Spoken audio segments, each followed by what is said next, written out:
Snapshot. The Seahawks and defensive lineman Leonard Williams have reached an agreement on a 3-year, $90 million extension with $56 million guaranteed. That from NFL Network's Ian Rappaport this morning. The 32-year-old was tied for first on the team in sacks with 7 and led the defense in quarterback hits last season, earning second-team All-Pro honors. Good news for the Mariners. While they did lose that series finale to the Phillies, they have an off day today, by the way. They didn't lose any games in the AL West. The Yankees beat the Astros 9-3, and the White Sox beat the Rangers 10-4. Snapshot, brought to you by Miller Lite. When it's game time, it's Miller time.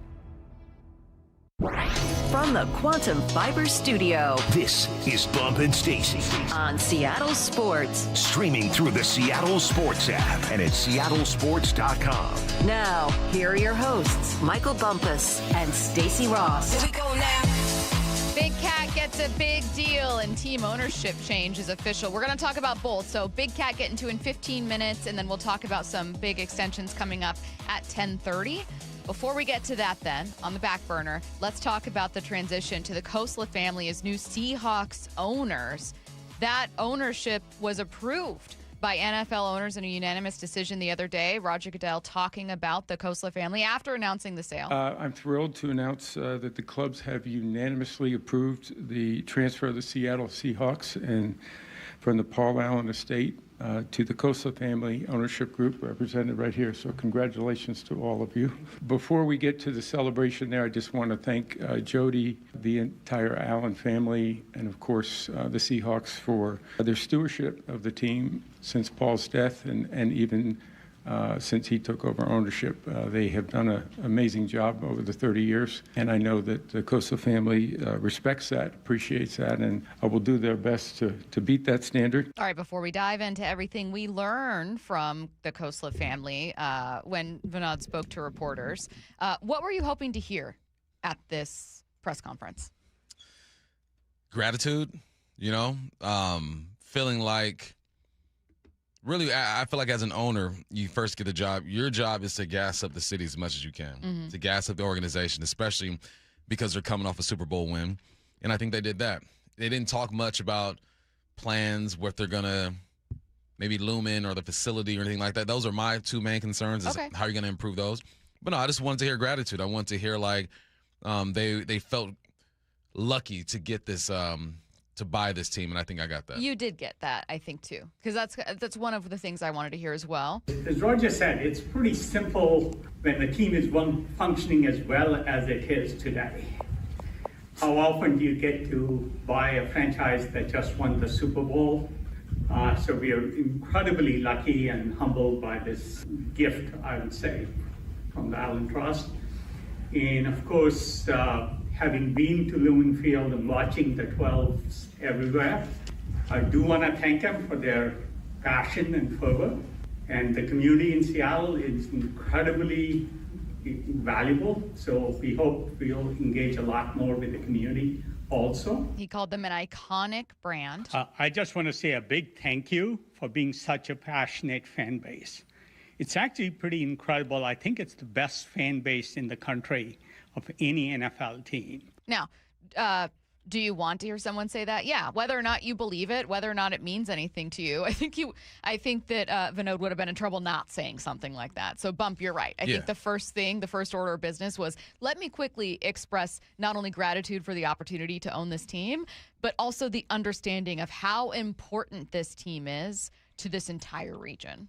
Yeah, I think you understand that. And I think when you look at just the sports teams in this area, I know the Mariners haven't been great, but last year, they did their thing. The Sounders have a good history. The Storm have a good history. But the Seahawks are the front runners, right? They're the team that everyone thinks about and looks towards when you think of Seattle. And it's important that they know that. He did say something. I was like, why did you say that? Are you talking about the – okay. Well, let's go ahead and get to that because one of the things that I kept thinking of is – I felt as though, now there's a lot I don't know about the Khoslas family. There's a lot I don't know about how they're going to run things. Frankly, none of us know. But I do think there was some misinterpretation by people. So there's a question I think is fair and a question that right now I don't think is fair. let's talk about that controversial moment. He's asked about the future of Lumen Field. I'm guessing that's what you're talking about. Well, first, Lumen Field is iconic and very much a part of the Seahawks brand. So that's all I will say for now. Obviously, we are not owners yet, and we need to learn a lot more.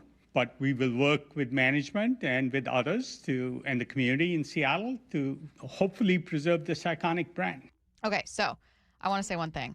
One, the hopefully preserve this iconic brand, to me, was about Lumen Field. It's about them as a naming sponsor, Lumen. It's about the stadium. It's about not wanting to commit when every single owner is probably going to want to do renovations. And while I think there's nothing wrong with Lumen Field, I think it's a beautiful stadium that gets the job done for Seattle because it's so incredibly loud. It is one of the NFL's older stadiums right now. That's not like some legacy, like a Lambeau Field kind of thing. And so they probably are interested in doing renovations. That's how I heard it. I did not hear preserving the iconic brand as it, like, anyone that's worried about relocation. I just want to hit pause and say, like, that's not at all what I heard. And nor do I think in today's NFL, for a market that just won a Super Bowl and for a market that's so geographically isolated as to, like, if the Seahawks were to ever be relocated, what do you mean? You're taking away a corner of the country. So no, I am not worried about relocation in any way. I didn't take that as, and I might move them to, southern Washington to get a stadium there. Centralia. Like, I didn't take it as any kind of relocation anywhere. I took it as, I don't want to commit to this stadium sponsor. Yeah. That wasn't what I was talking about. Oh. But yes, I'm with you 100%. That's that everyone I saw really hated that line. Nah, and so I wasn't talking about that. What were you talking about? I understood what he was talking about then. I don't think relocation is a thing. Why would you relocate when you have all the support of the state and the city? Obviously, the fans are behind these guys. I was talking about when he mentioned he was a Steelers fan. I was like, no, don't say that. No, it's Steelers. He mentioned he went to a lot of Steelers games, and he grew up a Steelers fan. That was the part you were talking about? I don't know anyone that had an issue with that. I didn't have an issue. I just said, why did you say that? Because every time, you mention the Steelers around here, people start feeling some type of way, especially us older folks around here. They ruined my sister's You remember birthday. 2005. That was one thing. I did obviously have thoughts on what you mentioned, though. And no, I didn't get relocation. I thought it was more about uplifting the brand and making sure that they're doing everything to keep this team in the spotlight, give them what they need to be successful. No, I didn't feel any sorts of possibility of relocation. Was there anything that you didn't like then, or was it just kind of a joking, like, oh, don't mention the Steelers? No, I wasn't like, why? It was just, okay. It was like funny. Like, because I saw people legitimately concerned.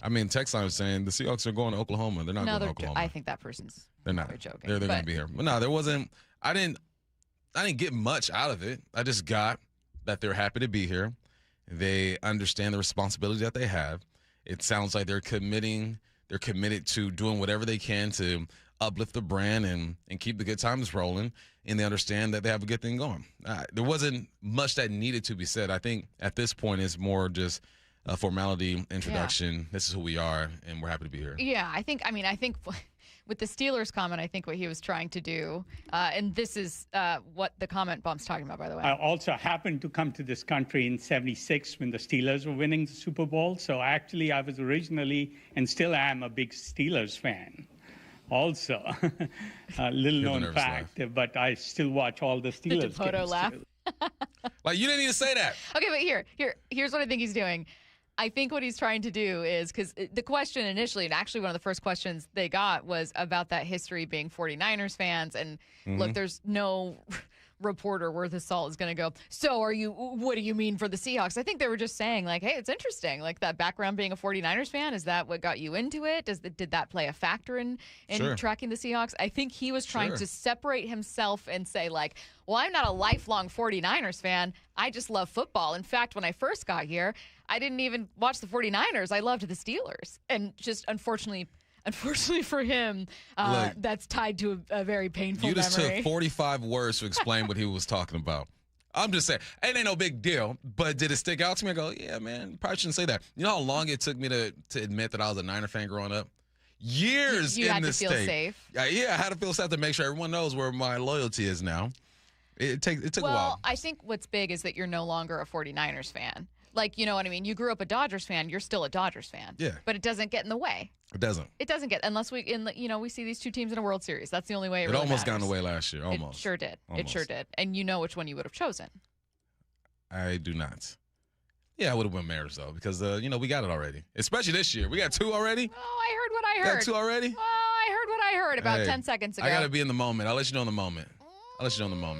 Okay, well, you might have to decide again this year. It ain't looking like it. For either team. I'm just kidding. No, I, you know what I think is happening a little bit? I think that, far be it from me to say Seattle fans were spoiled, but it's kind of how I feel about ownership in terms of the ownership for the Seattle Seahawks not being meddling. Like, I watch Panthers fans complain about Tepper. These are all different lengths of ownership, clearly.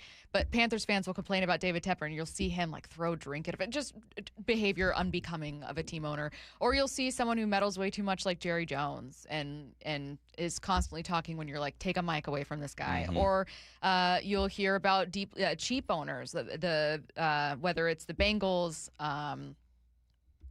I don't even know that it's as massive a problem in the NFL, but there are ownership groups that are always like a little hesitant, especially when it comes to good coaches. Like you'll see nightmares, and I've never thought that there was a nightmare scenario here since the Allen family took over, and that includes with Paul's passing when Jody was chairwoman of the team. Like I think even then people were a little nervous, and is she going to care as much? What's going to happen here? You won a Super Bowl. You were still incredibly successful. You had the same stretch of success that you did prior. In part because they had the deepest pockets in the NFL and like the least amount of actual oversight outside of just win being kind of the demand. And that's such a fortunate thing to have. And I think that there is an understandable fear from people. I don't think it's understandable to think they'll be relocated. I think it's perfectly fair to go, will they meddle? Will they hire the right people? Will they keep the right people employed? Will they be willing to take risks, as willing as the Allen family was? Will they be trusting? Will they be good people? Will I have to worry about, like David Tepper, reading about the owner doing something atrocious, right? Those are all fair things when you don't know anything about a new owner and you've had the same one since 95. Yeah, you're dating right now. Just trying to feel them out, who they are, where they come from, what they're about, and what they're going to do. What are their plans? And they didn't give us too much about plans. They did give you like the 30,000-foot view of how they view this organization. And that was good enough, man. I mean, I didn't expect, if anyone expected them to lay out the whole business plan the very first time they spoke to the media, I'm sorry you were disappointed, but eventually all that stuff is going to come out. Okay, I do stand corrected. There are a couple other people that were with you on the Steelers thing. Yeah. I didn't think twice. I was like, I feel like he's just fishing for like, no, I don't love the 49ers and it's whatever, but like, I understand with Super Bowl 40, but like, what I saw more of was people really clinging on to that, and we hope to preserve the brand, and then immediately getting worried that they would like my entire fantasy football thread was just people talking about whether or not they would relocate the stadium. That's what I saw people being most worried about. Hey. And because people love Lumen Field. And they're like, why do you need a new stadium? Why do you need to do anything? I'm glad I wasn't the only one who heard that and was like, ooh, you can wait for that. But it's all good. It's all love. People change. Yeah. I think it was a good first impression overall. Big good. Picture, I thought it was a perfectly fine first impression. I thought they tried to make it very clear as a family that they love football, they care about football, that they want to step back and learn more about this team and the task ahead. In fact, he talked about that with the task ahead just being kind of like winning. The task ahead is actually pretty simple. Keep the winning streak alive, get another Super Bowl. That's simple. In general, our approach is generally going to be long-term focused. That's our inclination always. So keep winning, take a long-term approach, and learn a lot. We don't know enough, and so hopefully the other owners have been incredibly welcoming and willing to teach us. So, again, that's exactly what you want to hear from a new ownership group. Our job right now is to let you keep winning and learn. Don't learn from Jerry, though. Learn some things from Jerry. Yeah, maybe some other owners. But, pick some right. You know, I'm trying. Yeah. Other than Someone Jerry, else. no Someone Kraft, else. no Jerry. Yeah, maybe Anyone else? Yeah, No, the Browns either. Whoever owns the Browns. Oh my God! Did you hear? You know what? We'll get into it with NFL owners. It was something the Browns owner said about Deshaun Watson. We'll get to it a bit later. Let's get to headline rewrites. Extra, extra, real Headline rewrites. Must make headlines. The real story behind the headlines in today's news. Powered by Bay Alarm Security Services. With Bump and Stacy. Headline number one, the Seahawks backed up the Brinks truck once again. Leonard Williams and the team have agreed to a 3-year, $90 million extension with 56 of that guaranteed.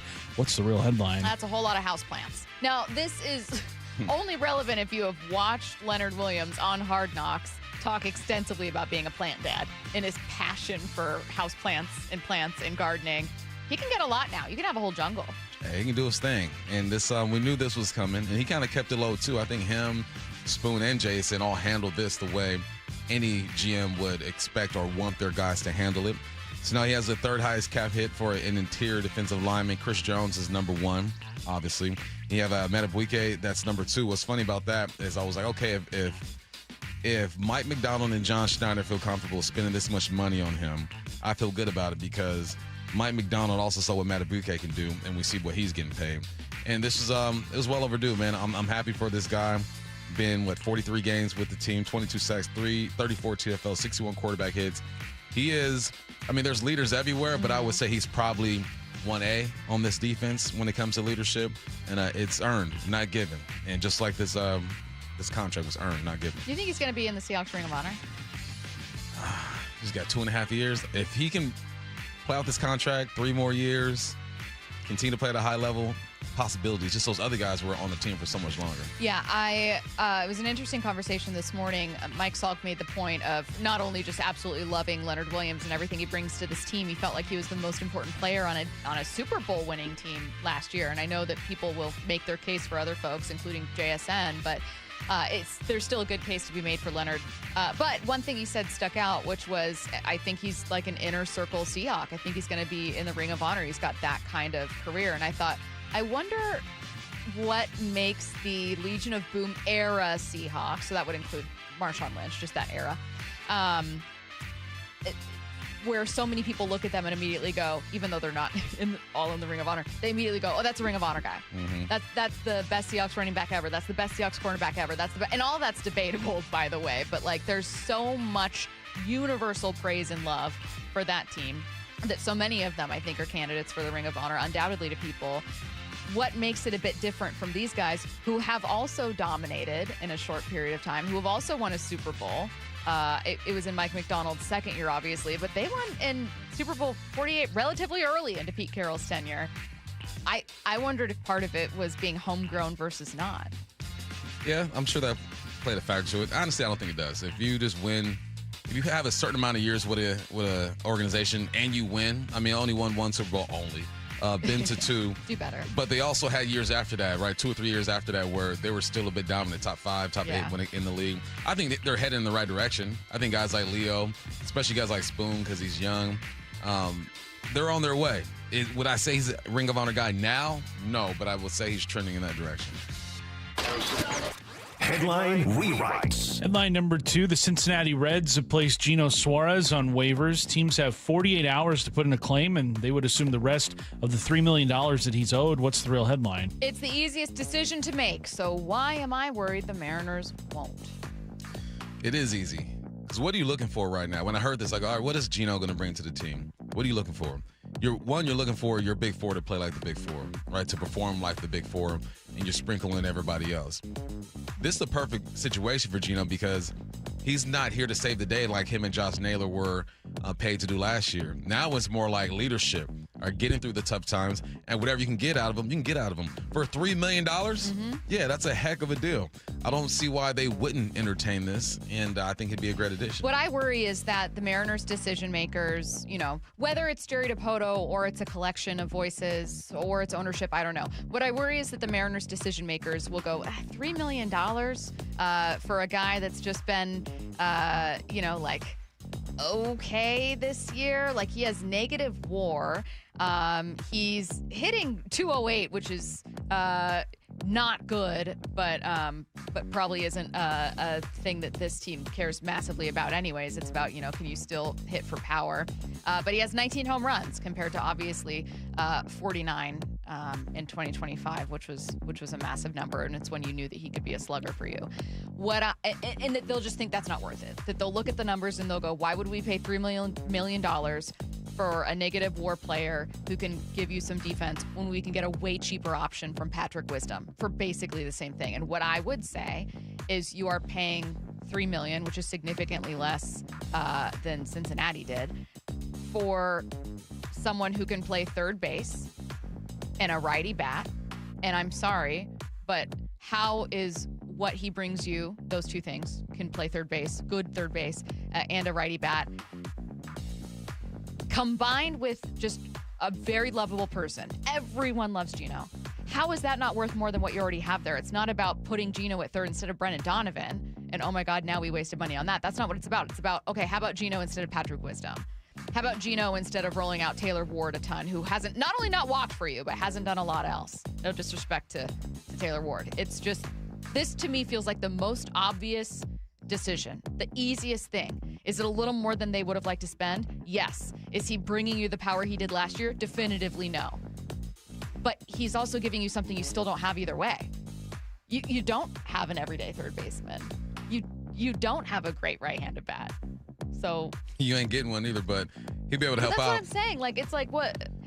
It's not like it's he's not taking at bats away from someone, is what I'm saying. I'm not even focused on the play because I think that sometimes guys can switch situations and play better. I think that he's just a good fit for this team personality-wise and leadership-wise. When I think that he might say some things that a Naylor won't say or a Cal Raleigh won't say. I think with the combination of the big four and him, leadership-wise, when things are going to get tough, he's going to contribute. And now you just need your moments. I'm looking at him like I look at Cal. Forget the numbers. Just give me some moments down this stretch and you can help this squad. Headline rewrites. Headline number 3, Bryce Miller spent the second half of Wednesday's game in the bullpen. Dan Wilson says it was just a precaution in case they ran out of bullpen arms. What's the real headline? There's an easier way to make Bryce Miller bullpen arm, Dan. Just do it. Yeah. Not that hard. Now, I don't know that it's fully a Dan decision. This is obviously a Jerry decision as well, Justin decision as well. But yeah, you could solve this problem right now. Yeah, you could. But that's the toughest part, right? You got to make these tough decisions. And I'm sure he's not making them by himself. They're the data people. They're the management, the people upstairs who are going to have their thoughts and contributions to this conversation. But yeah, that's the easiest way to go. But can you make the tough decision? We shall see. The 2026 NFL season kicks off September 9th at Lumen Field, and we want to send one of you and 3 friends to be there in person. The defending Super Bowl champion Seattle Seahawks open the season against the New England Patriots in a rematch of Super Bowl 60. All you need to do is open the Seattle Sports app to find out how to enter. If you don't already have the app, text the word app, A-P-P, to 866-979-3776, and we'll send you a link to download. Enter daily to increase your chances to win. This contest runs through Monday, August 31st. Have the Seahawks made a statement with the money they've doled out this offseason? That's next. 30 years ago, Paul Allen purchased the Seahawks. I wanted to be part of keeping the Seahawks in Seattle long term. 3 decades later, 12, they're bringing the trophy home. 2 Super Bowl championship banners hang in the stadium Paul Allen built. Now, a new era of stewardship begins. Most things that seem impossible become possible. And we welcome the Khoslas family to Seattle from the home of the Seahawks. Seattle Sports. Is your car's AC blowing warm air? Don't sweat it. Bucky's Complete Auto Care is here to help. Right now, you'll save $50 on any AC service. Whether it's a weekend getaway or the daily commute, you deserve a cool, comfortable ride. For over 50 years, local drivers have trusted Bucky's for honest pricing, expert repairs, and guaranteed work, earning them the Carfax Preferred status. 16 family-owned locations, no appointment needed, and easy financing. For $50 off your cooling system service, visit Bucky's.com. Experience the thrill of the Kitsap Fair and Stampede with classic fair fun and food. Delight in the ultimate Pacific Northwest summer tradition. Bring the whole family to enjoy exhilarating carnival rides, midway games, and all your favorite deep-fried, sweet, and savory fair food staples. Kitsap Fair and Stampede runs August 26th through the 30th. Don't miss out on all the fun and excitement. Tickets and info at kitsapfair.org. That's kitsapfair.org. Get in the zone, AutoZone. Welcome to the end of summer sale at AutoZone. We're celebrating the end of long days and short nights with big deals for a short time. Like on Wash and Wax, you can get 3 Meguiar's products for just $20. Need new brakes? Duralast brake pads are free with the purchase of Duralast rotors.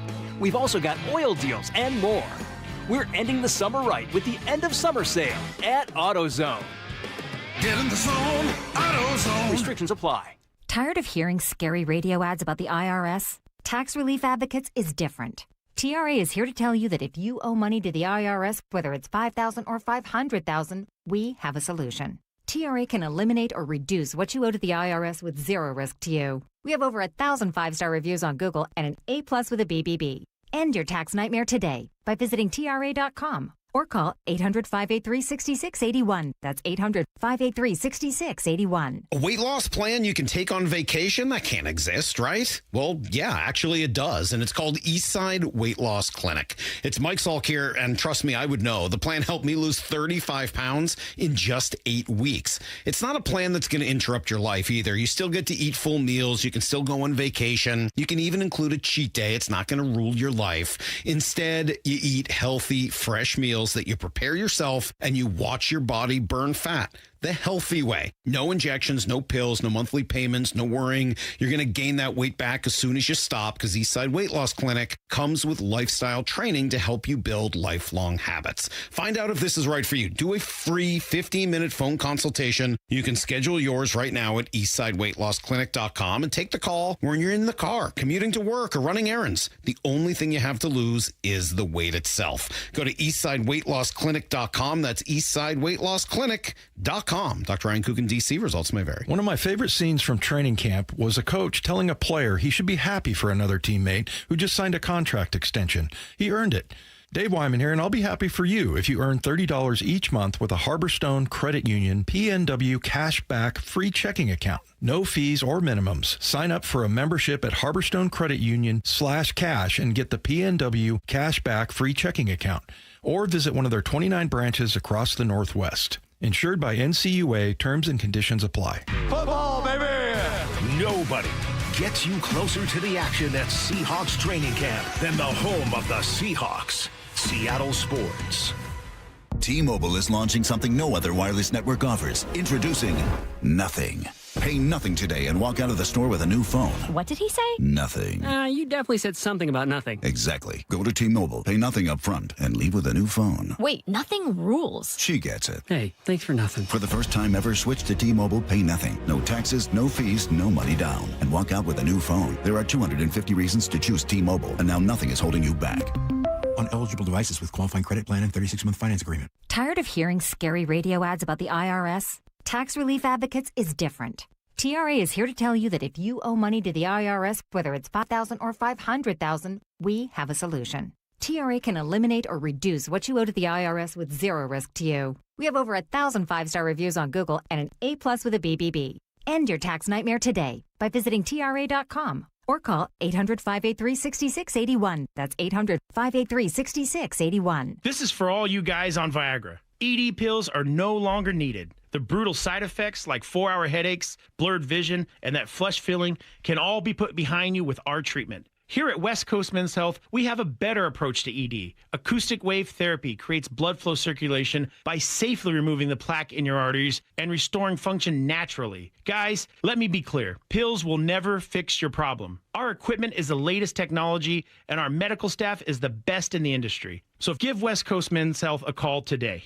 Speak with our clinic manager. Ask him any question you like, how it works, the science behind it, and even the cost. If you suffer from ED or Peyronie's disease, give West Coast Men's Health a call today. In addition to treating ED and Peyronie's disease, we now offer testosterone replacement therapy. With clinics in Redmond and Tacoma, call 206-519-6541. 206-519-6541. Online at westcoastmenshealth.com. From the Quantum Fiber Studio, you're listening to Bump and Stacy. Weekdays 10 to 2. On Seattle Sports and 97.3 FM HD2. Big Cat gets a big deal from NFL Network's Ian Rappaport's. It's been confirmed by a number of other outlets, including the Seattle Times and ESPN. The Seahawks and defensive lineman Leonard Williams have reached an agreement on a 3-year, $90 million extension with $56 million guaranteed. That locks the 32-year-old up with you.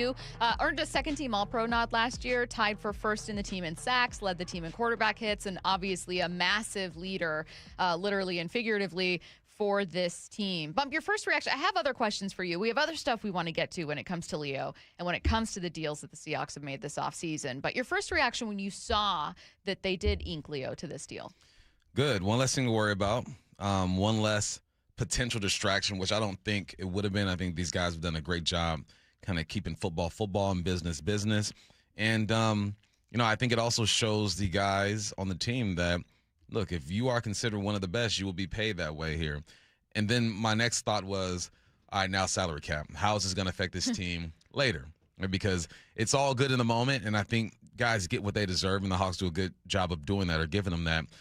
But down the road, you're going to have to reconstruct some things. I just saw DK reconstruct his contract over there with the Steelers to make some, $18 million worth of salary cap space over there. So there are ways around it. But, yeah, first was good. Got our, JSN, Spoon, Leo inked up. Next was okay, how's this going to affect the salary cap later? But let's just focus on this year and try to get another one. I think it's also to recognize football teams are great about doing this. That you are paying for production. If Leo Williams wasn't good, it doesn't matter how good a leader he is. He's not getting this deal. You don't just go oh, people really like you. However, he is very, very good. And also, you do want to reward someone, especially if you're a younger or newer head coach, that helps to uphold the culture you're trying to instill. This is Mike Macdonald talking about Leonard Williams' leadership. Well, it's not everything is. It's not just like you can just be in it, live in a vacuum. There's context to what he's going through right now. So to be able to manage that and still be the person that he is every day, and be the asset he is for the rest of his teammates, and put the football product on the field like he is every day is pretty remarkable.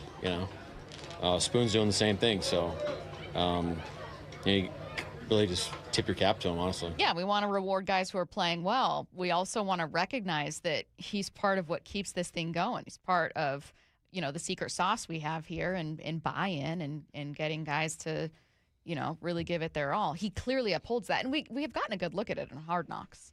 Yeah, Leo is more than just a leader. He's like a heartbeat, man. He's literally in the middle of that defense, that interior defensive line. He controls the line of scrimmage. My man has, I think, the second longest interception for a touchdown for in-league franchise history, and he's a dang defensive lineman. Now, if you are around this team, if you've watched Hard Knocks, but especially if you're around this team, you understand how important this guy is. If you can control the line of scrimmage, you'll give yourself a chance to win ball games. And if there's anyone on both sides of the ball for us, the offensive line and defensive line, and you have to pick one guy to control the line of scrimmage, it's going to be Leo. He's one of the best, if not the best in the league. He's paid like it, and I think it's good for morale. I hope that they show the same moment that Spoon had with Leo this weekend or next week in Hard Knocks, right? Because guys are happy, and there's no jealousy in that locker room, man. If there is, they're doing a great job of hiding it. So I'm happy for Leo. This needed to be done. How underrated is he? I saw Maura tweet out this morning, and I agreed with her. I still can't believe that he wasn't in the NFL Top 100. Yeah, that was nuts. That's nuts. I mean, but when you talk to people who are close to that, a lot of the times guys are voting for themselves, voting for their teammates, and just trying to get through it because they do it during training camp, right? You're in between meetings, you have media obligations, and now you have this intern coming at you with a notepad saying, hey, I need you to rank our guys. And sometimes things can get lost, especially at the interior defensive line spot. I don't think he's a household name. I think a lot of the guys in the league know who he is, but he's probably underappreciated. Well, clearly, if he's not making the top 100. But there are some things around that voting that makes sense makes to you, where it just doesn't surprise me. Yeah. But everybody knows who Leo is in this league. To be fair, for as much as Lamar Jackson has struggled with injuries, staying on the field, consistency, I was shocked that he was at 69. So there's a couple different vote getters in that poll where I thought it was either way too high or way too low for him. Back to Leo, and frankly, back to the contracts that John Schneider's doled out this offseason. Some wise moves here by him. The Seahawks didn't make the big trade for Myles Garrett or Trent McDuffie or do what the Rams did, but they did ink up some of their most important pieces. If you were to say, hey, who are this is excluding Derek Hall, who, look, him or Boye, we're going to get paid, but who are the three most important players from this team last year? Three of the most important players: Devin Witherspoon, JSN, Leonard Williams. And they were rewarded for it. Yep, that's where you start. And it's important that the guys see this, right? The young guys see that, look, if you show up here every day, you go to work, most importantly, you perform, these guys are going to take care of you. So I talk about the morale. That does something to that locker room too. You know, if I'm a receiver who got drafted and I see what JSN is getting, now I might not get that, but I know that they're going to give me what I'm worth. And that's the thing, is guys feeling like they're getting paid what they're worth. And Big Cat is clearly worth $30 million a year. God, I have so much Leonard Williams stuff, but we have a lot of people chiming in about the Khoslas press conference, so maybe we'll get back to some of that sound a bit later in the show. We have a couple other people that were very disturbed by the same thing, so we'll get back to it. Sticking with these contracts, I want to get back to that conversation we talked about in the open with kind of what Leonard Williams would have to do to establish himself as, 5 years from now, I say, who's one of the best Seahawks defensive linemen all time, right? Mm-hmm. And you immediately go, oh, you gotta go Big Cat, or you gotta talk. Leonard Williams has to be part of the conversation. I don't know that he's part of that inner circle right now. Mike Salk thinks he is, and I like the take, but I think he has a fascinating story because he's not a homegrown guy, and his best years with you have been age 31, now age 32. Mm-hmm. You know what I mean? It's the second half of his career. He's still, competitive. You didn't sign some 36-year-old, kind of like role player kind of guy. Like he's still giving you a lot, but this isn't a guy you drafted that's come up with you. It's a slightly different story, I think, for some of those big names we otherwise talk about. Yeah, it is. I'm not mad at Salk's take, but I'm not ready to do that yet.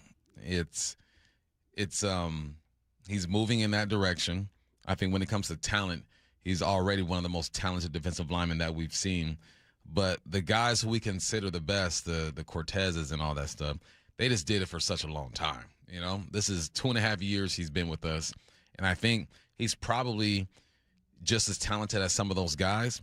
But longevity, it matters. It counts. If we're just going to give out Ring of Honor and potential Hall of Fame to guys in their first 3 years of the team, then there's a few guys we should be looking at. And I think, obviously, you're looking at Spoon. Obviously, you're looking at JSN. But like you said, homegrown means something. So there's an obstacle or hurdle that Leo has to jump over. But if he puts together 3 more dominant seasons, yeah, I think he'll be a Ring of Honor guy. But it's hard to get in that Ring of Honor. I just pulled up, and I'm looking at the guys who are in. Man, it took Holmgren till 2021 to get in. Hasselbeck till 2021. Sean Alexander, MVP, till 2022. I mean, they just walk in. Big Walt retired in 08? Yes. 2014. Like it takes a while to get in. I completely agree. I'm just saying that there are eras Big Walt, untouchable. Holmgren now, so much appreciation around him. But there is this kind of, and maybe it's just because it's my era and it's people I've known in my life, or maybe it's staring at a text line for all of my career and seeing the responses. But there's this kind of automatic thing when it comes to the Pete Carroll Legion of Boom era Seahawks. And that's including outside of just the defense. So that would include Marshawn. But if you talk about so Curtis and I were debating this earlier. If I say who's the best Seahawks running back ever, I think the answer is Sean Alexander. What you're going to get most of the time is Marshawn Lynch.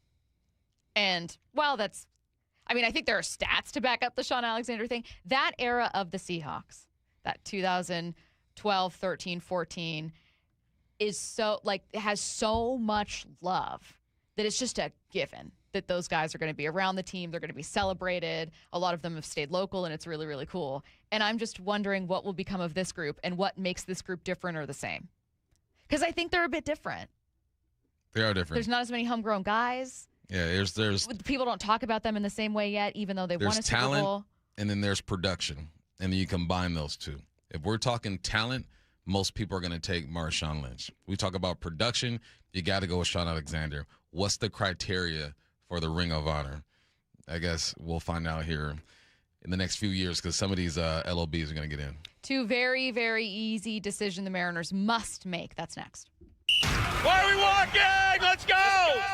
The defending champs are in the home stretch of training camp. It's filling in the little gaps that really brings this team together. Stay plugged into the very latest moves, news, and everything Seahawks at seattlesports.com. I want to see the competition with Diggs here. And the most important Seahawks conversations. This Montori Foster, he'll play special teams. He's an absolute dog. On the home of the Seahawks, Seattle Sports.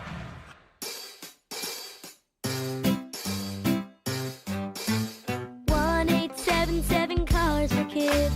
KARS Cars for Kids. 1-877 Cars for Kids. Donate your car today. 1-877 Cars for Kids. KARS Cars for Kids. 1-877 Cars for Kids. Donate your car today. Ready to get rid of that old car? Donate it to Cars for Kids. Call 877-CARS-4-KIDS to speak to a friendly live agent. Donation is super easy, and your car can be picked up as soon as tomorrow. Go to carsforkids.org now or call 877-CARS-4-KIDS to donate your car today. 1-877 Cars for Kids. KARS Cars for Kids. 1-877 Cars for Kids. Did you know you can donate real estate too? Go to carsforkids.org. That's cars with a K. 11 Lee Johnson dealerships. Different brands, different vehicles, one promise everywhere. We'll work hard to get you the best deal we can. Lee Johnson Auto Family, the LJ way. What is that sound? Ugh, that sounds like a plumbing sound. Luckily, there's a company that fixes all the plumbing sounds across Puget Sound. That's All Sound Plumbing. Puget Sound's plumbing experts. Have a sound? Visit allsoundplumbing.com. Summer is the time to feel and look your best, but I'm not talking about your abs or tan. Guys, I'm talking about your hair. Restore that bald spot, reverse your receding hairline, or add volume to thinning during Advanced Hair's once yearly summer savings event. Advanced Hair's simple one-day treatment begins to regrow your very own hair the very next day, and they guarantee your new hair will grow. They are the team that addressed my hair loss, and I recommend them to everyone. Take advantage of your flexible summer calendar and get the most hair for your dollar. Advanced Hair's summer sales event is on for a limited time. So get the details and schedule your free consultation today. 425-449-8185. One-day treatment, life-changing results. With Advanced Hair, your new hair is guaranteed to grow. Check out the incredible before and afters and make the call now while their summer savings event is still on. That's 425-449-8185 or advancedhair.com. I want a woman. I want a big girl. See the hysterical Gabriel Fluffy Iglesias when he takes the stage at Muckleshoot Casino Resort, Saturday, August 29th at 5:30 and 9:30 p.m. This way, we both can agree on the temperature of the thermostat. He's sold out stadiums around the world, and now he's coming to Muckleshoot Casino Resort on August 29th. Get tickets before they're gone to laugh out loud with Gabriel Iglesias at muckleshootcasino.com. Mike Rowe here with another random fact. Those cracks on your walls aren't just cosmetic. They could mean your home is sinking. Whether it's drywall cracks, exterior cracks, or sticking doors or windows, do yourself a favor. Call Groundworks. I spent some time working with these guys, and they're the real deal. Their people are trained and certified to stabilize your foundation. Schedule a free inspection with Groundworks, the foundation and waterproofing experts. Licensed in all states where work is performed. See website for details. Heading outdoors or on the water this weekend? Check in with Joey and Nelly on the Outdoor Line from 6 to 8 a.m. every Saturday on Seattle Sports and the Seattle Sports app. Two quick questions. Would you describe your current wireless service as 5-star? Are you paying more than $34.99 a month for unlimited data?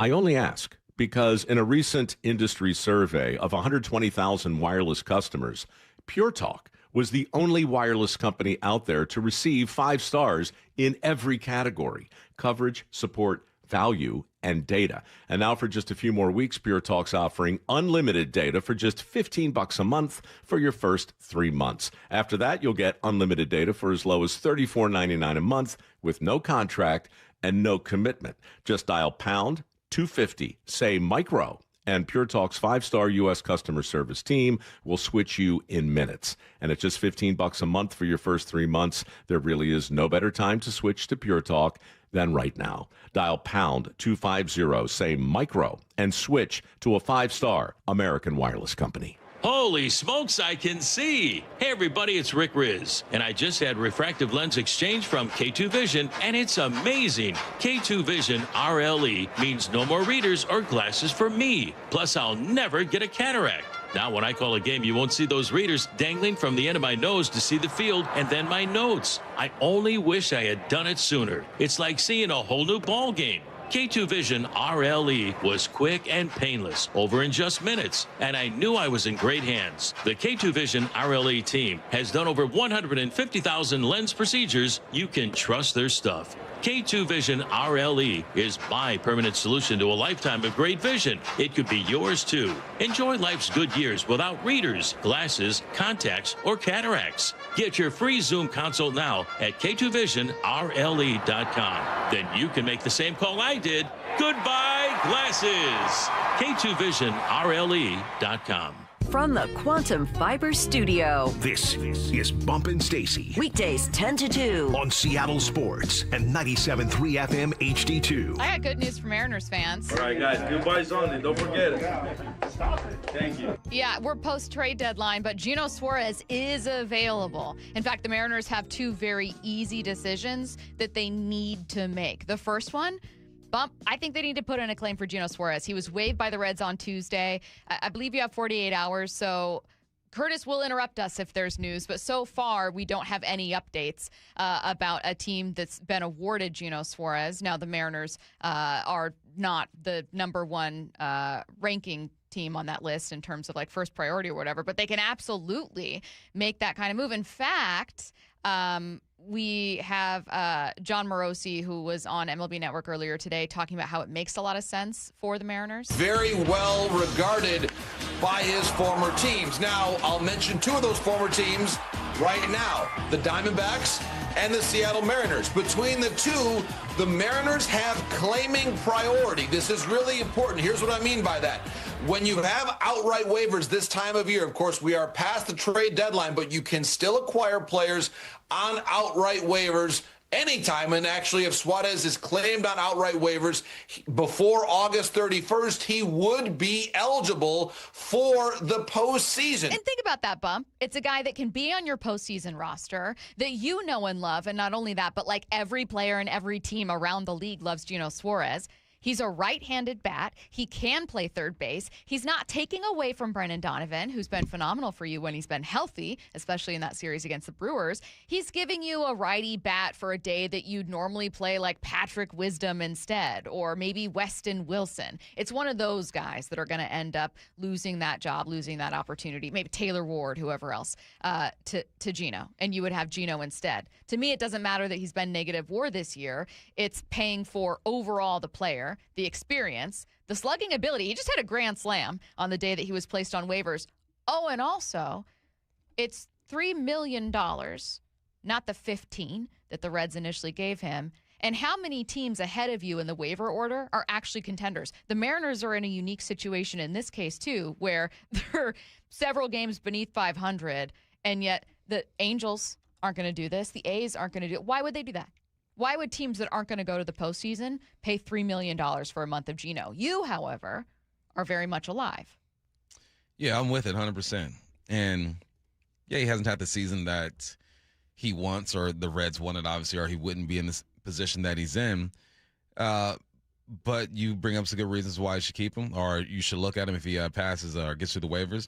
Mine is just leadership, man. How many times have we questioned, is there someone in this this dugout or this clubhouse that can just be like, hey, This is what we need to do. Times. Who can do it naturally? You know what I mean? I don't see Julio being there yet. We spoke to someone, or I was listening to guests on the Brock and Salk show, and they were talking about how, Julio's entering that phase to where he's looking around and he's saying, dang, I'm the grown-up now, 5th year in the league, right? I think Josh does it by example. I think Cal is more an example type of guy. I'm not sure they have a bat out there to where even if he is struggling, he can talk through experience and say, these are the things that we need to do, and do it in a way that's confrontational and respectful at the same time. It's just accountability type stuff and advice. And also, he's brought fun. As long as we've been on the Bump Stacy Show, Suarez and Santana have been the two guys who brought some type of different energy to this ball club. You can say Jesse Winker with his fight. I'm not going to give him that love. But those two have been the guys, and that's an important factor on a ball club. You still need Julio, Josh, Randy, Cal to be them. If they're not them, it don't matter who you bring in. But if in the last 6 games, we've seen something. Yeah. And if they can build off of that, bring in some leadership, right-hand bat, third baseman, it makes too much sense. I would just beg Mariners decision makers to see something outside of paying $3 million for a month of a negative WAR player, because that's, to me, not necessarily what this is. You're paying for something, overpaying in theory based on his production this year, but not based on who he is or what he means to these guys. And it's something that you need. Like Bump said, there's a leadership void.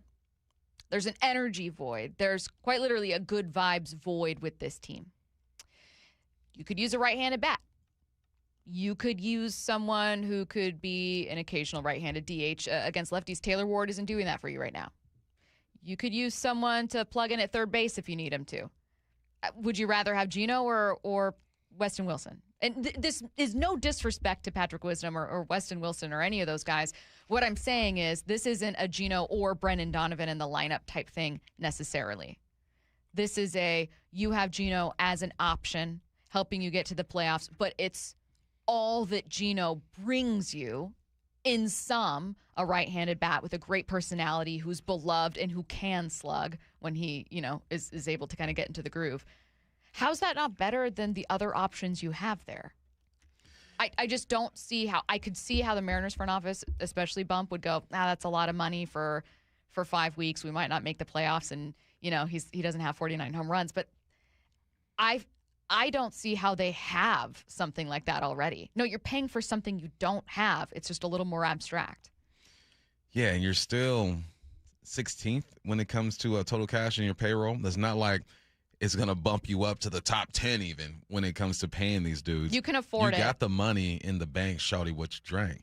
Go ahead and get Suarez, man. I think this is a move that I think a lot of the fans will like too. I think it's important to give your fans something to be excited about as well. That's what I'm saying. It's just it's a no-brainer to me. If he clears waivers and he's available, there's no reason why you shouldn't bring this guy back. But if they don't, I wouldn't be surprised. I wouldn't be surprised at all, but I'm glad you mentioned the fans and doing something for the fans because, look, if you're ownership and if you're going, we really want butts and seats.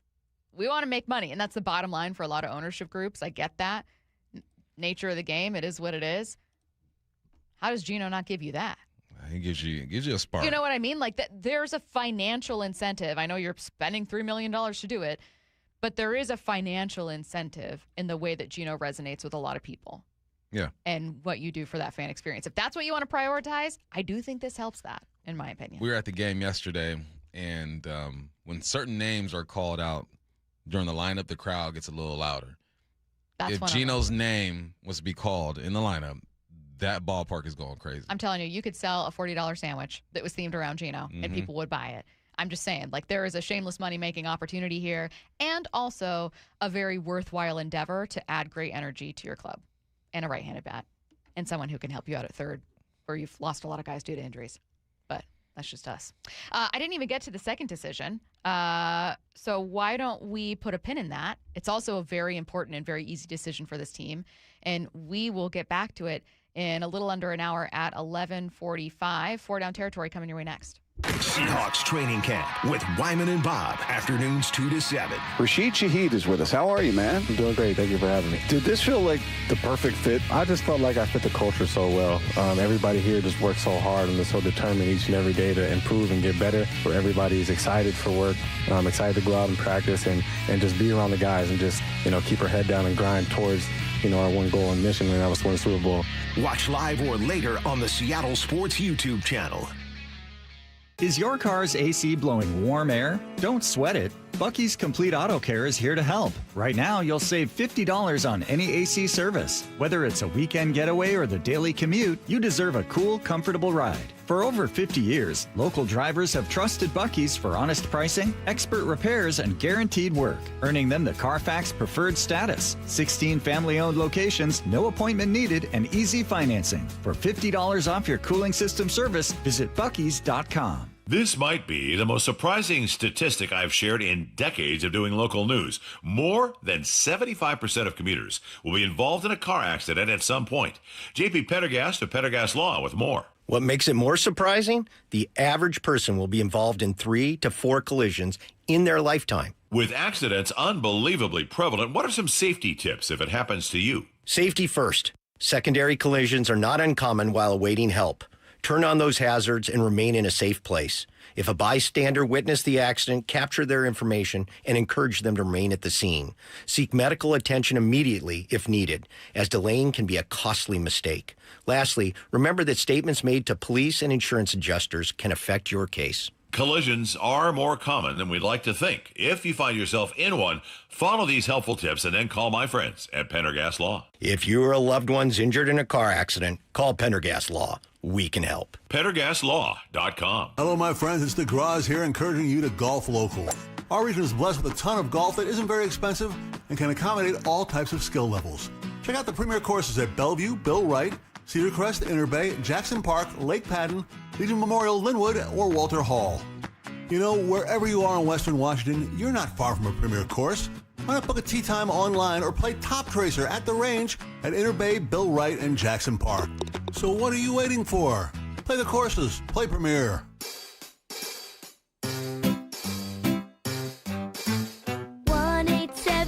Cars for Kids. KARS Cars for Kids. 1877 Cars for Kids. Donate your car today. 1877 Cars for Kids. KARS Cars for Kids. 1877 Cars for Kids.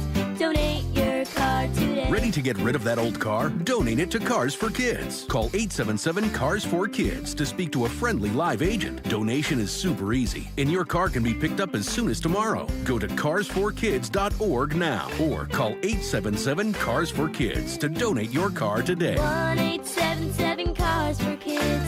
KARS Cars for Kids. 1877 Cars for Kids. Did you know you can donate real estate too? Go to carsforkids.org. That's cars with a K. Hey, Chuck here at Frank Lumber the Door Store in Marysville. We are back and open here Tuesday through Saturdays. If you're looking for doors, you need to come and see us. We have an incredible selection of doors to choose from, and currently you can take advantage of our quick turnaround time for pre-hungs and matchups. Please visit us here in Marysville at 1046 Cedar Avenue or Monday through Friday in Shoreline on 15th Avenue Northeast. And as always, don't forget to check us out online at franklumber.com. This is the story of the one. As a maintenance engineer at a beverage manufacturing plant, he starts his day knowing every line is ready to run because Grainger delivers the industrial-grade products he needs to keep mixers, conveyors, and packaging equipment moving. With Grainger's vast selection of bearings, belts, and motors, he keeps operations running smoothly, so nothing grinds to a halt. Call 1-800-GRAINGER, click Grainger.com, or just stop by. Grainger, for the ones who get it done. Get in the zone, AutoZone. Welcome to AutoZone. What are you working on today? Truck started slow. Battery might be toast. Slow starts are the first sign of heat damage to your battery. We'll test it, no charge. Thanks. And if it is dead? We'll set you up with a new, fully warranted battery, some up to 5 years, and we'll recycle the old one. Thanks for the rundown. Lead the way. Get free battery testing, charging, and recycling at AutoZone. Get in the zone, AutoZone. Restrictions apply. Your old furnace ain't nice, and your toes are like ice. DayandNight.net. Give your home year-round comfort with Day and Night. Install a heat pump, get a free furnace. If you're not sure your furnace will make it through another winter, call us to install a proper, long-lasting, efficient heating system backed by our lifetime workmanship guarantee, so you won't be left out in the cold. Upgrade to a high-efficiency heat pump this month and get a free furnace from Day and Night. DayandNight.net. Let's go! This is Seattle Sports. Streaming through the Seattle Sports app. KIRO AM Seattle. KIRO FM HD2 Tacoma. Home of the Seahawks, Mariners, and everything Seattle sports. Seattle Sports Snapshot. The Seahawks and defensive lineman Leonard Williams have reached an agreement on a 3-year, $90 million extension. Per NFL Network's Ian Rappaport, the 32-year-old was tied for first on the team in sacks and led the defense in quarterback hits last season, earning second-team All-Pro honors. Good news for the Mariners. While they did lose that series finale to the Phillies, they didn't lose any games in the AL West. The Yankees beat the Astros 9-3, and the White Sox beat the Rangers 10-4. Snapshot, brought to you by Miller Lite. When it's game time, it's Miller time. From the Quantum Fiber Studio, this is Bump and Stacy on Seattle Sports. Streaming through the Seattle Sports app and at seattlesports.com. Now, here are your hosts, Michael Bumpus and Stacy Ross. Here we go now. The 2026 NFL season kicks off September 9th at Lumen Field. We want to send one of you and 3 friends to be there in person. The defending Super Bowl champion Seattle Seahawks open the season against the New England Patriots on a Wednesday night in a rematch of Super Bowl 60. All you need to do is open the Seattle Sports app to find out how to enter. You should already have the app, first of all, but if you don't, it's okay. You can download it for free. You can text the word app, APP, to 866-979-3776, and we will send you a link to download, or you can get it from the App Store. Again, it is a free app. Enter daily to increase your chances to win. This contest runs through Monday, August 31st. Let's get to 4 Down territory. This is 4 Down territory, going inside the game with former Seahawks and Coug wide receiver Michael Bumpus. First down, Bob, what's a rule you feel shows good faith by the NFL? I actually like this. NFL looking out for some of these guys, right? So we got some certain violations, right? If you do these violations, like a hip drop or something like that, and it only happens once, you're liable to get 50% of your fine back at the end of the year. So they're saying, look, accidents happen, but you still made the mistake. You do that violation, we're going to fine you, but you can get 50% of that back. If you don't do it again. If you don't do it again, do it once. Okay. Do it once, you're good. Do it twice, no, you're done. Not done, but they're gonna fine you and you don't get it back. Now, there's some that result in 100% refund. Say you like a face mask or something like that. You don't do it again, bam, you get your refund there, 100%. 0% refund, obviously, if you mess with the referees, if you punch, you kick, some violent gestures. I like the NFL kind of being flexible and realizing that accidents do happen. Sometimes I didn't mean a hip drop. I'm just trying to get this 250-pound tight end to the ground, and I'm a DB who weighs 185, 190. I got to use my leverage, but then I learn, I watch the film, and I don't do it again. I play safer ball. And you walking up on a ref and you're touching them or you're being violent, yeah, you don't get your money back. But I like that the NFL is willing to work with the players, realizing that, as Dave Wyman says, they're not playing in the matrix. They cannot slow down and prevent some of these things. But once it's on their mind, they'll be a bit more cautious. Second down. Yesterday, you said this could be a possible move, but why do you feel now the Hawks should definitely sign Cedric Tillman? Sign Cedric Tillman. He's 6'3", 215. Bobo, 6'4", 211. In 3 years, 833 yards. In 3 years for Bobo, 323. In 3 years, 5 touchdowns. Bobo, 3. Averaging 11.9 per reception, 9.5 per reception for Bobo. He even wears number 19. He wore the same number with the Cleveland Browns. Here's what you miss. They look just the same. They do not. One's you, one is me. But here's where you miss what you miss. You miss special teams because Bobo is a special teams guy. But I think you have enough guys defensively who can fill that void. Cody White is still over there if you want to have a receiver play special teams. But I think it makes sense. He was released for a reason. Obviously, he wasn't doing what the Cleveland Browns want him to do. Not a great look if you're leaving the Cleveland Browns. I watched film on him when he is healthy. He's good to go. He looks like a better Bobo at the receiver spot. Better Bobo at the receiver spot. But Bobo was a special teams guy. He has not recorded a tackle on special teams, but there are other guys who can do that for you. I'm interested. If they feel like Torrey Horton isn't doing what he's supposed to do, he's been banged up, so we shall see. You got Henderson out there competing. You got Montori as well. Yeah. I think you throw him in the mix and just see what happens. Okay. I'm down for signing this guy. Would, if he made the roster, that come at the expense of preseason favorite Montori Foster? Possibly. Possibly. Neither of these guys have been special on special teams, even though Montori did have a big hit last week. Oh, I say kick the tires. Bring them in, look at them, evaluate them, then you make your decision. Third down. What are your feelings about the actual Pro Bowl game no longer being a thing? RIP Pro Bowl. Get out of here. I mean, come on. The last time I saw this game be competitive, I saw Sean Taylor knock out a kicker. Yeah. Hit him so hard the kicker found him and shook his hand. That no longer happens in this game. No, I don't even watch it anymore. Different breed. You try flag football, it's cool, but it's not real football. What I am going to miss, another reason why, Joe Flacco made the Pro Bowl. Shedeur Sanders made the Pro Bowl. It became a joke. You're seeing guys who are not of that caliber go out there, raise their hand, be celebrated when they didn't do enough to even be there. So that's one. But what I'm going to miss, what I think they should still do, are the Pro Bowl games. I think people want to see these athletes, quarterbacks throw and have a target competition. They need to bring back the bench press stuff. There are some things that they can do, but overall, I think the players are probably glad this is over because it gives them more time to recover, to chill. Yeah. They're still going to be honored. There's 88 players that they're going to pick every year to be represented for the Pro Bowl. I understand that. I get that. Selfishly, as an analyst and as a fan, I want to see these guys do something. But as a player, I can understand them being like, you know what? I'm so good with this. Let's just get our honors and spend some time with the family and relax. Hear me out. What if we just do the combine?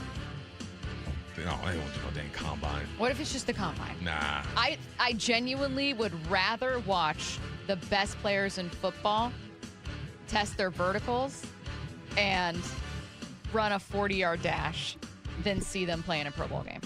Yeah, they're not going to do that, though. They're not going to want to do that, but I'm just saying, or, okay. If it's not going to be a combine, I'm team do the combine.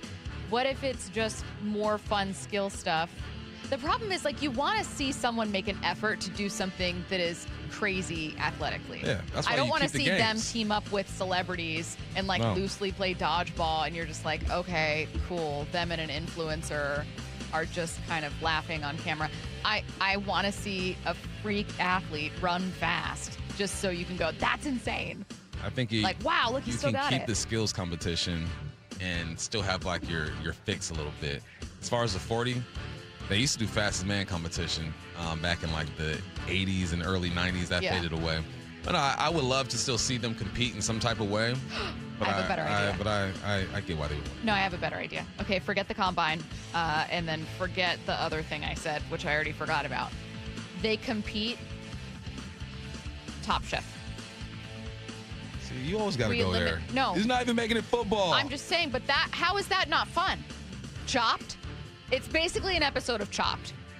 And it's the best players in the game, and they are given a basket of ingredients in something that they have to make, and then they get chopped. And then the winner gets $1 million. That's cool. That's actually really fun. I would watch every second of that. I don't think I'd watch that. I would. Fourth down. You just don't know good TV. That's your problem. That's just Did you not watch for Widow's me. Bay? I told you to watch Widow's Bay. I haven't watched it yet. No. Once again, making my point. Who's a player you need to have a good day against the Chiefs? If he's available, he's been banged up most of training camp, is Julian Neal.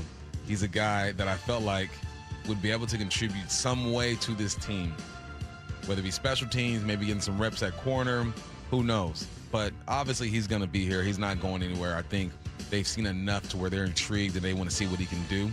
But this is big for a guy like Julian Neal. If he's out there, if he can get through the week healthy, that hamstring's been bothering him. And we all know hamstrings are tricky, man. You could be feeling good, go 75%. As soon as you get into that game, one twitch and it's gone. So take your time.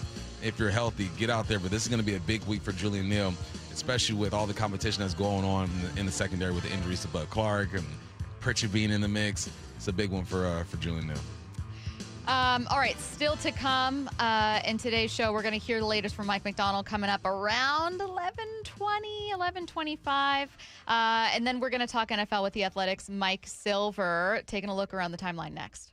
30 years ago, Paul Allen purchased the Seahawks. I wanted to be part of keeping the Seahawks in Seattle long term. 3 decades later, 12, they're bringing the trophy home.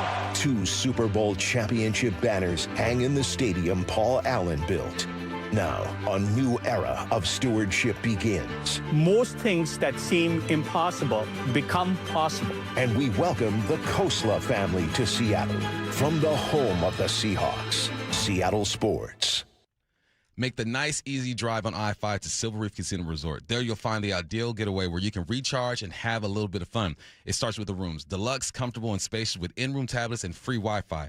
Downstairs, you'll find the restaurants. Amazing steakhouse, the new authentic Mexican restaurant, the Cantina, and Portis Bay Sports Bar. Head outside for an 18-hole journey with water on almost every hole at Loomis Trails. You better hit the ball straight. Claim your free entry to win a share of $100,000 in August. Drawings held every Saturday night. You might get lucky. Live entertainment with Ian Bagg this month. Guns for Roses next month, and Howie Mandel in October. Take I-5 exit 260, silverreefcasino.com. Is your car's AC blowing warm air? Don't sweat it. Bucky's Complete Auto Care is here to help. Right now, you'll save $50 on any AC service. Whether it's a weekend getaway or the daily commute, you deserve a cool, comfortable ride. For over 50 years, local drivers have trusted Bucky's for honest pricing, expert repairs, and guaranteed work, earning them the Carfax Preferred status. 16 family-owned locations, no appointment needed, and easy financing. For $50 off your cooling system service, visit buckys.com. Brock Ewart here with my buddy Shannon O'Kelly from IRG Physical and Hand Therapy. Shannon, we met about a decade ago when you came into the studio, and at that point, IRG was humming, but you were not 40 locations strong all over the neighborhood. How have you done this, and why? Number one, Brock, great people. Our strength here at IRG is our people. Secondly, we are a company that has a culture of giving back and taking care of our patients, taking care of our team, and thirdly, taking care of our community. We want to be your family physical therapist. More importantly, we want to be your family's neighborhood physical therapist. We want you to come in, have a great experience, and get better and get out there and be pain-free and function. Take care of your friends. Taking care of your neighbors, taking care of your community, and taking care of Western Washington. With over 40 locations now, that's exactly what IRG Physical and Hand Therapy is doing. Find them in person, find them online at irgpt.com. That's irgpt.com.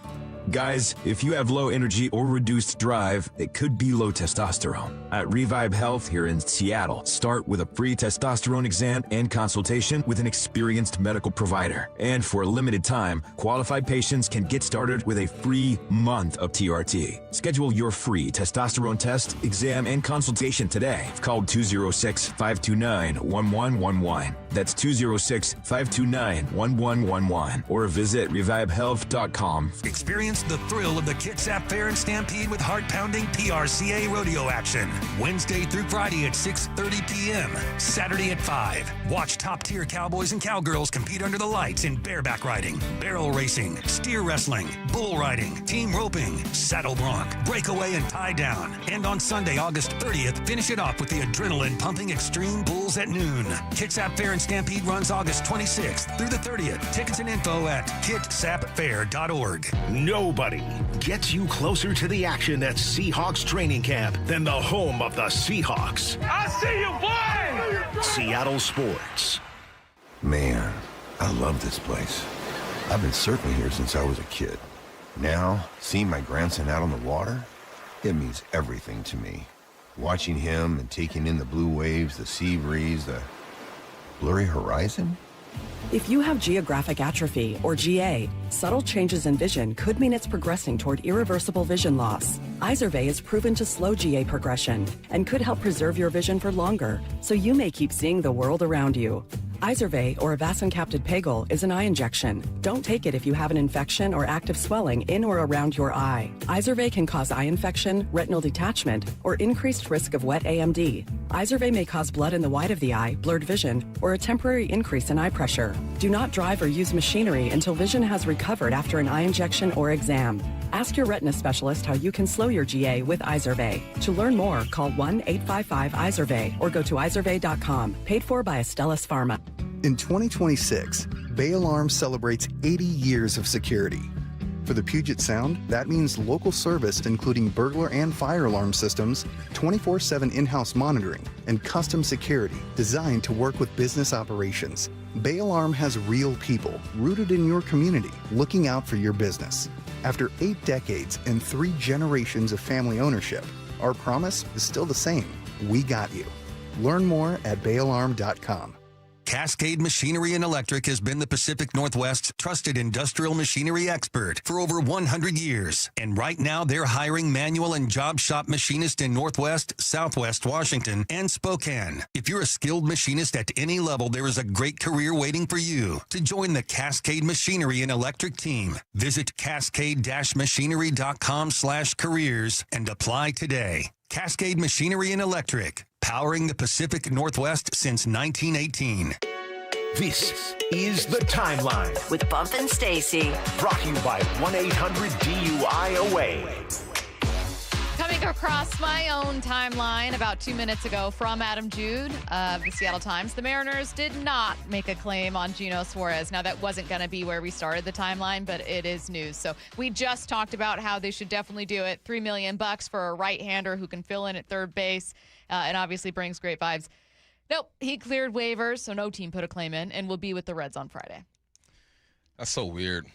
Clearing waivers, and you're like, I'm back, guys. Hanging out. In football, if you clear waivers, they'll have the option to put you on practice squad. So you're with the team, but you're kind of not with the team, but you are. No, it's unfortunate, man. I thought they would make a move here, but obviously they didn't think Geno was worth it. At $3 million, bring the vibes back to the team and helping them out. So I move on. Is it surprising? No. Nah. But again, I don't know that Geno is as valuable to every other team, especially for $3 million, as he would be to the Mariners. That was my stance on it, is like, I think the Mariners are getting something they currently do not have. Other teams, that's not really the case. You're paying a lot of money for a month of a negative WAR player. I think it's different for Seattle. I digress. They didn't end up doing it. So it clears waivers. So no Geno here in Seattle. Next story in the timeline, originally our first. Does time heal all wounds? If you're former Titans head coach Jeff Fisher, the answer is not. First of all, Netflix's Untold series, phenomenal. Not everyone is a banger. But everyone is worth watching. I think they do a great job. But they have a new one on Vince Young's career at Texas and in the NFL. Things did not go well for him in Tennessee. The Titans were forced to move on from him and Fisher. In the documentary, Young said that he wrote Fisher a letter apologizing for their time together. But Bump, he never got a response. Fisher shared why he didn't answer. At some point, you did decide to write him a letter. What did you want to say to him? You know, I didn't want to leave anything open, no wounds open. So I was like, I hope you could forgive me for how I handle a lot of things with the Titans. So that's why I sent him that letter. Yeah, he sent me a letter. Yeah. So. Why didn't you write it back? You know, you spelled my name wrong. So I didn't know that it had come from him. I guess in retrospect, it would have been nice to give him about spelling my name wrong. That's why. That's petty. With the music underneath, too, you know? And then you just and you can tell he's like, he did spell my name wrong. In hindsight, it probably would have been better to just make fun of him for that rather than not respond to someone much younger than me who was trying to apologize. That lets you know right there. It's deeper than that. Yes. Because if he really cared about Vince Young, he could have spelled his name horribly. Oh, he took that personally. He could have spelled it without an F. And he would have responded to him. So there's something Call deep him there. Jed. Obviously, there's been like some back and forth. We don't know what the classroom was like, but that's telling, man. Even if I feel like even if undrafted Michael Bumpus were to send a letter to Ring of Honor Mike Holmgren, he's going to write back. So I have not watched this one yet. It's on my watch list for Netflix, but I obviously saw this clip, and we're talking about it now in the timeline. It's very funny. Am I the only one wondering how Vince spelled Jeff Fisher? There are multiple ways to spell Jeff. There's multiple ways to spell Fisher as well. Okay. Because you got SCHER and SHER. Here's my thing. the Jeff Fisher that exists, like the real spelling of his name, is the less hard version of either of the other two. That's all I'm saying. That's all I'm saying. Both of them are, he's supposed to Jeff. I'm just saying, if your name is Jeff with a G, or if your last name is Fisher with a sneaky little C in there, that is objectively easier to forget or misspell or mess up than the Jeff Fisher that exists in real life, which is just Jeff Fisher, exactly what you would think. I assumed it was with the C because he messed it up. I just assumed. Well, and like right? you spend so many years with people, you're bound to know how to spell their full name. What are the odds that he didn't say Jeff? What are the odds that he said Jed? John, Josh, Jeff with one F. Now that's crazy. One F. That's crazy. I've never seen that. a one F. I've never seen that before. I'm just saying, I want to know if they mention it in the documentary or show the letter. Someone please let me know. I got to know how he spelled his name, because I cannot think of an easier version of Jeff Fisher than the way that it is in real life. That's interesting, and lack of detail by Vince Young, pettiness by Fisher, super pettiness. There's a lot of stuff in the middle that went on that we have no idea about. Someone else who has an easy-to-spell name. TMZ released the body cam footage of Jed York, just 3 letters in that one. His arrest outside of an Ohio mobile home community. The arresting officers sounded just as perplexed as all of us about a very wealthy person attempting to solicit a prostitute in broad daylight. So in this video, they're going through his wallet, and there's just a ton of cash. He's a real estate guy. He's got all the money. Wow. It's crazy the people that do this. Right. Like that, they could do whatever they want. Like they could do other things. Yeah. They could go other ways. But it's wild. I gotta be honest, all of us thought the exact same thing. You're a billionaire. You don't have a real job. I mean, yeah, you own a team, but like you just kind of exist with all the money in the world. These officers arrest you with far more than $140. Maybe he brought some for a tip. I don't know. But far more than $140 in your wallet. I'd be thinking the same thing. If I'm just like a regular worker, I'd be like, oh my God, this guy has so much at his disposal that other people would only dream of.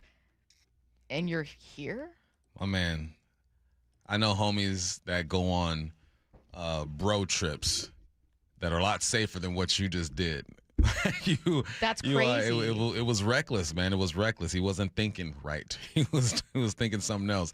But yeah, it's the more details we get about this, the more ridiculous it sounds. And he deserves everything he's getting right now. He's got to hide for at least a year. Did you watch the video? I did. Did anyone else watch the video? He's wearing a Yankee shirt? He's wearing a Yankee shirt. He's wearing like basketball shorts. Like my guy woke up and just hit the road. He did me going through a Starbucks drive-through. Yeah. But the thing that caught me is when he doesn't really have a story. They're like, what are you doing out here? Driving? That's like me lying. I wouldn't even know what to do. Actually, no, mine would be more elaborate. I'd be like, oh, I was on my way to Starbucks, but I got turned around because my phone almost died, but then I plugged it in. But like you can almost tell in that moment, he's like, what do I say here? I better not say too much. I better get a lawyer because he knows in that moment. But like, they're like, what are you doing in this area? And they're clearly hinting at like, you're in East Palestine. Like, what you're in a nice car with a lot of money. What are you doing here? Yeah. Just driving. Checking out he should have said, I'm thinking about buying this community here. It would have made more sense. Come up with something, man. But he was under pressure and he crumbled. And he knew he was in trouble. He sure did. That pocket collapsed, man. He didn't know what was happening. Next up, Lane Kiffin has been in headlines this week as LSU continues to bend the rules on recruiting. He was asked about being a college football villain on yesterday's Pat McAfee show. Yeah, I don't worry too much about that. I think as you talk about villains, sometimes the difference between the hero and the villain isn't very far apart, and it changes very often. I see your wrestling stuff there, so I referred to Hulk Hogan before. Hell yeah, brother. A villain, then a hero, then a villain, then a hero again, and then a villain. So, it happens sometimes. And, when you're trying to do things at the highest level, a lot of times people want you to apologize for what you're doing when you're chasing greatness. And that's what we do here as a program. That's how we run it. And our players know that. And I think our fans and administration, wherever been, they love it when you're there. And so they understand that you're doing the best for their program at the time so that they can win and they can have everything that they want and they're wanting to have on Saturdays. What'd you think about his answer? I think it's the right answer. I think he's been through so much, right? He was at SC as a position coach back when I was in high school recruiting. He goes to Tennessee, doesn't do well there. A few years at SC, 10-win season. Now they expect it. Florida Atlantic, Ole Miss, LSU. And Lane Kiffin has never been looked at as like the sweetheart, the darling of the coaching world, right? He's brash. He's a bit different, and he's used to this. And I think he's approaching it the perfect way. You're going to have your ups and your downs, especially when you're dealing with these big universities. The only people that are really going to love you at these universities are the players and the fans and the alumni. So, no, I think his answer's fine. And I think he's embraced who he is, and I think that's how you get the best out of people. Let's go around the diamond. The Mariners off today, but they begin a 3-game road series against the Blue Jays in Toronto on Friday night. That's Around the Diamond, brought to you by Klein Jewelers Edmonds. We got to hear from Mike Macdonald speaking with reporters. We'll take you there next live. Seahawks training camp with Wyman and Bob, afternoons 2 to 7. Rashid Shaheed is with us. How are you, man? I'm doing great. Thank you for having me. Did this feel like the perfect fit? I just felt like I fit the culture so well. Everybody here just works so hard and they're so determined each and every day to improve and get better. Where everybody's excited for work.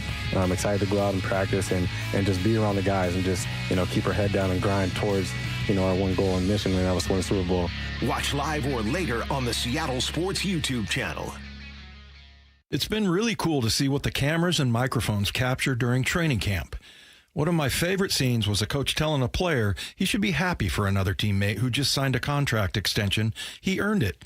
Dave Wyman here, and I'll be happy for you if you earn $30 each month with the Harborstone Credit Union PNW Cashback Checking Account. Hey, it's not life-changing money, but if it's more than what you're currently getting from your checking account, open an account at harborstone.com/cash. The PNW Cashback Checking Account is free, no fees or minimums, and when I make everyday purchases with my Harborstone PNW Cashback debit card, I earn up to $30 each month. If you live, work, or worship in the state of Washington, sign up for a membership with Harborstone Credit Union and get the PNW Cashback free checking account. Open your free account online just like I did at harborstone.com/cash or visit one of their 29 branches across the Northwest. Insured by NCUA, terms and conditions apply. We can't tell you what our best deal is until we know what you need, but we can promise this. At Lee Johnson, we'll work hard to find it. Lee Johnson Auto Family, the LJ way. Start having fun. Caesar Sportsbook at Muckleshoot Casino Resort is your #1 place to eat, drink, watch, and have fun. Keep up with your favorite sports anywhere and everywhere on property with the mobile app. Visit muckleshootcasino.com today. Scan the QR code and let the play begin. Muckleshoot. When your equipment is down, every minute counts. Levitt Machinery has the parts, technicians, and expertise to get you back up and running fast. Because if it's forked, we fix it. LevittMachinery.com. Need a lift? Stack it, reach it, lift it, Levitt. Hi, I'm Chuck McDowell, the timeshare cancellation guy and founder of Wesley Financial Group. And I want to set the record straight. I am not an attorney. I've never wanted to be an attorney. And the truth is, I really don't even like attorneys. If I sound like an attorney, I'll apologize. But what I've learned in my 15 years in the timeshare cancellation business is you don't need to be an attorney to get folks out of their timeshare. After 15 years and over 50,000 cancellations, I can tell you with confidence, we know how to get you out of your timeshare. Call us today and we'll send you our timeshare exit guide absolutely free with all your options for cancellation. Attorneys, this was meant to be funny, so please don't sue me, especially my friend Kenneth from Black River Falls, Wisconsin.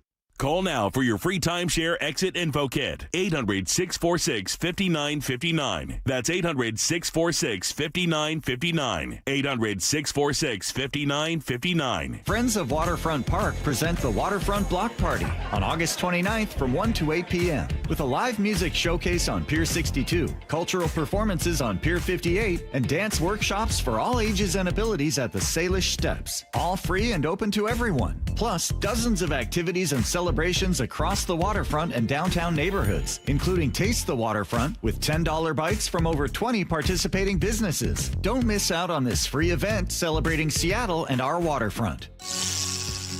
Heading outdoors or on the water this weekend? Check in with Joey and Nelly on the Outdoor Line from 6 to 8 a.m. every Saturday on Seattle Sports and the Seattle Sports app.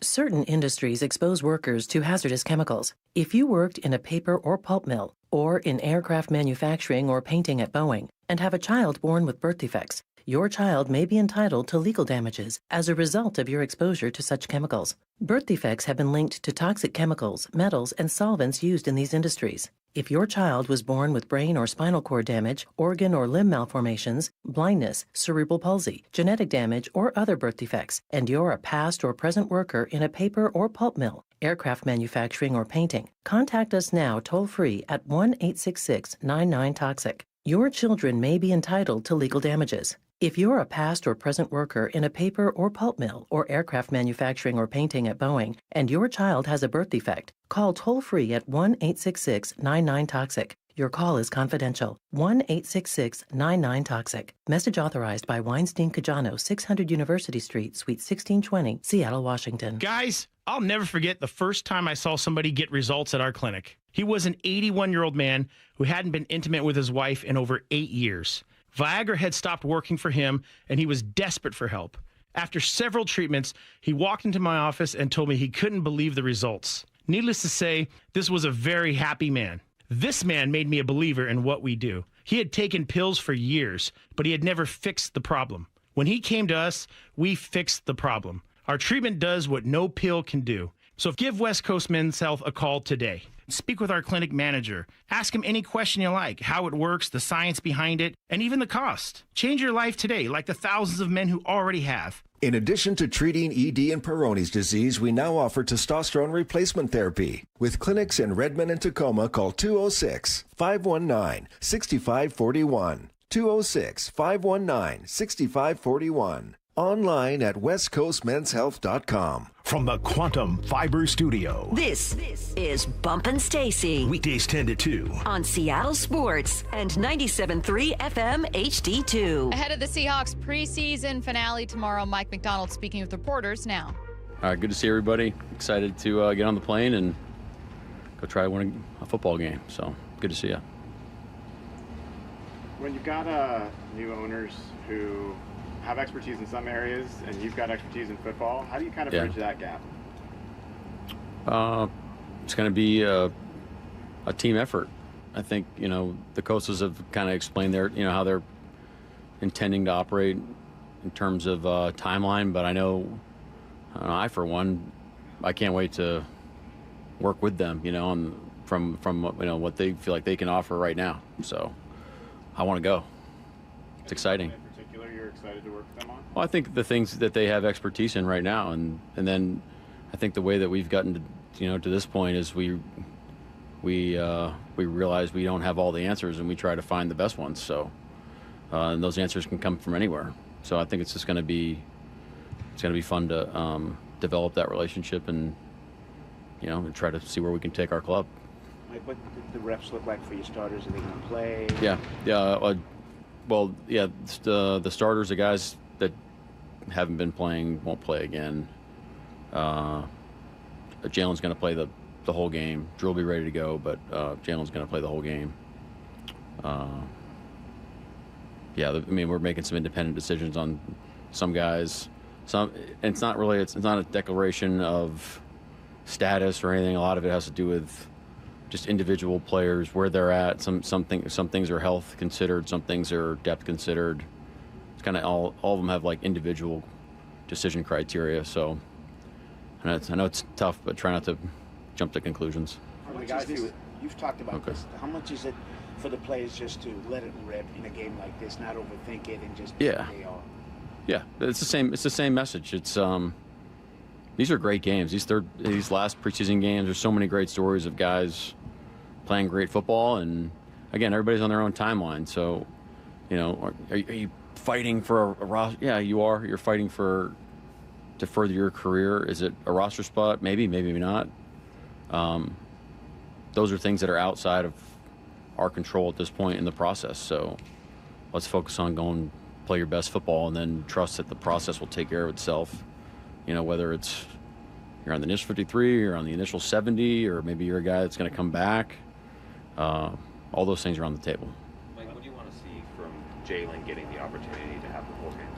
Well, I think it's really great that he has an opportunity, just like the Green Bay game last year, where you're not subbing in, you're not coming in at halftime, you're going through the whole process of starting a game and getting in rhythm and managing the situations, all those things that we want from our quarterback. So I think I'm excited to see him play. It's a great opportunity for him. Leonard Williams, what makes him a player that you guys wanted to free up?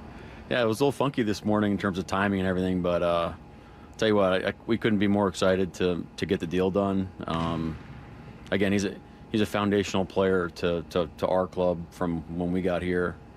I feel like I'm kind of a broken record with this thing, but like all the things, obviously a tremendous all-pro caliber player. The type of person he is, just an absolute A+ person, teammate, the day-to-day. Really just how much he's invested into our team and really his teammates, and really, really excited to have it happen. I mean, it's really great news. So I understand he hasn't signed yet. He's going to sign here within the hour, and everybody's going to celebrate. It's a great deal for everybody, and we're excited to make it happen. People who haven't watched him play closely might look at it and say, 32 years old, that's a huge reinvestment in a guy like that. What kind of football is he still playing right now? Some of the best in the world. His production is high, but it's also a synergistic thing where I feel like the way he plays sets up other players as well, both in the run and pass, and let alone like how he interacts, just how he builds up the whole team on a day-to-day basis too. So again, I think it's a great deal for both sides, and he's earned it, and we're excited to make it happen. What are all the ways you rely on him, maybe partner with him that maybe everyone doesn't see? Man, I have a hard time thinking people. It's hard to not see what he does. It's interesting that you guys are asking those questions. He's an absolute force that people have to account for, and when you do that, that takes resources towards him, and he can win those matchups. And when you allocate resources one way, you can't allocate them another way, and now our other guys have opportunities. So not only is he making a ton of plays, he's setting his teammates up for making plays as well, and we play better defense with him for sure. Speaking of field and culture too, That's what I'm saying. He's just a great teammate every day, same guy, positive outlook. We talked about Warriors in the Garden type of, or just who we want to be as people, and he's that. I mean, that's who he is. Speaking of allocating resources. Sorry. Yeah. Which one? Speaking of allocating resources, I know that you don't jump too much into the weeds when it comes to the contract stuff, but how big of a deal is it that you now have several more seasons where you get to have Leo and Byron playing together and not have to worry about Byron having his pending contract and things like that? And it's just hard to keep two high-priced DTs together and having that luxury. I'm very excited. We want great players, great people. We want Seahawks on our team, as many as we can possibly have. You want to be able to pay everybody as much as you possibly can. Obviously, there's limitations on these things, which is why it's so important for us to be able to keep as many Seahawks that we feel like can help us out in our building as we come down to like this portion of the year and really throughout the season. But when there's game-changing type guys like Leo, like Spoon, like Jax, we have the opportunity to lock them up for an extended period of time and make them foundational pieces of our team. That's got to fire you up. It's pretty awesome. All those guys you just mentioned, Leo, Jax, Spoon, they're all in that leadership council that we've heard you reference, but we saw it on Hard Knocks the other day. Yeah. For you as a couple years ago, first-time head coach, how valuable has that back and forth been with a group of guys to get their feedback and not just here's how I'm going to do it? Yeah, they've been great. Charles is part of that crew as well, and had a couple of fun conversations since then. Turns out if we have a leadership meeting, you can be excused from other responsibilities in the building. So we've had, but the guys have been great. They, it's trying to create an atmosphere where we're all aligned in how we're doing things. And so sometimes it's what's coming down the pike. Sometimes it's, hey, maybe we need to veer. Sometimes it's coming from me. Sometimes it's coming from the players. It's a team effort on getting the ship sailing in the right direction at all times. And Oh, go ahead. Sorry, you're No, I'm done now. Sorry. Have you guys already made your decision about whether Zach Charbonnet is going to come off PUP, or is that something that could still happen before next week? We don't have any. Let's just say we don't have any news on that front right now. Okay. And Nicky Memori, when would he have to start practicing to be available in week 1 for you guys? Probably not going to answer that one. How's Jordan doing? Doing good. All the injuries, you know me, injury stuff coming into week 1. It's just we're going to keep it pretty close to the vest. Has Torrey long-term injury been ruled out, or is this? Yeah. Mm-hmm. Leo's just one of 4 guys you have up front who's played 10+ years, and Cheno's right there too. Like, what is that? When you're, whether it's in game trying to adjust things or plan things, just that level of experience you have up front, what's that do for you? Yeah, it's a great question. It's a fun group to work with, and you know the trap is that you have all this experience, which means you have a lot of production and a lot of success individually, you know, and so people. If you don't create the right environment, you know, the right type of guys, you have a lot of guys, you could end up in the trap of people trying to kind of get theirs and ego gets in the way. But, you know, the guys that you mentioned, the guys that are on our team, they use it as a plus. You know, they use it as a way to get the solutions and bring each other's games to another level, which makes the process a lot of fun. And I'm not really in the weeds on how we do what we're doing play to play, and how we're getting it, like just in the meetings and the details and all that. Like AD does a phenomenal job, CP, Bynes, Hines, those guys. It's a tremendous team partnership on how we utilize our front, the techniques we do, how they prepare, all those things. It's really cool. Coach, well, that proven experience, it can be kind of tough for some of the younger defensive linemen to really stand out. But J.R. Singleton this past weekend led the team in tackles. Yeah, that's pretty awesome. How have you seen him progress this year after last year being a practice squad the entire season? Yeah, JR he actually had a good camp last year, and I think it's you know, to your point, like being in a room with veteran leaders is actually a great opportunity because, you know, we're trying to. Those guys don't need as many reps as the rest of the team, and so you're going to take a ton of reps. And so if you can take advantage of those opportunities, you know, and then like the rookie dynamic and the rookie aspect of like being in with vets, and you take care of the vets in the room, they're taking care of you. You know, there's a lot of knowledge that's getting poured into you. You know, with the guys that we have and the way that JR goes about his business, so he's definitely taking advantage of it, and he's played good football. You know, he should be proud of himself. We know Bud's out for the year with Free now, obviously, but how's he kind of doing, and what's kind of the outlook for him long term at this point? I'm really impressed with Bud and his mentality. Bobo too, Mason same way. We got those guys are studs, and so I think their mentality is just, hey, let's go attack. Like what's the next thing? Which, you know, is probably going to be surgery, and we'll go from there. But it hurts, you know, it hurts. But you're also you know, we're rooting for him. We're going to be beside him every step of the way.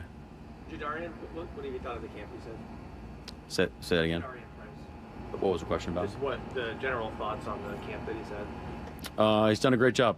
He really has. All 3 downs. It's gonna be. He's still. I mean, he's a rookie in terms of, you know, there's going to be things that we're going to need to attack in his game that will show itself in games. I think, you know, we haven't been afforded the luxury of, you know, having the bodies right now at running back to give him the reps maybe in a game that we normally would give to a rookie runner. But he's shown that, you know, that we're really confident in him going into week 1. So he's kind of earned that decision for us to feel good about it, even though just about any other circumstance, you know, you definitely want really any rookie to get preseason exposure and experience. Like with Bobo out and obviously Torrey down for the moment for you, how do you kind of view where your running receiver spot is kind of behind the top 3? And the guys, obviously Montori's made an impression during camp, but how do you kind of see that group and what are you looking for? Yeah, it's a tough one. It's a tough one. We're down a couple guys right now. But the whole room has done a really good job, you know, a really good job. So, you know, as much as you hate saying it, like there's opportunity for guys now that those guys aren't available right now. But it'll be interesting. You know, again, it's you're always in like team competition. It's never a 1-for-1. It's never this guy doesn't go, so this guy goes, or we're swapping. It's always the whole team. You know, it's even like between sides of the ball. You know, you could now you're talking about special teams types decisions, where you know is the DB group or the outside linebacker. How does that get involved with, you know, the decisions that you're making on who's dressing for you in games and what roles they're playing? So that's why it's important not to count numbers and to, you know, okay, I've made it or maybe I haven't made it, because it's always where you are and where your game is compared to where you can take it to the next level, and then what the team needs, you know, to go put together the best squad we can to go play a game. So, but we're excited about the guys we still have. You now know, since you now know that Bud's out for the season, how do you feel about the rest of the safety group in terms of trying to fill the different roles that you had? Yeah, it's really the same answer. It's really the same answer. It's we're excited about the guys we still have, you know, and we'll go from there, you know. But like I said, after the game, I think we're working through on, you know, how we can fill Bud's role and how we envision Bud playing for us, and that'll be a process that we haven't necessarily come to all the solutions right now, and that's okay. You know, it's just something that we need to be aware of. What's Trayvon Diggs showed you this week in practice of how ready he might be? He's gonna get a look tomorrow, which is exciting. He's done a good job. He's been having attention to detail, doing all the things we're asking him to do. So, and you know, it's not an easy ask coming kind of from training, not with a club, to coming in and trying to play high level football. But given the opportunities, definitely made the most of it, and we'll see where it goes. So Sam, that's a position depth need. Yep. What does he show? I think it's a similar answer that I gave earlier in camp. It's not an easy position to just come in and play to the level of our vets. So yeah, just understand that he's on a different path. You know, just keep attacking the things. It's not because we are where we are right now with, you know, everyone sees that it's transaction days in a few days. It's not however we decide to operate. That's not the end all be all with him. He's got just stay on track. Just keep taking your game to the level. Keep stacking wins. Stay to the process. Trust it. You know, and we'll see where his career can go. But he can definitely play in this league for sure. The effort play that Peely made in the red zone the other night to draw the holding. Those coming along great. He's really applying a lot of competition to his room. Really excited about where he is, you know, and his trajectory. He's got a great career ahead of him. I really believe that. Just a lot of great, like, just plays at chasing the ball and finishing plays. You can tell he's got the right mentality. So he's going to be a good player. Coach, it was last week, but we saw it on Hard Knocks. You referenced your mentor, O.J. Bergrance. Like, when you were breaking down, you know, the team, you were saying, you know, we owe it to him to be ourselves. You know, what way did your mentor kind of shape the way that you have that as your value system? Yeah, actually, you know, Daniel Stern put together a video for the team. That was Hard Knocks did they did a great job editing it, but there was a video we showed to the team that just painted a great picture about who OJ was and what he meant to not only the Ravens, but really everybody that he, you know, came in contact with. But I think OJ had such a great perspective on life and such a great spirit about him. There's a strength behind everything that he did. I got love, kind of like a fierce love behind just how he lived his life. And you know, he didn't have to pour into everybody that he did. You know, he had a lot of stuff going on, but the way that he did and invested in like all those people's lives, I mean, I think that just speaks volume about who he is and where his priorities lied. And I think it set a great example for everybody. I'm actually really happy that they included that scene in the show, because I think it just his message, his legacy is able to, you know, reach as many people as possible, which is really powerful, and we'll all be better for it. Anything else? Thank you. All right, thank you. All right, that was the latest from Seahawks head coach Mike Macdonald. Two things that stood out to me that I want to ask you about. One in particular I want to ask you about. The other one I want to cover. But if there was anything else that you wanted to make sure we get to, let me know. I wanted to start by just like newsworthy item. There's a lot there, okay? But the injury one to me that was most important was actually a one-word answer. And it was, I think maybe Brian asking, has a long-term injury been ruled out for Torrey Horton? Response, yeah, All right. So, okay, to me, that was the one that I at least jotted down with, like, worthwhile. The question I have, the other news item, Jalen Milroe will play the entirety of this preseason finale tomorrow against the Kansas City Chiefs. Bump, my question. What does it allow him to do that he hasn't been able to do yet? It allows him to correct some wrongs, man.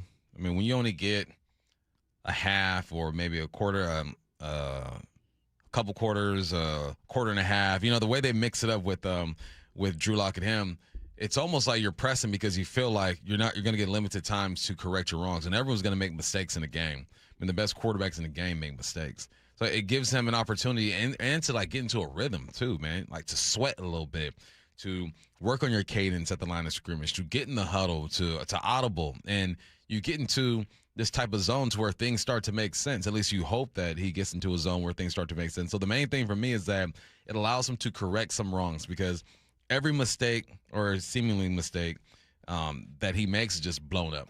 Mm-hmm. And because people are looking to see, can he be that number 3? Is he going to be trade bait? What do you want to do with him? So he's being watched closely. He's got to get used to that as part of the position. But just correct some wrongs and find a rhythm to your game. What are the corrections you want to see? What's one correction, I guess? I want to see him take a couple more risks when it comes to throwing the football, because I think he realizes JSN, Rashid Shaheed, Cooper Kupp, they're not going to be out there, right? The coverage is going to be tighter. The windows are going to be smaller. So he's going to have to take a few calculated risks and try not to turn the football over. Also, when in doubt, run that thing. Tuck the ball and just get out of there. That is your superpower. So, yeah, and see if he can protect himself. And that's the hardest one to do, because when I watch the film, I kind of know where guys should go. I don't know if he's making the calls. I don't know if guys are missing things. There's a communication that I just don't hear. But there are times where I felt like, okay, maybe he should have slid that protection, or just give the running back a reminder, hey, you're working Mike to Will. You got me on this side, I got the other side.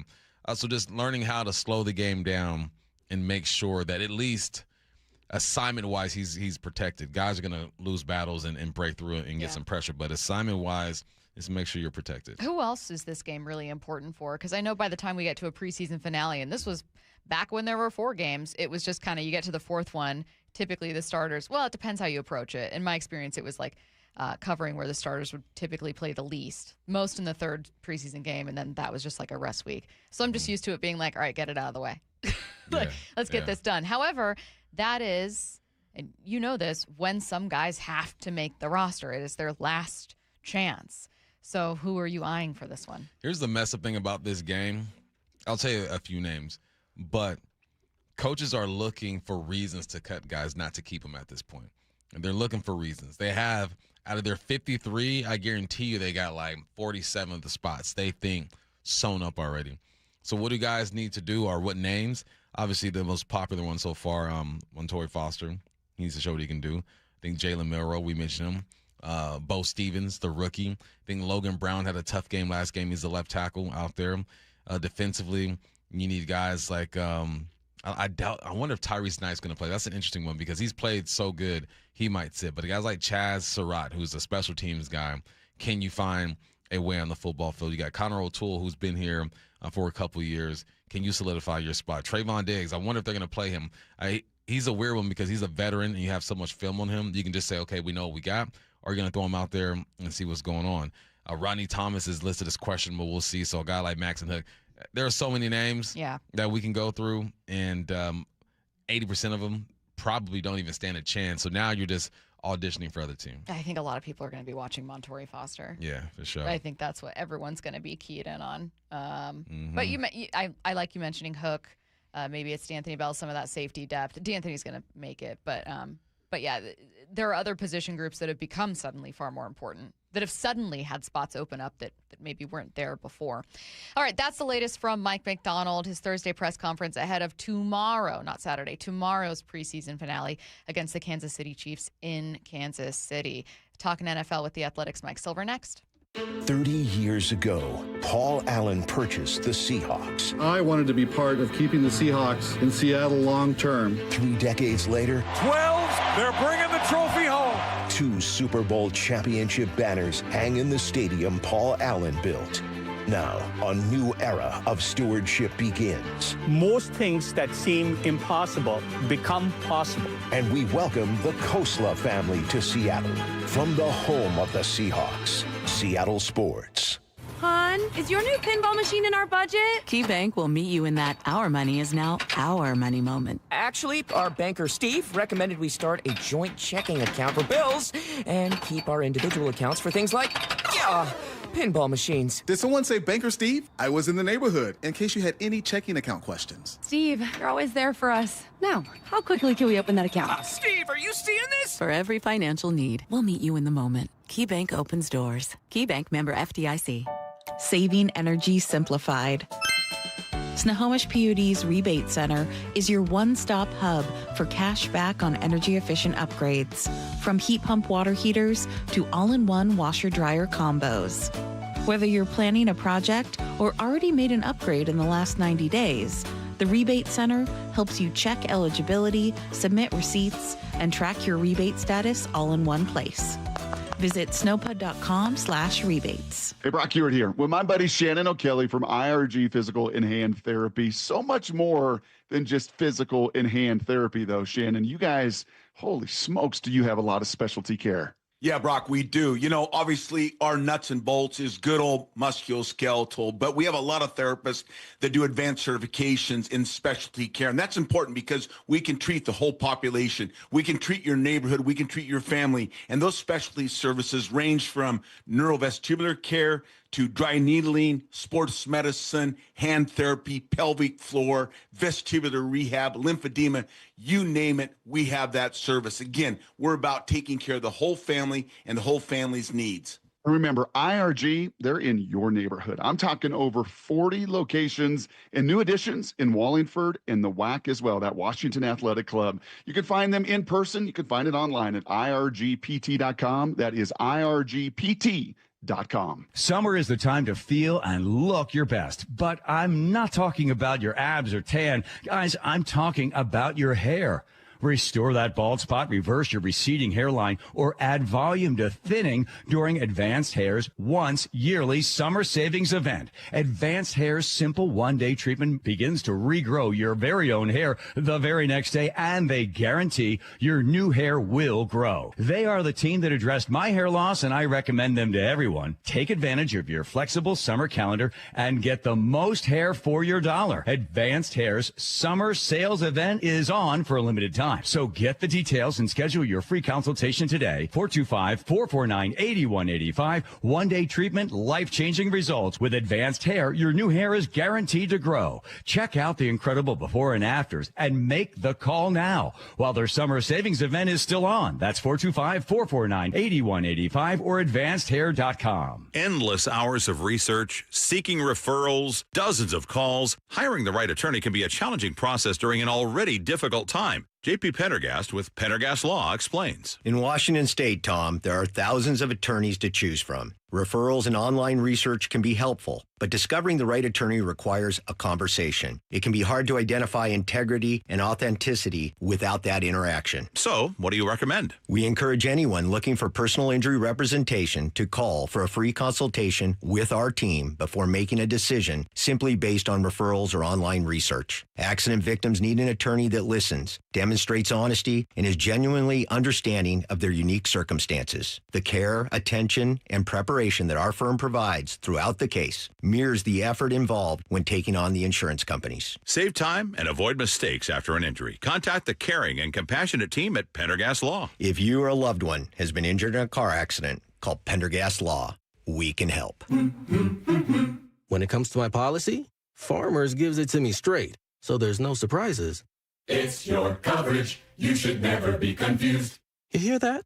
An insurance provider with a conscience. We're a choir, but yes, we have that too. Straightforward coverage you can literally understand. That's what you get when you have Farmers. Bum, ba, bum, bum, bum, bum.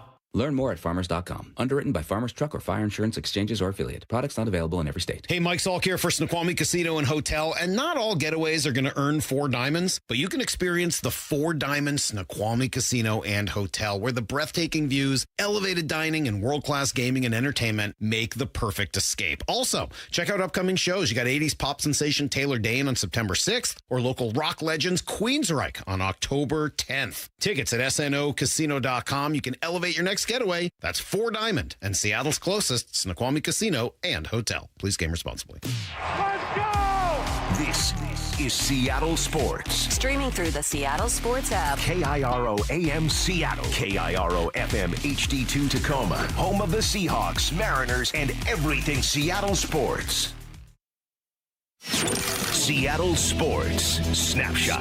The Seahawks and defensive lineman Leonard Williams earlier today reached an agreement on a 3-year, $90 million extension with $56 million guaranteed. That from NFL Network's Ian Rappaport, later confirmed by the Seattle Times.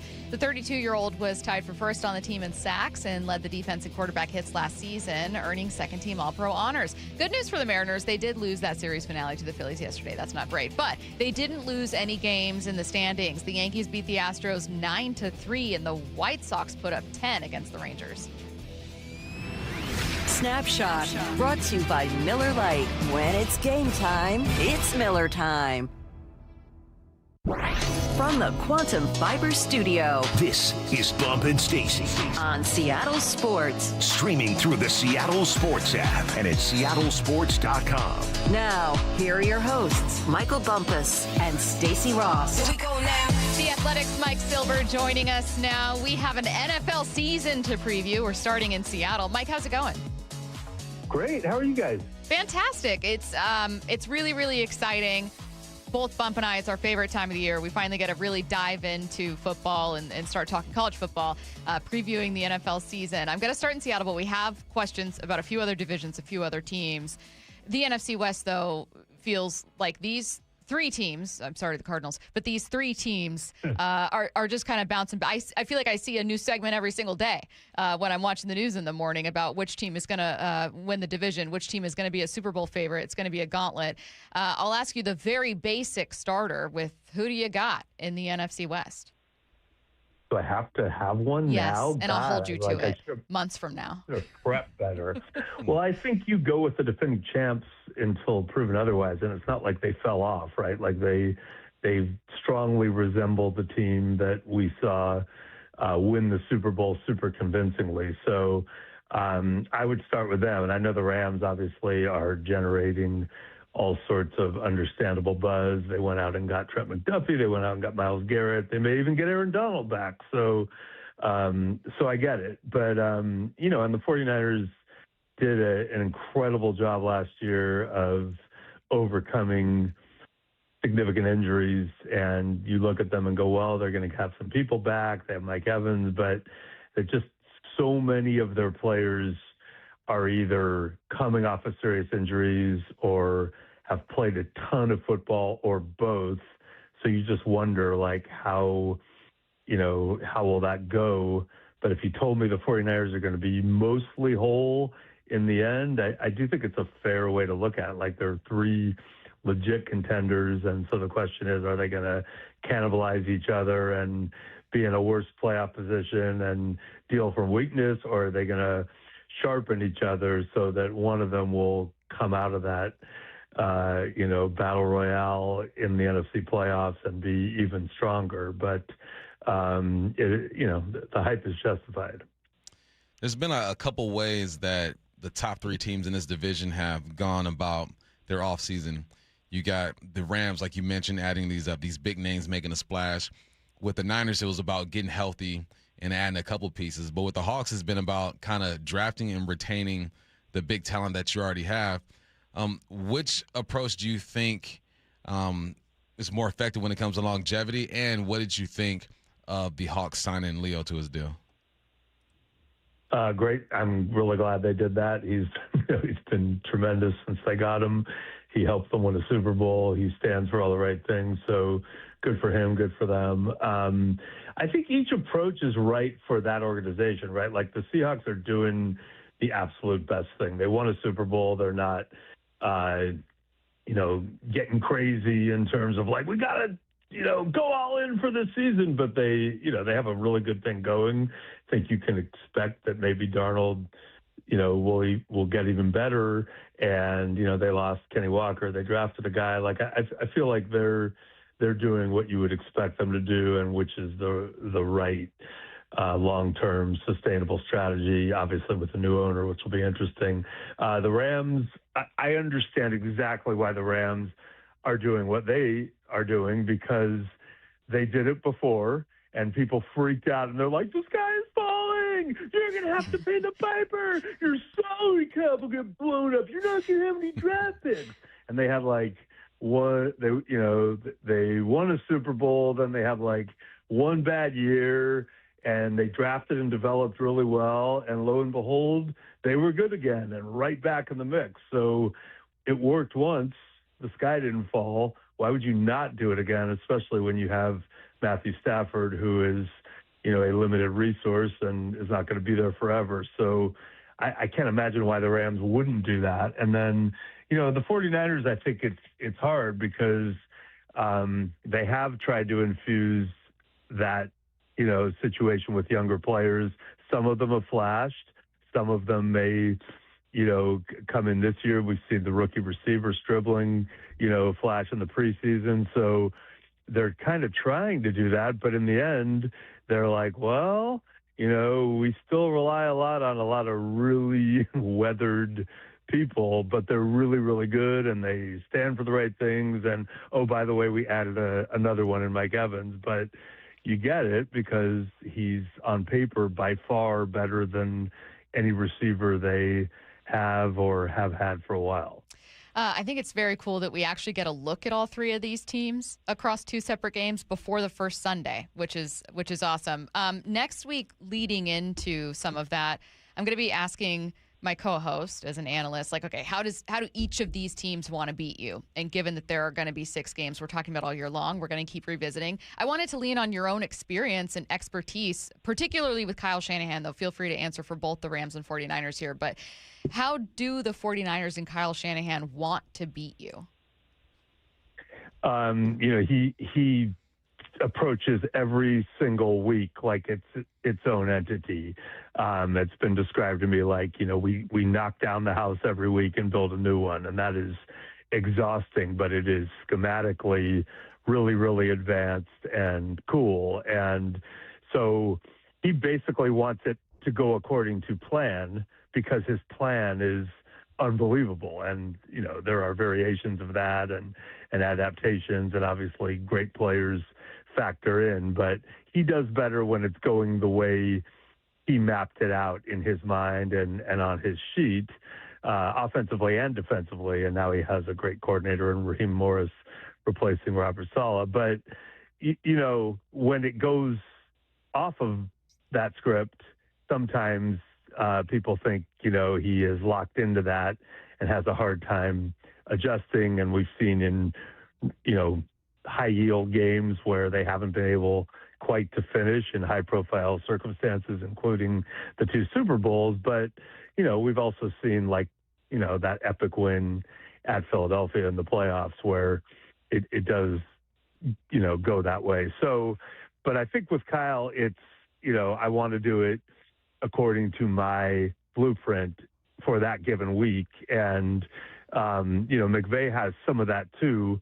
I think McVay, it's more, there's a little bit more like, hey, I have some great plays, but let's not overthink this. Like, let's get the ball in the hands of Devontae Adams near the goal. We do these things really cool. Let's do them fast. Let's do them well, and let's roll. But, I would also caution everyone, not to read too much into the beginning, especially week 1, because let's flash back.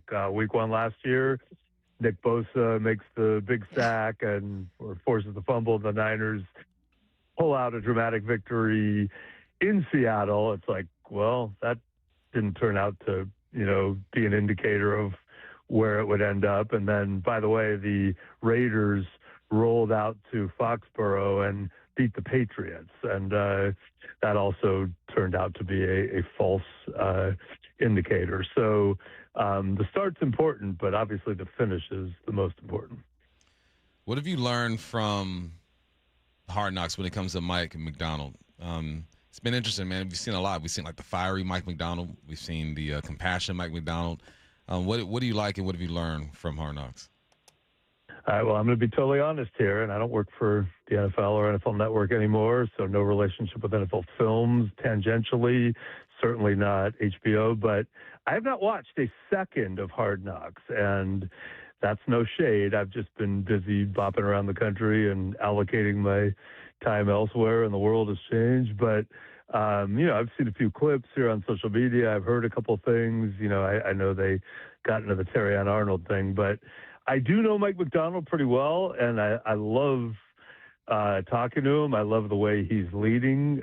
It's super authentic. He's not, particularly insecure about it, and he has every right to feel really good right now. I mean, if you think about it, you wait for your chance, you get a chance, you have a pretty good first year, and then year two, you are absolutely slaying on top of the league, and there's no reason to think they're not going to be really good this year. So I'm glad the world's getting to see it. I'm sure in that locker room long ago, players concluded, like, this guy's really good and he can help us thrive. All right, stepping outside of Seattle and stepping outside of the NFC West, I wanted to look at a very bad team, and that's Cleveland. I know that some people, this is probably like previous iterations of where's Aaron Rodgers going to sign, where you just get asked a million questions, but I still think that Cleveland's decision to go with Deshaun is interesting, and the way that other people are talking about it is interesting. How long do you think he actually lasts as the starter? Because I'm not expecting him to be great, but I'm sure Cleveland's totally fine going number 1 overall in the draft. Yeah. So, first of all, I kind of felt, based on people I was talking to all off season, that that's how it was going to go. And, then we had the training camp competition and Deshaun didn't look particularly well. And I think people overreacted to the post-game press conference. Maybe he didn't express himself well. Maybe it wasn't a great look. There's obviously a lot of, there's a lot of context there that triggers people, but I don't know, whatever, man. He admitted that he didn't like it when the Steelers fans are booing him, and he's been working hard to get back. And, I do kind of like how Todd Monken, didn't listen to the angry mob and be like, yeah, okay, I'm not starting him. Like, play the guy you think is going to give you the best chance to win the first couple games, see how it goes. Maybe he'll play well. Maybe they'll win a couple games, see how it goes. And then, you can always switch to Shedeur. But probably in that building, there is a thought that their quarterback in 2027 is not on the current roster. He may be on a college roster. So I think the way you're looking at it is right. But, things change. And if I'm general manager Andrew Berry, they fired Stefanski. The owner, Jimmy Haslam, came out recently and made a point of saying, oh, no, he picked Shedeur, so I think it was Shedeur. So when you start hearing the owner, clarify that the GM made a decision, I'm like, So in other words, I know they're in analytics and trust the process and all that over there, but if I were an employee in that building in any position, I wouldn't be like, hey, let's just suck this year and play it. Like, I would try to figure out a way to suck less if possible. I had to admit yesterday that I was wrong about the QB competition in Atlanta. I just thought that Tua had enough experience to where he would at least hold off Penix for as long as he can, but it sounds like it's all bad over there in Atlanta when it comes to Tua. Where does Tua go from here? If he is the backup in Atlanta, do you think he's done being a starter in this league? Yeah, I don't know. I mean, I'm trying to be less drastic about quarterback stuff. Darnold being a great example, right? But it was like, CJ Stroud's awesome, Bryce Young sucks, or it's Jaden Daniels. Then it's like, no, it's Drake May, maybe Caleb. I don't, we've seen a lot of quarterbacks fail, and who were drafted high and never really get it back. We've seen Darnold, who to his credit, fought through a lot of stuff and is now doing really well. We've seen people have second acts. So, Tua was playing at a pretty high level in those early years with McDaniel in Miami. I know he's had concussions, which factor in, but it's not a great sign for him if things aren't going well in Atlanta. It's an interesting league. I've seen some weird things. So, I figured Deshaun was done, but here he is with a chance to start in an interesting circumstance. So, don't know if I can, fully conclusively say that, but I hear you. What team do you believe in most in the NFC North? The NFC North. Wow, that's a great question because you can make a case for any of them, right, good or bad. I still think Detroit is really good.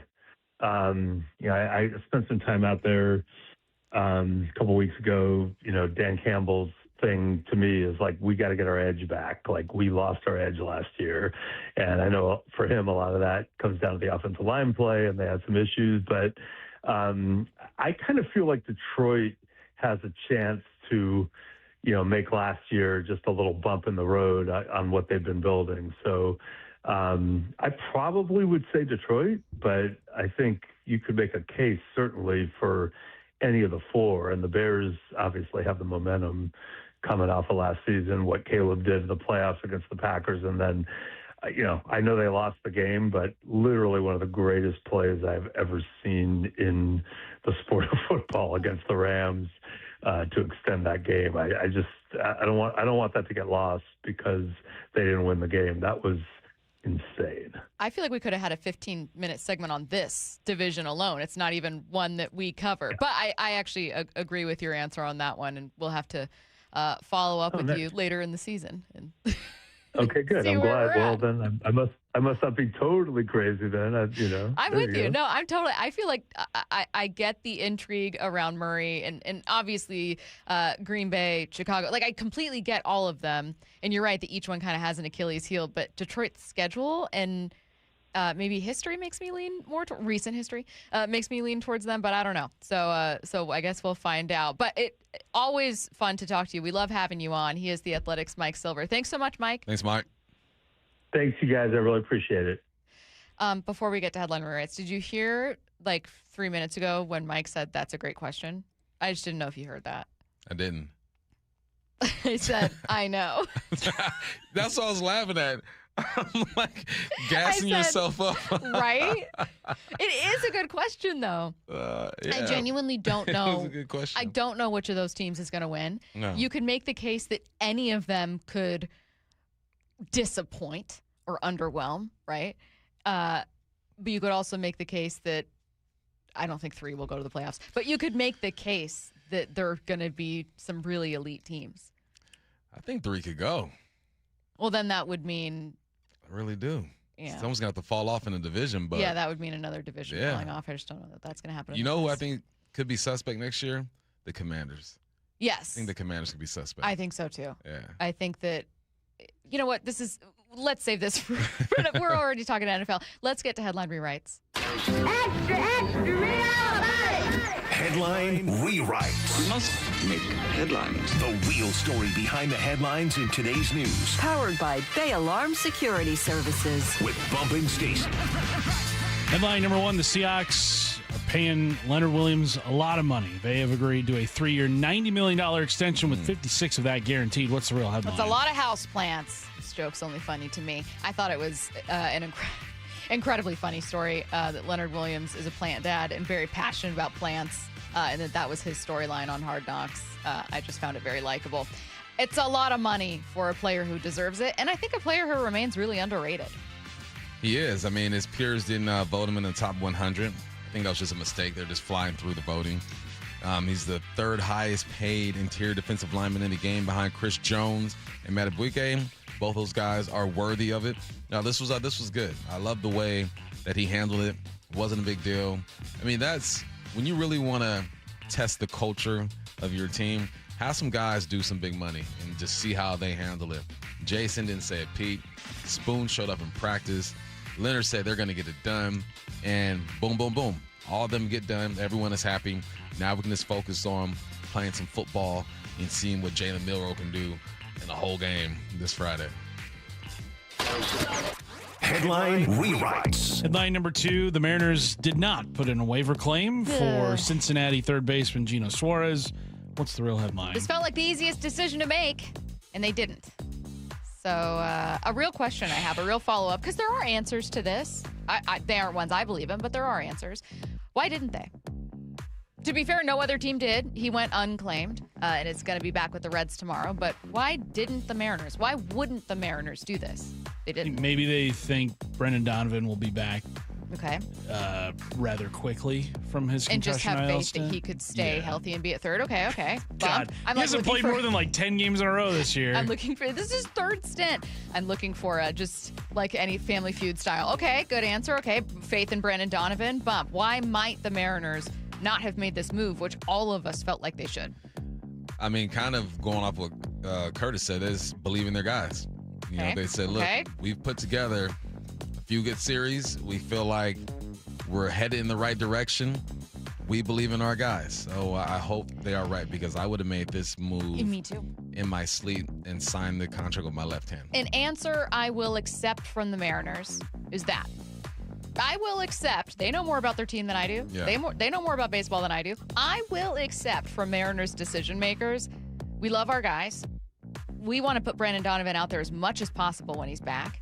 We think Ward's going to heat up, or Wilson or Wisdom or whoever it is. And so we like, what we do with our DH. Maybe we want to put Dom out there more.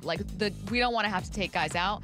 We adore Geno, but we wouldn't have been able to find places for him that would actually make use of him. Yeah. That answer I'll accept. The answer I won't accept, that I hope it isn't, we didn't want to spend $3 million for a negative WAR player for 5 weeks. I hope that to me is indefensible if he would have helped your team. Yeah, I hope that's not it. I hope that they believe in the chemistry. They feel like they found something. Maybe the communication is on point. Dan's at a good place. Who knows the details of this whole thing? But they're playing some good baseball, so we'll see. Headline rewrites. Headline number 3, Bryce Miller spent the second half of Wednesday's game in the bullpen. Dan Wilson says it was just a precaution in case they ran out of arms. What's the real headline? There's an easier way to make There's an easier way to make Bryce Miller a bullpen arm, Dan. Yeah. It's just to do it. That's the joke. You just got to do it. You got to do it. And it's tough, man. We know Bryce doesn't want to work out the bullpen. He's made that clear. But at this point of the year, we've already danced around emotions and feelings and respect and what he deserves. Now it's about what's best for your team. And if it's best for him to go to that bullpen, give you an inning, then I think you have to do it. But that's the hardest part, is this is where the relationships come in, the actual human beings factor in. Because as we sit here and we make the decision so simple, it could be simple, but they're the ones who have the relationships and have to deal with what comes after that. Someone texted in about Geno. You guys are wrong. The problem we have was that he struck out too many times. We don't need anyone to strike out anymore. I'm glad they made that decision. Look, the Mariners, to me, Bump is actually the one that made this point, are in a place where you're not really paying for the bat. And if you were a great club with a great culture who was winning and didn't really need that vibe or need that chemistry or need that, whatever, leadership, then it wouldn't matter. And it would be like, okay, well, why did you do this? You can't find a place for him.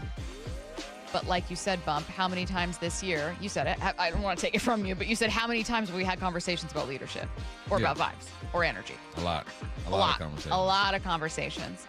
Forget strikeouts. Like what Geno is here. The Reds didn't, I know they're not really in a place to push for a playoff spot. That's part of it. But no one else claimed Geno. It's not like he's who he was in 2025. There's a reason he was placed on waivers, but he answers a problem, I think, unique to the Mariners this year. Yeah, he does. And, well, maybe they think, all right, he answers these questions, but he hurts us here. And, it's vibes, man. I would assume, even though they got, clapped yesterday, that this team is pretty confident in their abilities to make a run here. And maybe they felt like they just didn't need him. I mean, I actually think they could make a bit of a push. I wouldn't say a run. They haven't shown that all year, but I actually am feeling better about this team than I was 2 weeks ago. But I like Geno, and I think, again, it's a weird team this year, and you need to find every single avenue to compete, and I would just like to see signs that they are doing that. So. What's a run to you? Making the playoffs and winning a series. You don't think they can make a run? Sorry, I take it back. A push and a run. I'll change that. I think they can make the playoffs. I don't see a World Series team. Yeah, no, a run for me is let's get into the playoffs. Okay. You run to the playoffs and then you see what happens. I don't think they're going to win 10 in a row. Nah. I don't see that. Nah. I just think keep winning series. I just think you don't need to do that to win this division. That's where I'm at right now. And shout out to the Astros and Rangers who lost yesterday and helped you out. All three teams lost in pretty big ways, with each deficit by I think 6 runs. So, all right, taking a look around the NFL next. Why are we walking? Let's go!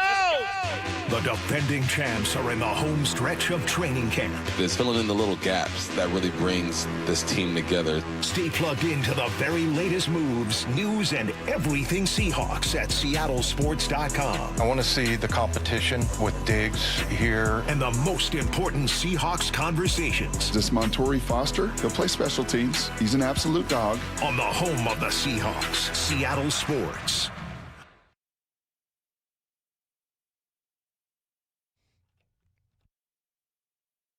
Need a lift? In your business, equipment downtime is not an option. With parts in stock and factory-trained mobile technicians, Levitt Machinery is here to get your business back up and running. From forklifts to telehandlers, aerial lifts to track loaders. Trust Levitt Machinery to lift you back up and get your equipment back to work. Because at Levitt Machinery, if it's forked, we fix it. LevittMachinery.com. Give us a call today. Stack it, reach it, lift it, Levitt. Make the nice, easy drive on I-5 to Silver Reef Casino Resort. There you'll find the ideal getaway where you can recharge and just have a little fun. It starts with the rooms. Deluxe, comfortable, and spacious with in-room tablets and free Wi-Fi. Downstairs you'll find the restaurants. Amazing steakhouse, the new Cantina Mexican restaurant, and Portis Bay Sports Bar. Head outside for an 18-hole journey with water on almost every hole at Loomis Trail Golf. I've been there. It is difficult. Claim your free entry to win a share of $100,000 in August. Drawings held every Saturday night. You might get lucky. Live entertainment with Ian Bagg this month, Guns for Roses next month, and Howie Mandel in October. Take I-5, exit 260, silverreefcasino.com. Lots of dealerships will tell you they'll work hard for your business. At Lee Johnson, we've been proving it for more than 90 years. You can count on us. Lee Johnson Auto Family, the LJ way. A weight loss plan you can take on vacation? That can't exist, right? Well, yeah, actually it does, and it's called Eastside Weight Loss Clinic. It's Mike Salk here, and trust me, I would know. The plan helped me lose 35 pounds in just 8 weeks. It's not a plan that's going to interrupt your life either. You still get to eat full meals. You can still go on vacation. You can even include a cheat day. It's not going to rule your life. Instead, you eat healthy, fresh meals that you prepare yourself, and you watch your body burn fat the healthy way. No injections, no pills, no monthly payments, no worrying you're going to gain that weight back as soon as you stop, because Eastside Weight Loss Clinic comes with lifestyle training to help you build lifelong habits. Find out if this is right for you. Do a free 15-minute phone consultation. You can schedule yours right now at eastsideweightlossclinic.com and take the call when you're in the car, commuting to work, or running errands. The only thing you have to lose is the weight itself. Go to eastsideweightlossclinic.com. That's eastsideweightlossclinic.com. Dr. Ryan Coogan, D.C. Results may vary. What is that sound? Ugh, that sounds like a plumbing sound. Luckily, there's a company that fixes all the plumbing sounds across Puget Sound. That's All Sound Plumbing. Puget Sound's plumbing experts. Have a sound? Visit allsoundplumbing.com. 1877 Cars for Kids. KARS Cars for Kids. 1877 Cars for Kids. Donate your car today. Call 877 Cars for Kids to reach a friendly live agent. Donation is super easy, and your car can be picked up as soon as tomorrow. Call us now or go to carsforkids.org. 7 Cars for Kids. Donate your car today. Did you know you can donate real estate too? Football, baby! Nobody gets you closer to the action at Seahawks training camp than the home of the Seahawks. Seattle Sports. One of my favorite scenes from training camp was a coach telling a player he should be happy for another teammate who just signed a contract extension. He earned it. Dave Wyman here, and I'll be happy for you if you earn $30 each month with a Harborstone Credit Union PNW Cashback free checking account. No fees or minimums. Sign up for a membership at Harborstone Credit Union /cash and get the PNW Cashback free checking account. Or visit one of their 29 branches across the Northwest. Insured by NCUA, terms and conditions apply. Guys, if your energy is down, your workouts feel harder, and your drive isn't what it used to be, it may not be aging. It could be low testosterone. At Revive Health here in Seattle, the first step is simple: a free testosterone exam and consultation with an experienced medical provider. We'll review your labs, symptoms, and overall health to determine if testosterone therapy could help improve your energy, strength, and performance. And for a limited time, qualified patients can get started with a free month of TRT. Revive has helped over 120,000 men since 2011 improve energy, sleep, mood, and confidence. If something feels off, don't ignore it. Get answers and take control of your health. Call 206-529-1111. That's 206-529-1111. Or visit revivehealth.com. Revive Health, elevate your vibe. Must medically qualify. Terms apply. Contact Revive for full details. In 2026, Bay Alarm celebrates 80 years of security. For the Puget Sound, that means local service including burglar and fire alarm systems, 24/7 in-house monitoring, and custom security designed to work with business operations. Bay Alarm has real people rooted in your community looking out for your business. After 8 decades and 3 generations of family ownership, our promise is still the same. We got you. Learn more at bayalarm.com.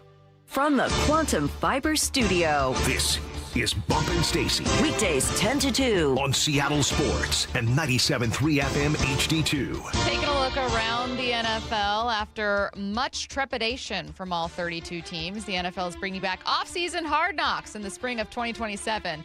The Giants won't want to be participating, that's for sure.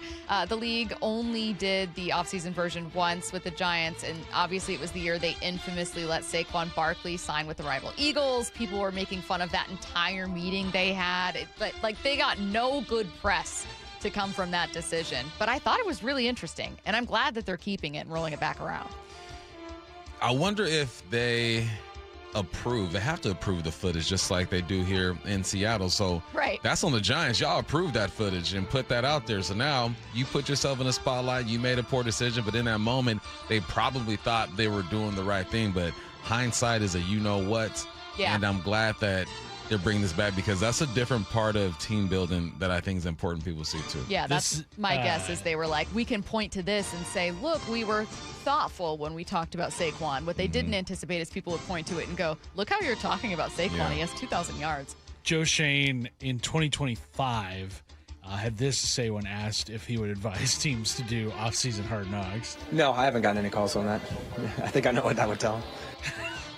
He would tell them no, not to do it. It's going to be no for us. I think they should do the Giants every year. What team would you want to see? Seahawks off the table, Giants off the table. For in-season? Off-season, sorry. So like the drafting. So you might be looking at top Dallas teams. Cowboys. Arizona Cardinals. Oh, Dallas Cowboys. Yeah. That's a great one. Okay, Bump. Browns could have the number 1 overall pick. You know what? I'm going to go with the... Dang, this is a tough one, actually. You got to choose a bad or messy team. Those are the best ones. I'd probably go with, I want to see what the Saints are doing over there. See what the Saints. Okay, Saints. Mix it up. I mean, they're not horrible, yeah. but I'm interested. I unfortunately do think Cowboys is probably the best answer because Jerry's going to want to dominate some. And he's going to be like screening it and going like, okay, I'm in this one. We're approving this clip. I think he's not going to have a good barometer for looking bad. Yeah. If it's not the Cowboys, Seahawks, or Giants.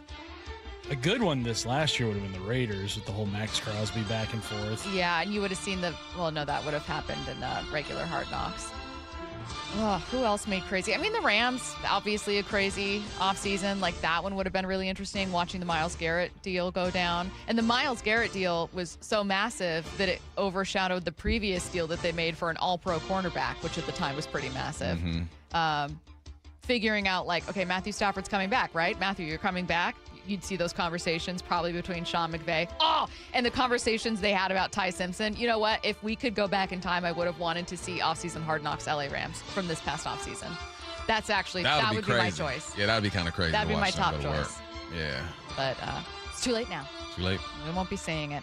Speaking of the Rams, though, Sean McVay was asked about the craziness going on with players getting cut from the NFL and then attempting to play in college football again. He gave a pretty funny answer. Yeah, I can't even comprehend this stuff. Yeah, it's wild. I don't know enough about it other than the fact that guys that can be in NFL camps, if it doesn't go down for them, they can go back to college. I mean, I feel like I took a freaking gummy. It's true. I mean, I'm looking at this stuff. I'm like, surely that's not real. But I just try to stay in my lane. But I would say it's very unique and it's very different. You know, it's wild. That's what I would say. It's interesting how many coaches have spoken out against this. It's kind of like coaches like maybe Texas.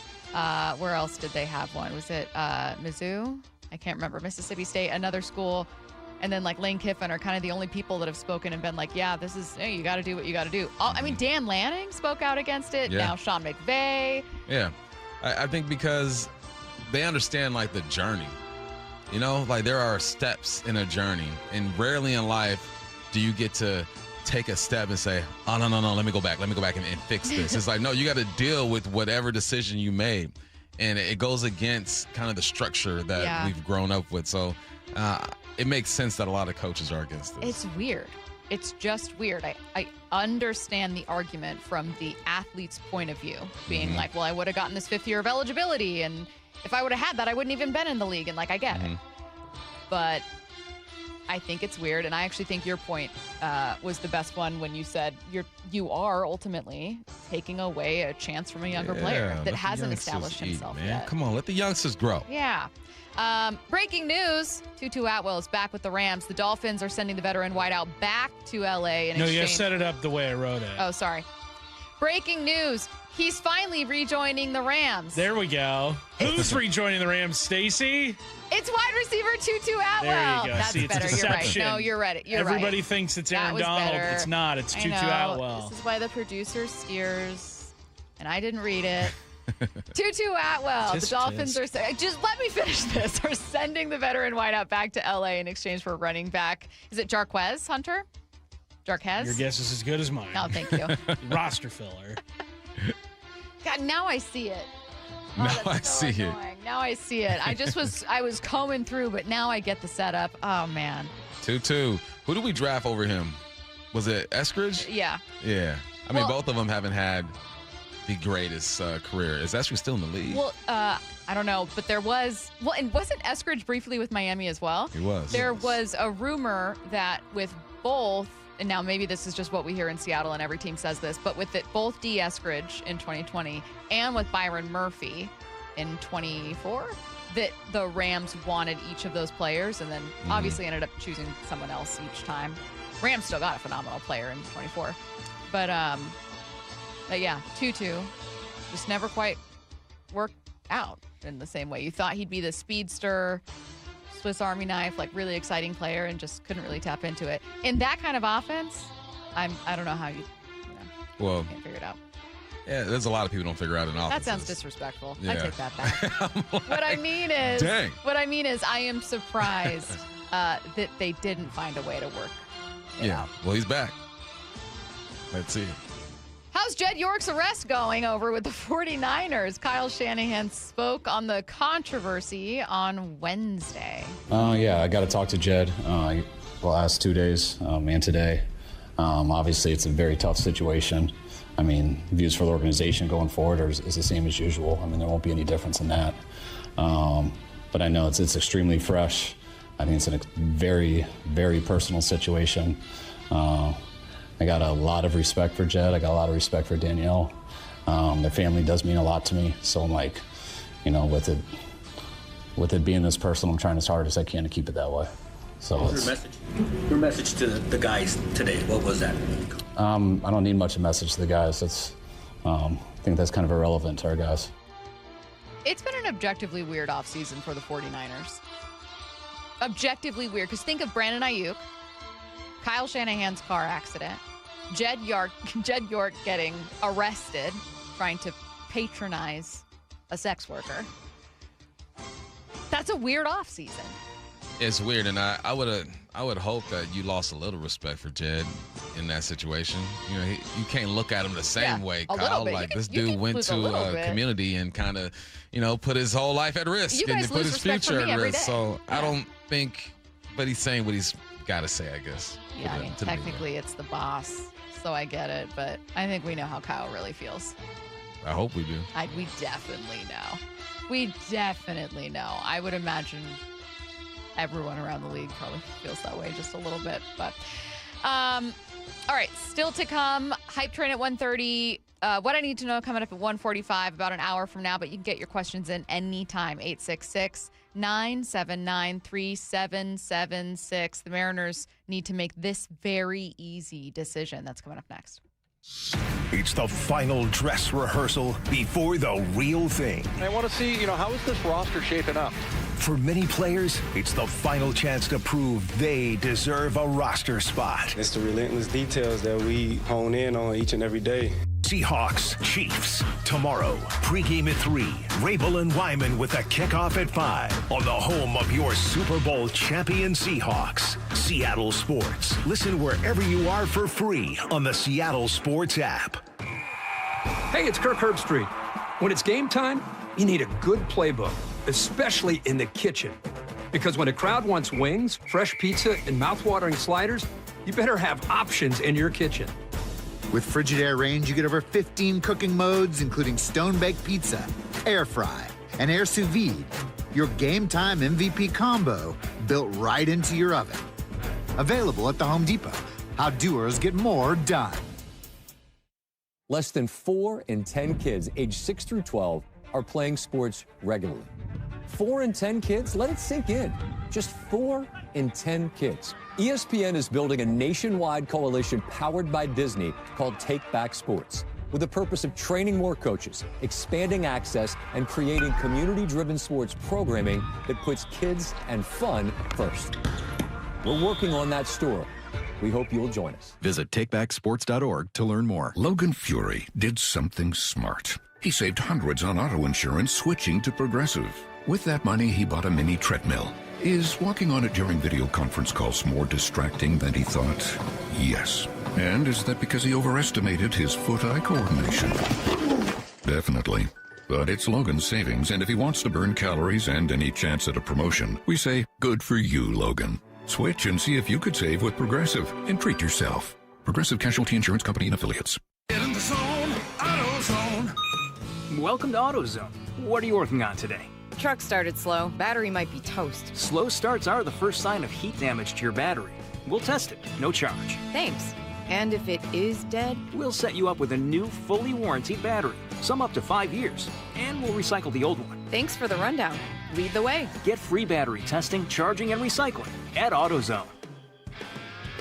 Get in the zone, AutoZone. Restrictions apply. Hey, Brock, you're here with my buddy Shannon O'Kelly from IRG Physical and Hand Therapy. Shannon, you know I love this time of year. It's the boys of fall. They're out there playing football, but we also know that sport, especially professionally, gets guys banged up. And they have doctors and trainers and staff there to put them back together. What about for those that do get hurt being active out on their own? Where do they go? They go to IRG Physical and Hand Therapy, Brock. We've always been available for the public, the consumer, that person out there that maybe has a bump or bruise, and maybe they're a recreational athlete. We are here to help them, give them guidance. But remember, Brock, in the state of Washington, we have what's called direct access. That means if you have an injury or a bump or a bruise, a problem, come see us. We can get you started in physical therapy right away, and we will navigate all the insurance complexities here at IRG Physical and Hand Therapy. And the sooner you start, the sooner you feel better. And with over 40 locations all over Puget Sound, they're easy to find. You can find them online as well at irgpt.com. That's irgpt.com.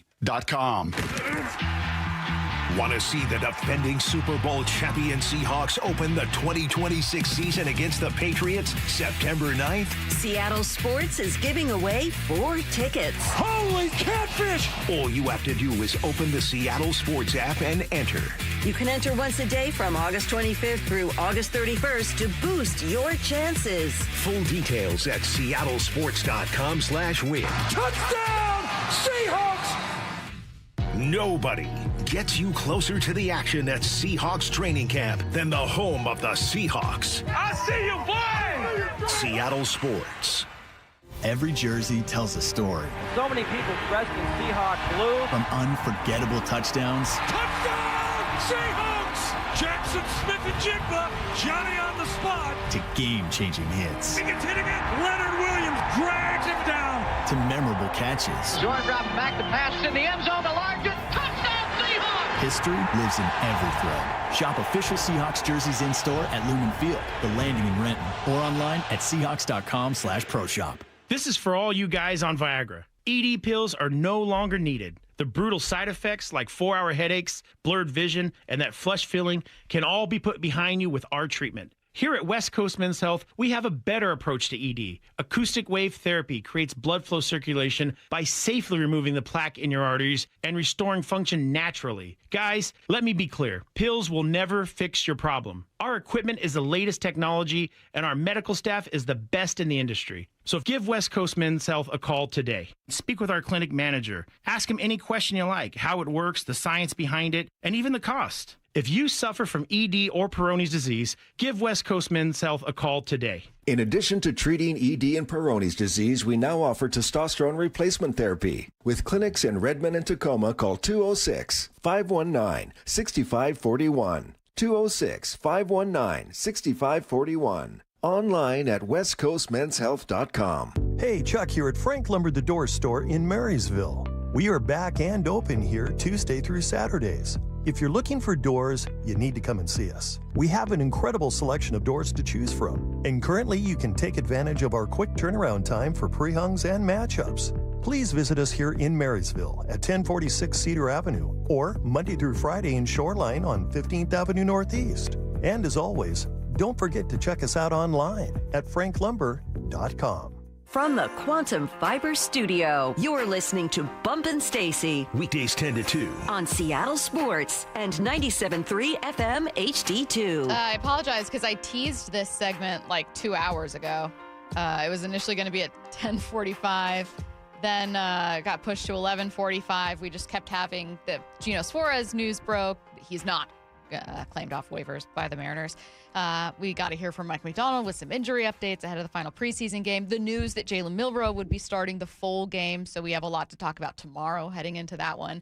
And I have not gotten to this. It was going to be the two easy decisions the Mariners need to make. These are easy decisions. Now, the first one's now irrelevant. The first one was claim Geno. Put in a claim. See if you can get him. It's too late. Too little too late because he has cleared waivers and he's going to be back with the Reds on Friday per The Athletic. So this was the second decision. And this one might not be as obvious to everyone because I think Geno's like universally beloved. I don't know that everyone's on board with this. Are you, Bump? The Mariners should move Bryce Miller to the pen or have him come out of the pen. Like that's a decision they should probably make right now. Go from a 6-man to 5, moving Miller to the pen.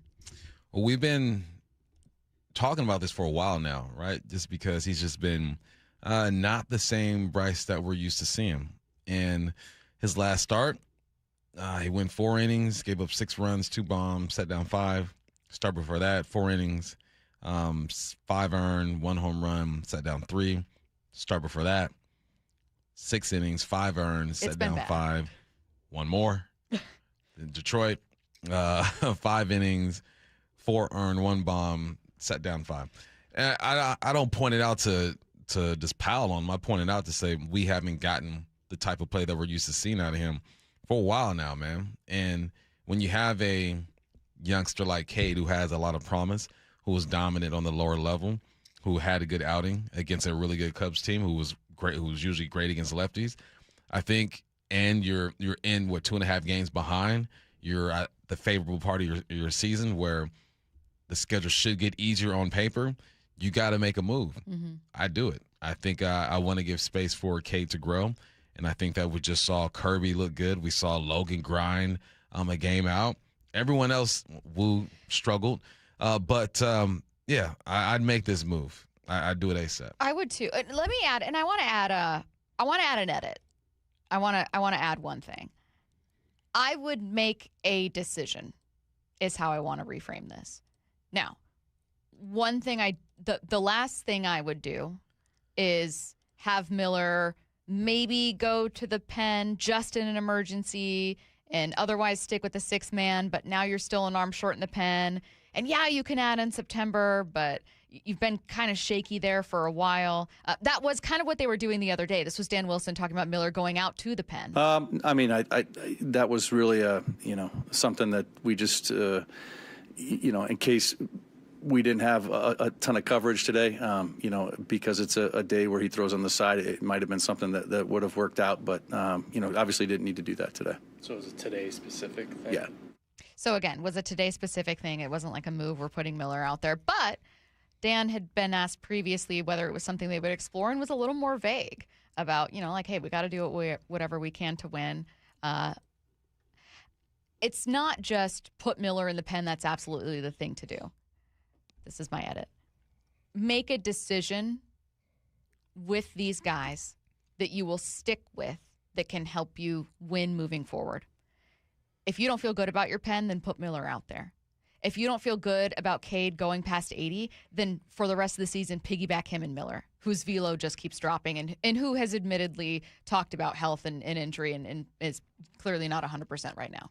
Wonderful player, wonderful guy, not 100%. Make a decision, because what I don't feel comfortable with is sticking with a 6 man when Cade is never gone over 80 and when Miller has struggled in his last bump. You were at 4 starts? 5. His last 5 starts and is clearly not healthy. Nah. I don't feel comfortable with that. You have to make a choice. Yeah, make a decision. No. Oh, I do? What are you doing? You don't make a decision, I believe, but what are you doing? If you are getting Brash back for sure in September, I'm piggybacking Cade and Miller. If you are not getting Brash back and you still have a lot of questions in the pen, I'm going 5-man with Cade and I'm putting Miller in the pen. The only thing about putting Miller in the pen is he's been a starter. So you'll probably inevitably use him on Cade starts or maybe in long relief, like that kind of piggyback role, as opposed to, we're in the 7th, call out Miller. Like he's never been like pitching on 3 days, kind of thing. I like that answer better because I think it's harder to make that decision rather than to say, all right, just make sure you do something, all right? Because we know they're going to do something. They're not just going to sit around and at least I hope they don't. I would think they learn from that first time around. You've done the piggyback. You've done the 6-man. Like you have all this experience when it comes to this situation. What you don't have experience with is learning how to deal with Cade and knowing if Bryce is going to be effective in the bullpen. But and correct me if I'm wrong, I mean, going from a starter to a bullpen is easier than going from bullpen to a starter. You know what I mean? Like, it's a mental thing. It's a physical thing as well. But at this point, I'm giving Cade all the space to grow.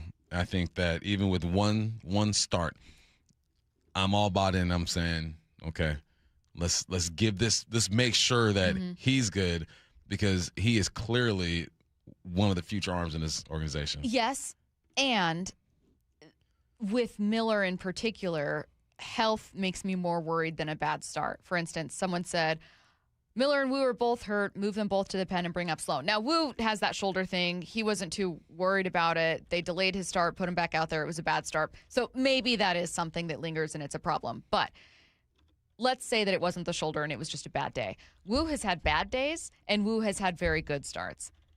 Miller has had a trend of, I think it looks like, not being healthy and that affecting his velocity. And that hasn't gotten better. Mm-hmm. And so, I don't know. I'm just thinking of, like, how do you win? What sets you up to win? I don't think it's immediately turning to rookies. I don't think it's, call up Sloan and have him start over Miller. Miller's pitched in the playoffs. Like, you do want to at least deal with pieces that are already proven as opposed to just assuming that Sloan, who has really fun, like, good stuff, is going to come up here and rake. You do not know that. No, you should be done calling the rooks now. And you only get anyways.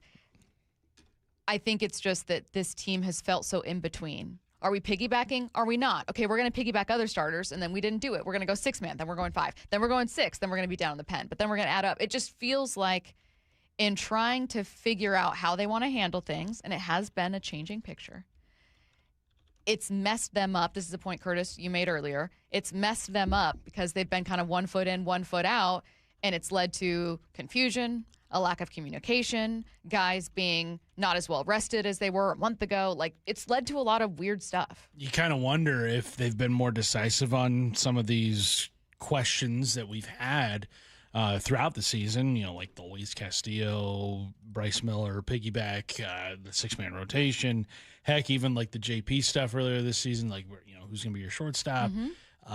They just have not been as decisive in their decisions, and it's kind of led them to maybe leave some wins out there on the table. It's what I've wondered. It's what we've all wondered. And again, the nature of the game is you're going to get flack no matter what. No matter what decision you make. And that's something like in-game managerial stuff, and it's also organizational. Hey, are we going 5-man? Are we piggybacking? What are we doing? No matter what you do, someone's going to have a critique that you're doing it wrong. And no matter what you do, you're going to have a game that you lose. You're going to make a mistake. It's going to backfire once in a while. But if the ultimate goal is to win, not to preserve an arm for a trade, not to do whatever, to win, to get to the playoffs, to get to a World Series, make that decision. And if that is, we're going to piggyback Caden Miller, then make that decision. If it's Miller's going to come out of the pen, then make that decision. So, decision will be made, hopefully soon. Hopefully soon. We have some MLB rule proposals, and one of them, I know people are typically always on the side of players, and I get it. But the owners do have a point with this one. I think you guys might be on their side. That's next. 30 years ago, Paul Allen purchased the Seahawks. I wanted to be part of keeping the Seahawks in Seattle long term. 3 decades later, 12, they're bringing the trophy home. 2 Super Bowl championship banners hang in the stadium Paul Allen built. Now, a new era of stewardship begins. Most things that seem impossible become possible. And we welcome the Khoslas family to Seattle from the home of the Seahawks. Seattle Sports. Hey, Mike Salk here for Snoqualmie Casino and Hotel, and not all getaways are going to earn 4 diamonds, but you can experience the 4-diamond Snoqualmie Casino and Hotel, where the breathtaking views, elevated dining, and world-class gaming and entertainment make the perfect escape. Also, check out upcoming shows. You got 80s pop sensation Taylor Dane on September 6th, or local rock legends Queensryche on October 10th. Tickets at snocasino.com. You can elevate your next getaway. That's 4-diamond and Seattle's closest Snoqualmie Casino and Hotel. Please game responsibly. Experience the thrill of the Kitsap Fair and Stampede, August 26th through the 30th. Keep the excitement going all week long with high-energy live concerts featuring country and rock artists, including classic American rock band Jefferson Starship and Canadian country artist Allie Walker. The Kitsap Fair and Stampede runs August 26th through the 30th. Don't miss it. Get your tickets today and all the info at kitsapfair.org. That's kitsapfair.org. Hey, you mind keeping it down up there, please? KeyBank will meet you in that I need new neighbors moment. Rick, it's your mortgage loan officer, Beth. I was in the neighborhood and wanted to let you know your home loan application's been approved. Beth, you're always there for me, and not a moment too soon. Are your neighbors bowling with grand pianos again? And apparently raising livestock? Ew. For every financial need, we'll meet you in the moment. KeyBank opens doors. Equal housing lender. NMLS number 399797. Not all roofs are created equal, and not all warranties are either. This is Justin Shirley, CEO of State Roofing and Exteriors. Right now, take advantage of free lifetime Golden Pledge warranties on all GAF shingle installations. And save up to $3,000 or choose 0 down, 0 payments, and 0 interest up to 24 months. Summertime savings won't last forever. Protect your home with a roof you can count on for decades. Call 866-ROOF-ROOF or visit stateroofing.com today. Held to a higher standard since 1968. Toyota of Renton and Toyota of Kirkland are celebrating Toyota's national sales event with additional inventory on 2026 Tundras and Tacomas. The 26 Tundra SR5 through August 31st, finance a Tundra at 2.99% APR for 72 months. Excludes all applicable taxes and government fees. A negotiable doc fee of $200 is included with approved credit from TFS. Prices will vary based on accessories. Whether you're in the north or the south, they've got you covered at ToyotaRenton.com and ToyotaofKirkland.com. O'Brien. You Your old water heater's starting to peter. DayandNight.net. Day and Night has $150 off installation of any new water heater, including tankless, backed by a free lifetime warranty. Hi, I'm Bruce. When your old water heater leaks or fails, the damage could be catastrophic. Whether you need an emergency replacement or you're planning ahead before it leaks, give us a call and we'll help you get into hot water again. Get $150 off installation of any new water heater. DayandNight.net. This is the story of the one who keeps multiple buildings running smoothly day after day. Plumbing that flows, HVAC that hums, cleaning supplies that keep surfaces sparkling. That's why she counts on Grainger. With easy reordering online and 24/7 support, Grainger helps her keep the products she needs on hand. So shelves stay stocked and buildings stay ready. Call 1-800-GRAINGER, click Grainger.com, or just stop by. Grainger, for the ones who get it done.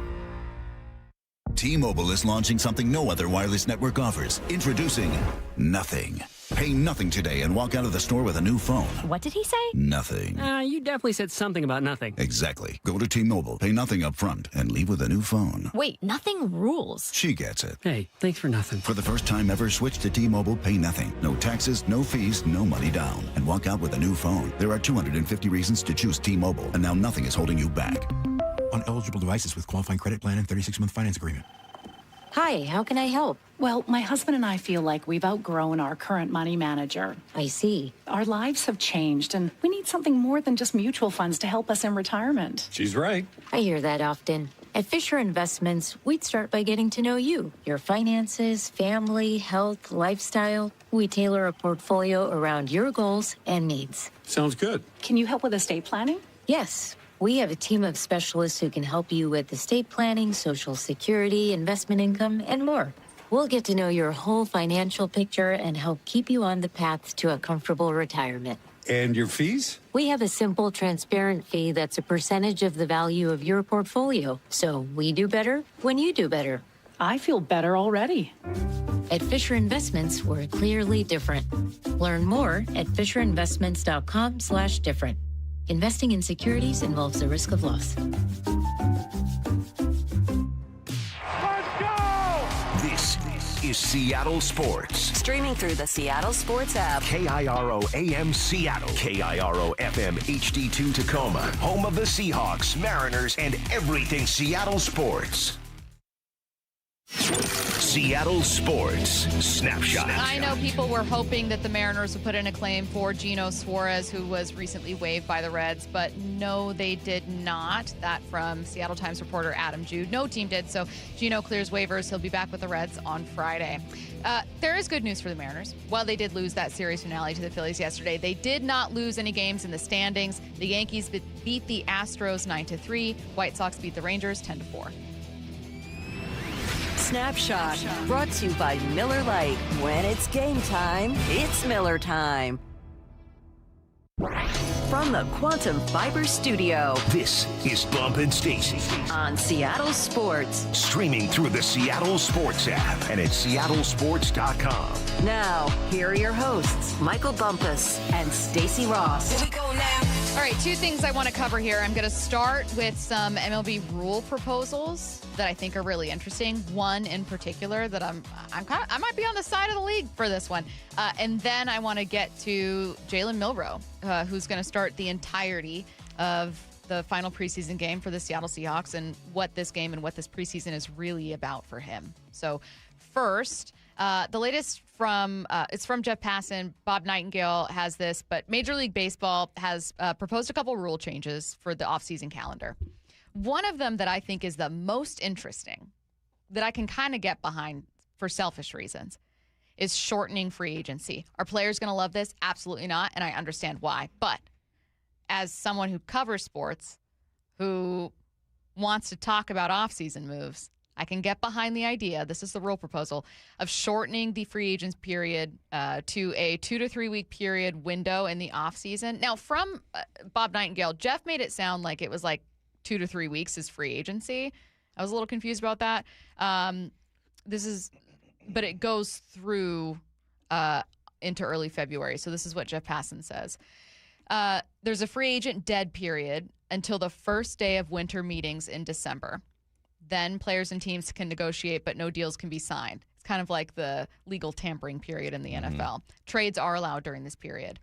Then free agency opens the Monday the winter meetings begin and closes December 21st. Then that's a shorter period.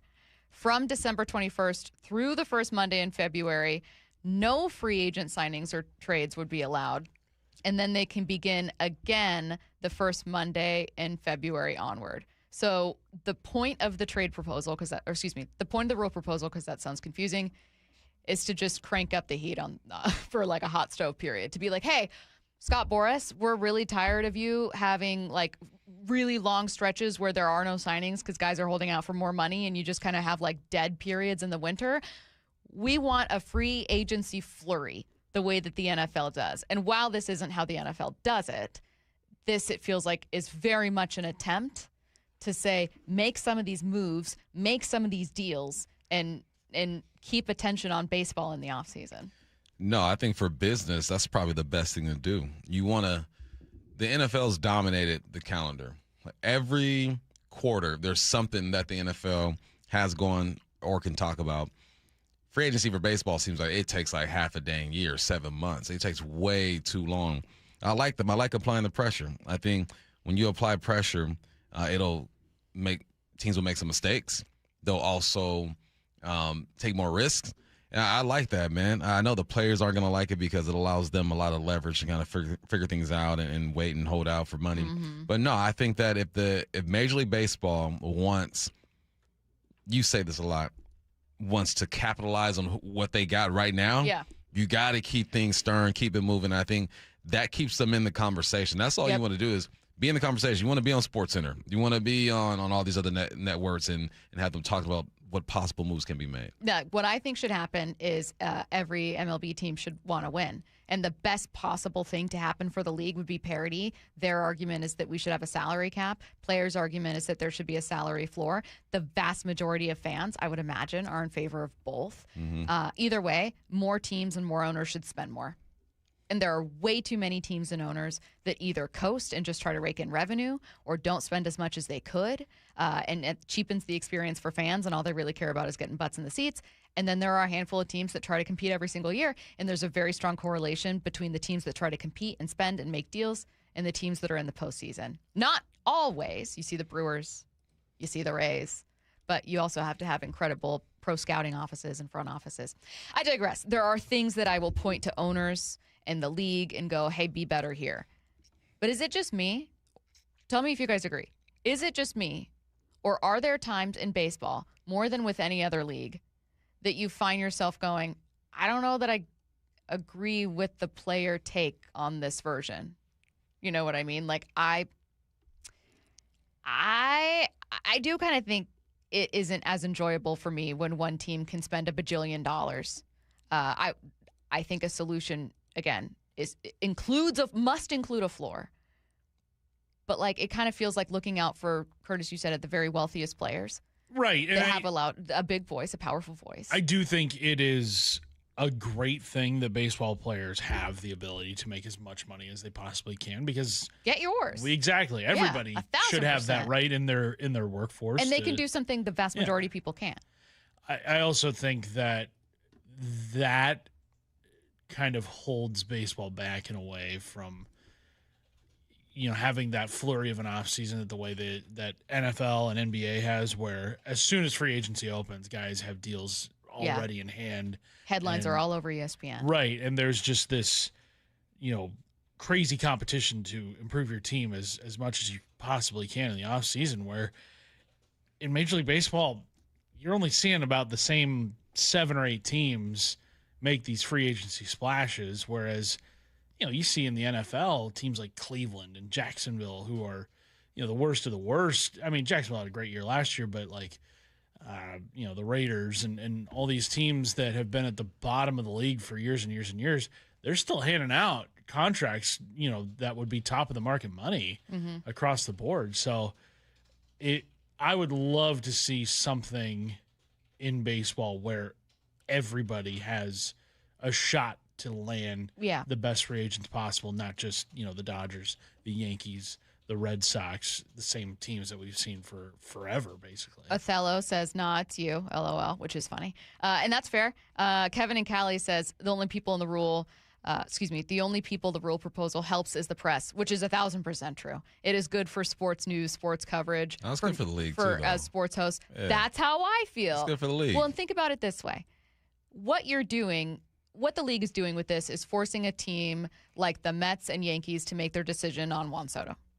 They are forcing the first domino to fall. That player is going to get $1 bajillion no matter what. But the reason they're forcing that domino to fall is because that leads to other moves, that leads to other moves, and then other teams in line behind teams willing to spend more money.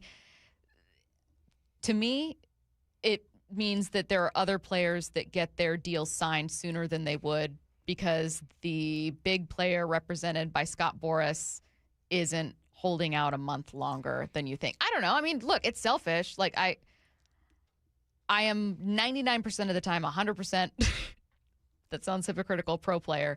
Owners need to spend more. Don't feel bad for billionaires, et cetera, et cetera. That time of the year can get really boring. That's how I feel. It can get real boring. It doesn't help the team that's not going to spend. It doesn't say, okay, well, we'll start this free agency early. That means the Mariners are going to spin and swing for this guy. Well, and that's where owners need to step up. It just creates a frenzy, and a frenzy is good for the sport. I know baseball is 162. It's be patient. It's early. He's going to come around. Everything about baseball is methodical and be patient, and we shall see.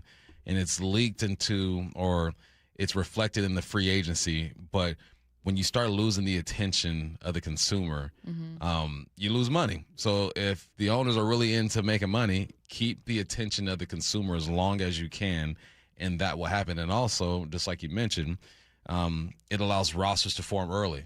Maybe you create some more excitement because X, Y, and Z is going to happen with your team. So yeah. I don't see any negative when it comes to this. I don't either. I mean, I don't understand the full picture, but I don't know that I understand how a player isn't going to get the money that he would have been owed.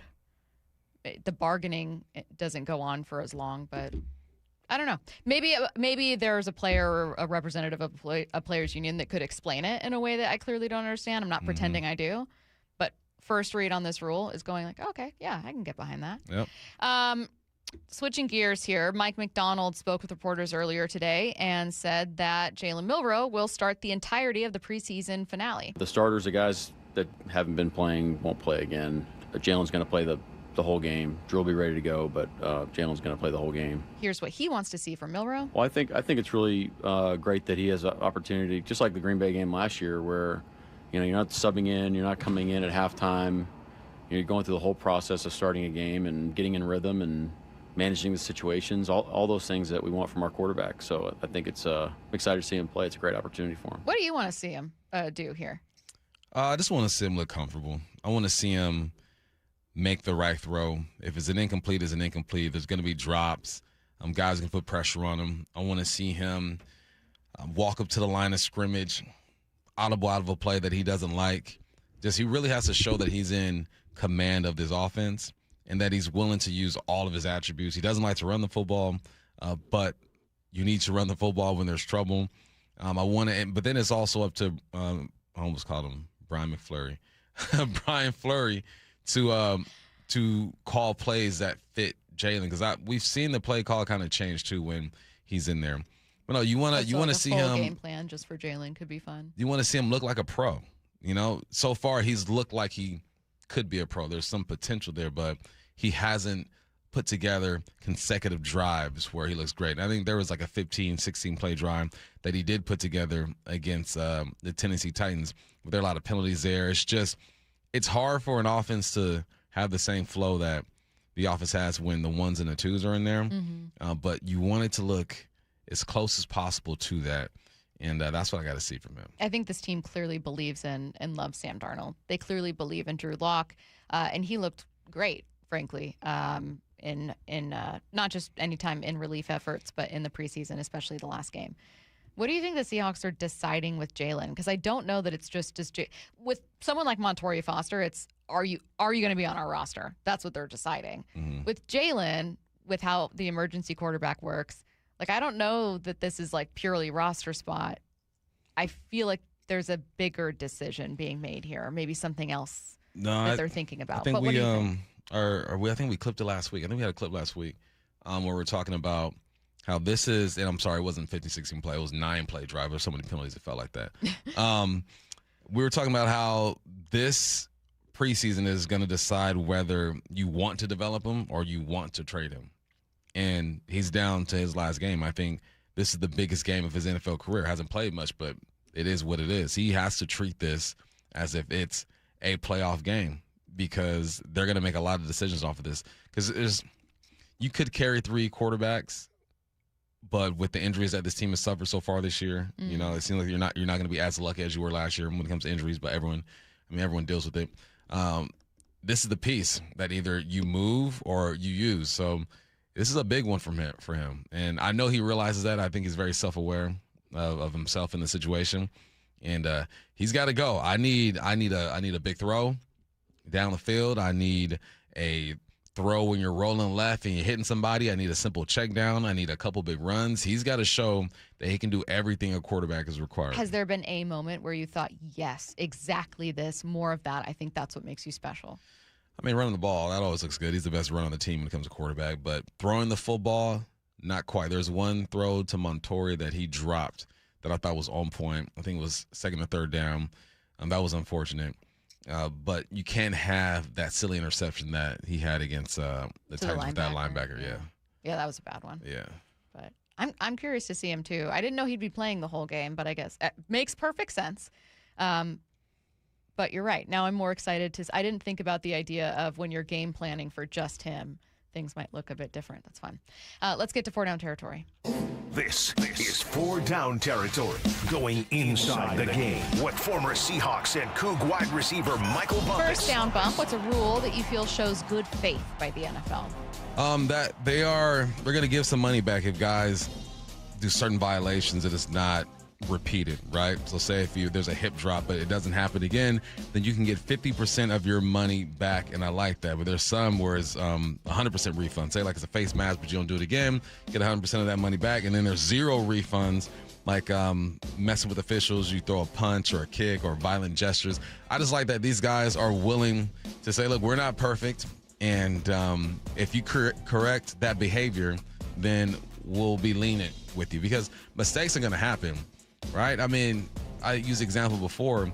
If I'm a DB at 190 pounds, there's a tight end at about 250, and he's running vertically, and I'm behind him, my first instinct is going to want to drop that hip. And maybe you do it for the first time, you feel bad, you're like, dang, okay, I can't do that. It forces you to kind of correct your behavior. If you're able to do that, then why shouldn't you get half of your money back? So I like that the NFL is learning that nobody is perfect, especially when you're playing a game that's fast and violent and on defense. Playing defense in today's game is so much harder than it was even 5 years ago. Do you ever think back to times, whether it's including in college and then also in the pros, where you were like, man, I would have gotten help from a penalty there, or we would have gotten that first down. I got hit so hard, and I can't believe that was a legal hit. Nah, we just took those and moved on back in my Well, no, day. that's what I'm saying, though. Are there times when you think back and you're like, that definitely would be a penalty? There's no way. Yeah. A million. Yeah. Playing anybody going across the middle. They used to murder us. Second down. Yesterday, you said this could be a possible move. Why do you feel now the Seahawks should definitely sign Cedric Tillman? I think so because obviously Bubble is out and he's been released by the Cleveland Browns, and they're so similar when it comes to who they are as a receiver. They're both around 6'2", 6'3", 215 pounds.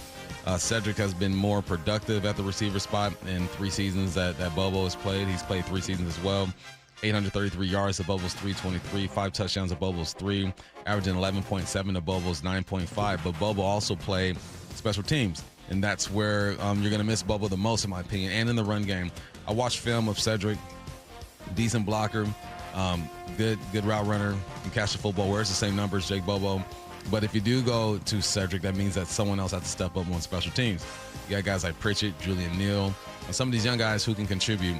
I say, man, let's go ahead and take a look. Bring them in. And if it don't work, it don't work. But at this point, I'm still waiting for Montori and Cody White to kind of say, y'all don't need anybody. Mm-hmm. And I think we have a bias because we're close and we see the way they work. We've seen Cody White battle these past few years. We think he's a great dude, but bringing in some competition could never hurt. Third down. What are your feelings about the actual Pro Bowl game no longer being a thing? RIP to the Pro Bowl.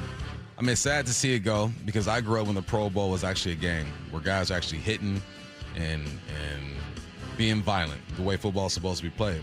Over the years, this got watered down. And I understand guys are taking care of each other. You don't want to get hurt. It's a celebration more than an actual game. Then you move to 7-on-7, fun to watch. Big boys ain't involved, but it is what it is.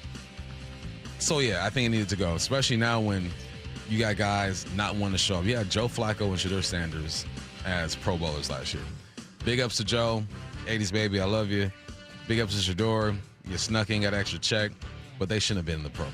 And it's becoming a joke. So I like that that the NFL is doing something about it, but I will miss the Pro Bowl games, right? I'll miss the QB challenge. I'll miss the relay. I think they should bring back the bench press. There are skill things that I would still like to see that I think maybe the guys would want to do. But the game, yeah, be done with the game. Now they're just going to honor these guys. 88 guys a year are going to get these honors. And it's the right thing to do, man. No one wants to play in this. Fourth down. Who's a player you need to have a good day against the Chiefs? Julian Neal. I need him. If he plays, his hamstring has been jacking him up. I think he practiced this week. We'll see how he looks. But he's been pretty much set down all training camp. So now I want to see, has he been getting those mental reps?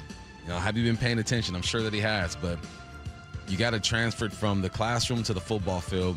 And this was a guy that they thought was going to help out in some way, whether it's on certain downs, certain packages, special teams. Who knows? So the fact that he's been out most of this training camp, I think it's tough on him. He'll be on this team, but I want to see Julian Neal do his thing. Do you remember earlier when we were, it was a story from the timeline, and it was Lane Kiffin being asked on the Pat McAfee show how he feels about being kind of a villain in college football. His answer was, in short, well, you're always going to be both, depending on what you do and what your team does and how you're seen. That I've been a hero before, I've been a villain before, and like you can't ever get too high or too low because inevitably a public perception changes, which is actually pretty insightful answer and fair. And you mentioned kind of that he was part of a USC staff that recruited you. We had to move on and keep it going, but I wanted to follow up with a couple things. So what was Lane Kiffin like when he recruited you? Can you see, first of all, did you have extensive conversations? Like, was it even? Yeah. Okay. We sat down and watched film, whiteboard, all that stuff. What was he like? The same guy he is now. A bit obviously younger, more energetic, but had a way of convincing you that something is true. But that's all recruiting is, right? You're convincing 18-year-olds that they're the greatest player in the world and we have the greatest system. But obviously, if I were to talk to him now as a grown man, the conversation would be different, but his energy and his delivery is exactly the same. Is he kind of like how every college football or most successful college football coaches are, or is there something, I don't want to say slimy, but a lot of people don't like Lane Kiffin. Yeah. Is there something about him that is a little more villainous? I could see where people would think that. Now, when I talked to him, it was 20-plus years ago. You know, he's been through a lot, and I'm sure that his perspective on things have changed. But to be successful, a successful head coach, you got to kind of have that grime to you. You know, you think of, I mean, Nick Saban is the best college coach of all time. You didn't think he was slimy, but he had that grit about him. You know what I mean? He can get dirty. Yeah, like all the national. I mean, look at the head coach at Cignetti. He got it too. You got to have this go-getter about you, and Lane definitely has. Well, and isn't that kind of why Peterson maybe left Washington? Yeah, that was the assumption, like right? The climate, that there was just something about recruiting, especially, but recruiting, coaching, succeeding at that level that just didn't sit right with how he liked doing things. Yeah, and then Washington kind of overcorrected and was like, "Cool, we'll go with Jimmy Lake." He's comfortable with it. Peterson is a dying breed. You're not going to get too many Petersons out there. Not at the highest level. Do you even need a villain in college football? I feel like you can have. I feel like the villain is just the successful team. The villain is everyone rooting against Ohio State or Georgia or Bama still, no matter whether they're first or eighth. Right now, the villain is the system. NIL, the transfer portal. That's the villain right now. Yeah. The villain is the unfair advantage that schools can have getting guys to transfer there. Yep. Yeah, it's a good one. Because I was thinking when he said that, I was like, I don't even know. Sports are typically better when there's a villain, but like, I don't know that there is a head coach in college football. Like, they're all versions of the same dude. They are. They all have a little bit of the same DNA. Hype Train coming your way next. Seahawks training camp with Wyman and Bob. Afternoons 2 to 7. Rashid Shaheed is with us. How are you, man? I'm doing great. Thank you for having me. Did this feel like the perfect fit? I just felt like I fit the culture so well. Everybody here just works so hard and is so determined each and every day to improve and get better. Where everybody is excited for work, excited to go out and practice and just be around the guys and just, keep our head down and grind towards, our one goal and mission, and that was to win the Super Bowl. Watch live or later on the Seattle Sports YouTube channel. A dark night, a quiet suburb. But for one family, danger lurks just downstairs. Oh, no. That's just my husband getting a midnight snack. Guilty. But We have Xfinity Shield. It has a built-in Wi-Fi feature that detects movement without cameras. well, what they didn't know is that an even bigger threat lurks online. A hacker. Actually, Xfinity CyberSecure protects our connected devices, too. Okay, fine. But what they didn't see coming is that these features are included with our Wi-Fi. We did. Kind of the whole point. Well, this one's not getting a sequel. What if protecting your home and devices could be drama-free? Introducing Xfinity Shield with Wi-Fi features designed to give you peace of mind. Visit xfinity.com/shield to learn more. Xfinity. Imagine that. Restrictions apply. Not available in all areas. Xfinity Internet and compatible equipment required. Hi, I'm Chuck McDowell, the timeshare cancellation guy and founder of Wesley Financial Group. And I want to set the record straight. I am not an attorney. I've never wanted to be an attorney. And the truth is, I really don't even like attorneys. If I sound like an attorney, I'll apologize. But what I've learned in my 15 years in the timeshare cancellation business is you don't need to be an attorney to get folks out of their timeshare. After 15 years and over 50,000 cancellations, I can tell you with confidence, we know how to get you out of your timeshare. Call us today and we'll send you our timeshare exit guide absolutely free with all your options for cancellation.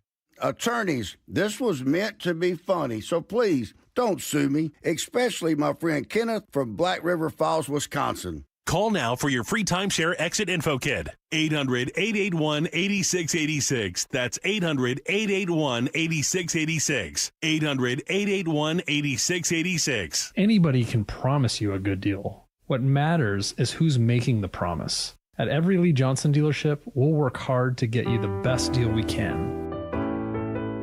The LJ Way. Guys, if your energy is down, your workouts feel harder, and your drive isn't what it used to be, it may not be aging. It could be low testosterone. At Revive Health here in Seattle, the first step is simple: a free testosterone exam and consultation with an experienced medical provider. We'll review your labs, symptoms, and overall health to determine if testosterone therapy could help improve your energy, strength, and performance. And for a limited time, qualified patients can get started with a free month of TRT. Revive has helped over 120,000 men since 2011 improve energy, sleep, mood, and confidence. If something feels off, don't ignore it. Get answers and take control of your health. Call 206-529-1111. That's 206-529-1111. Or visit revivehealth.com. Revive Health. Elevate your vibe. Must medically qualify. Terms apply. Contact Revive for full details. Packed team buses, light rail and ferries. There are different routes to game day, but the destination is always the same. This city lives for Sunday. Get your tickets for Seahawks game days at Seahawks.com today. Football, baby! Nobody gets you closer to the action at Seahawks training camp than the home of the Seahawks. Seattle Sports. Got leaks? Tired of applying those cheap roof coating products that never seem to last? What if you could find a roof coating that remains permanently flexible and won't be impacted by harsh UV rays or temperature extremes? Dunn Lumber has what you're looking for. Geico Roof. 100% silicone roof coating, waterproofs, protects, and withstands permanent ponding water with an industry-leading 50-year limited warranty. Available in a variety of colors and on sale now at Dunn Lumber. Get away from it all and discover a place where good times are guaranteed. Bump letting you know at Silver Reef Casino Resort, you'll discover world-class dining at the steakhouse. Catch your favorite sports on wall-to-wall screens and sink into pure relaxation at the spa. Tee it up at Loomis Trail for championship caliber golf where there's water everywhere, so you better hit them straight. And you can hear your favorite musicians live at the event center. Visit silverreefcasino.com and book your stay today. That's silverreefcasino.com. Silver Reef Casino Resort, located off I-5, exit 260.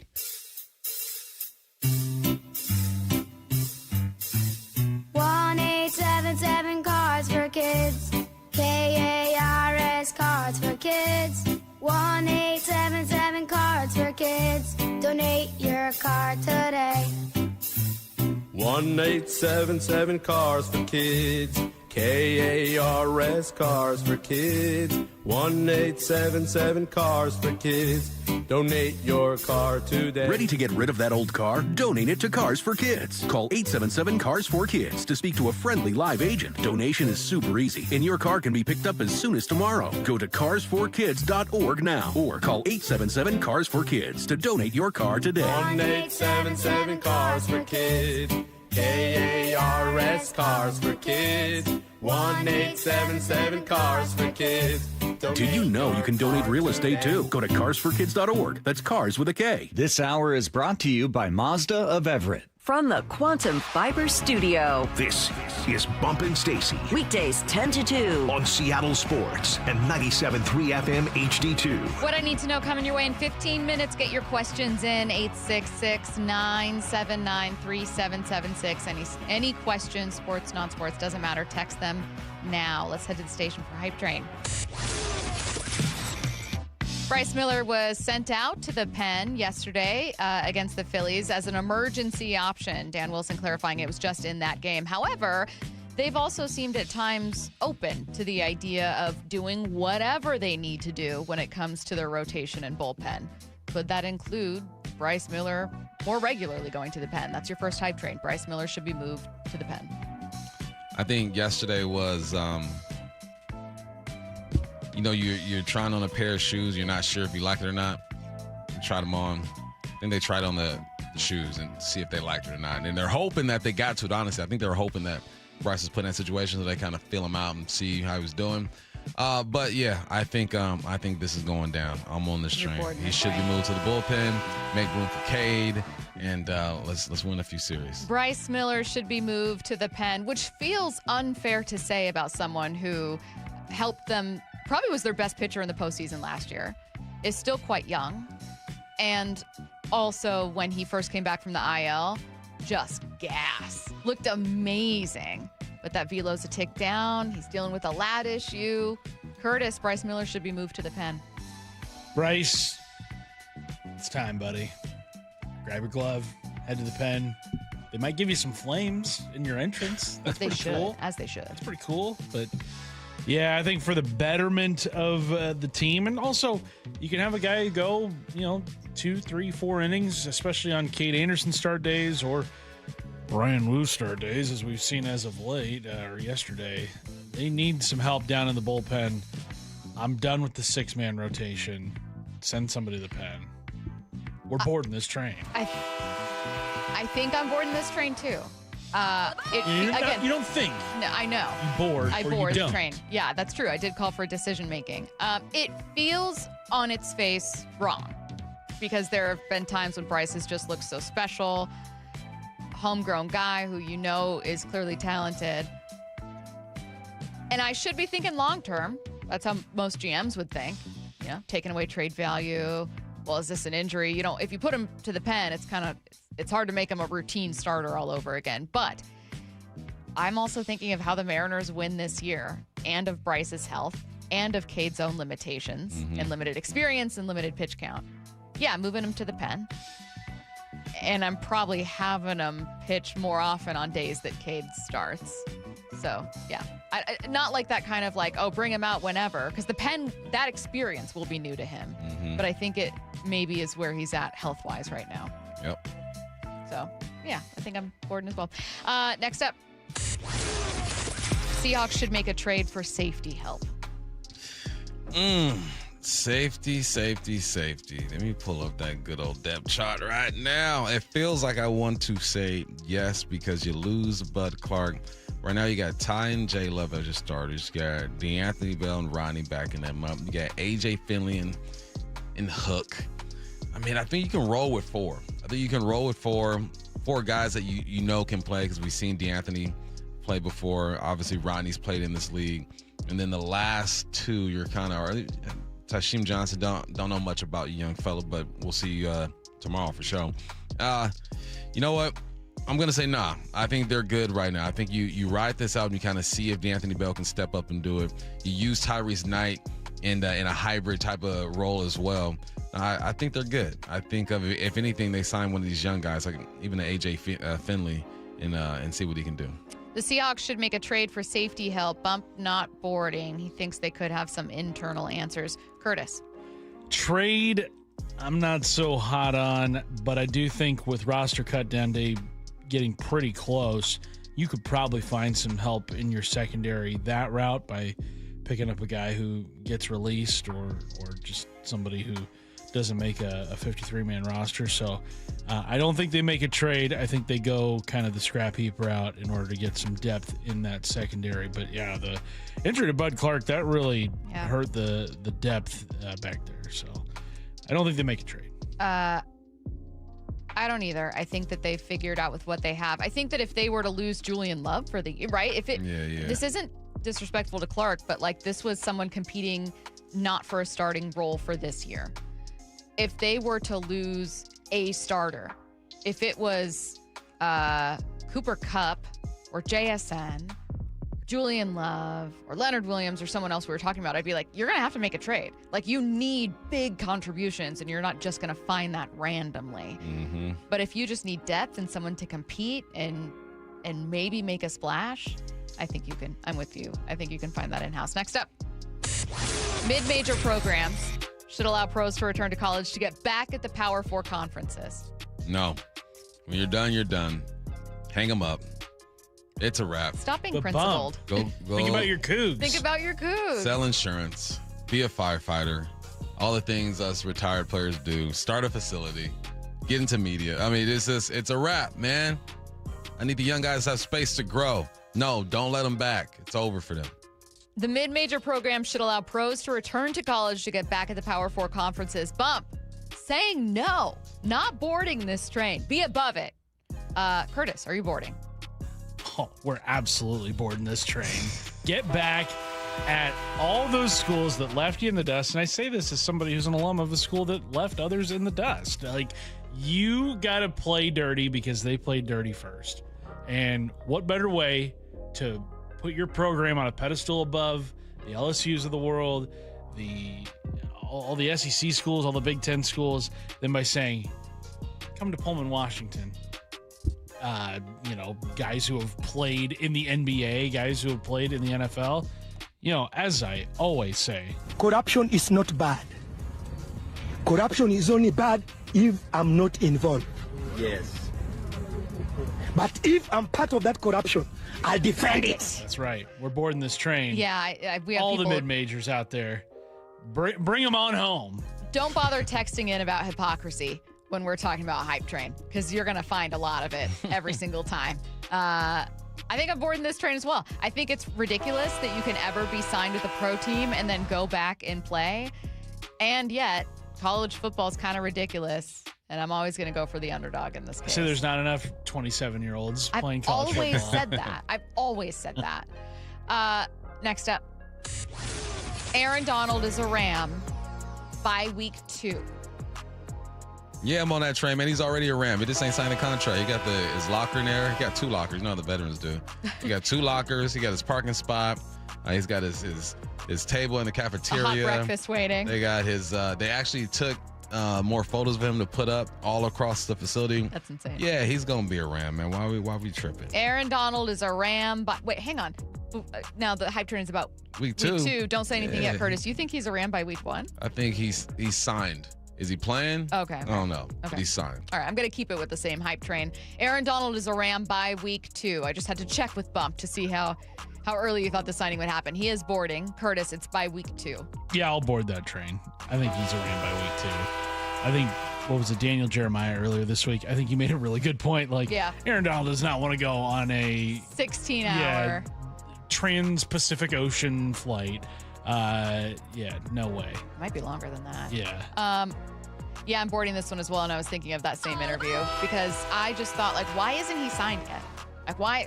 We keep hearing about this happening, and then I was like, oh, because when the team is that good and when you have that much prestige, you can kind of go, you guys take care of this. I'm going to be working out at the facility. Rams week 2 game, Monday night against the New York Giants at home.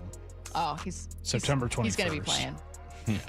Would you if you were him, or would you wait? Because you also have to think he's obviously in amazing shape, but like, are you in football shape?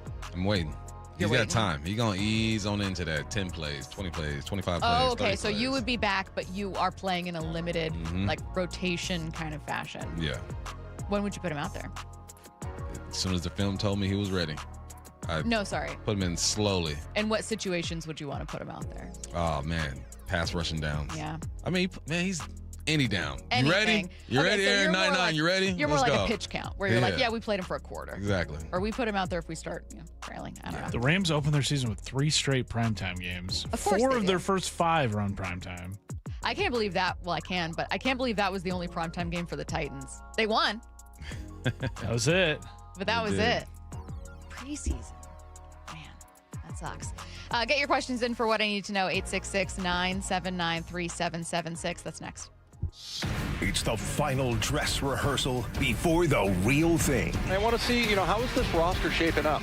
For many players, it's the final chance to prove they deserve a roster spot. It's the relentless details that we hone in on each and every day. Seahawks, Chiefs, tomorrow. Pregame at 3.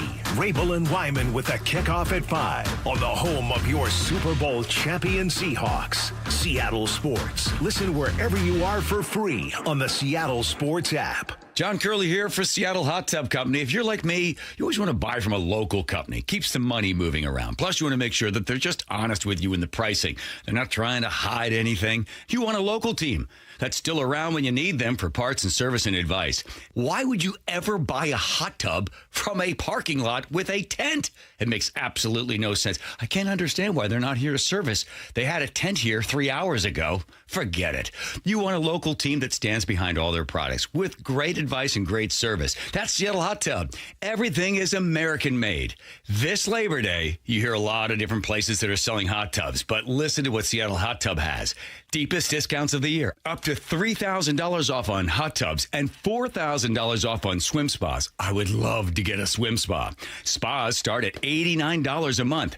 You've got to visit SeattleHotTub.com and go see them in person. You will feel the difference. That's SeattleHotTub.com. Thinking about a new roof or exterior upgrade, but worried about the cost? This is Justin Shirley, CEO of State Roofing and Exteriors. We've created our summertime savings event to make it simple and affordable. Save up to $3,000 off your exterior project or get 0 down, 0 payments, and 0 interest up to 24 months. And every qualifying GAF roof is backed by our lifetime Golden Pledge warranty. One call gets you started. Call 866-ROOF-ROOF or visit stateroofing.com today. Held to a higher standard since 1968. Need a lift? Levitt Machinery is now your authorized JCB dealer in Washington and Oregon. From telehandlers to track and wheel loaders to excavators. JCB equipment is built to work as hard as you do. Whether you buy, rent, or lease, Levitt Machinery is here to support you. With expert service and local parts in stock, LevittMachinery.com. Talk to Levitt Machinery today.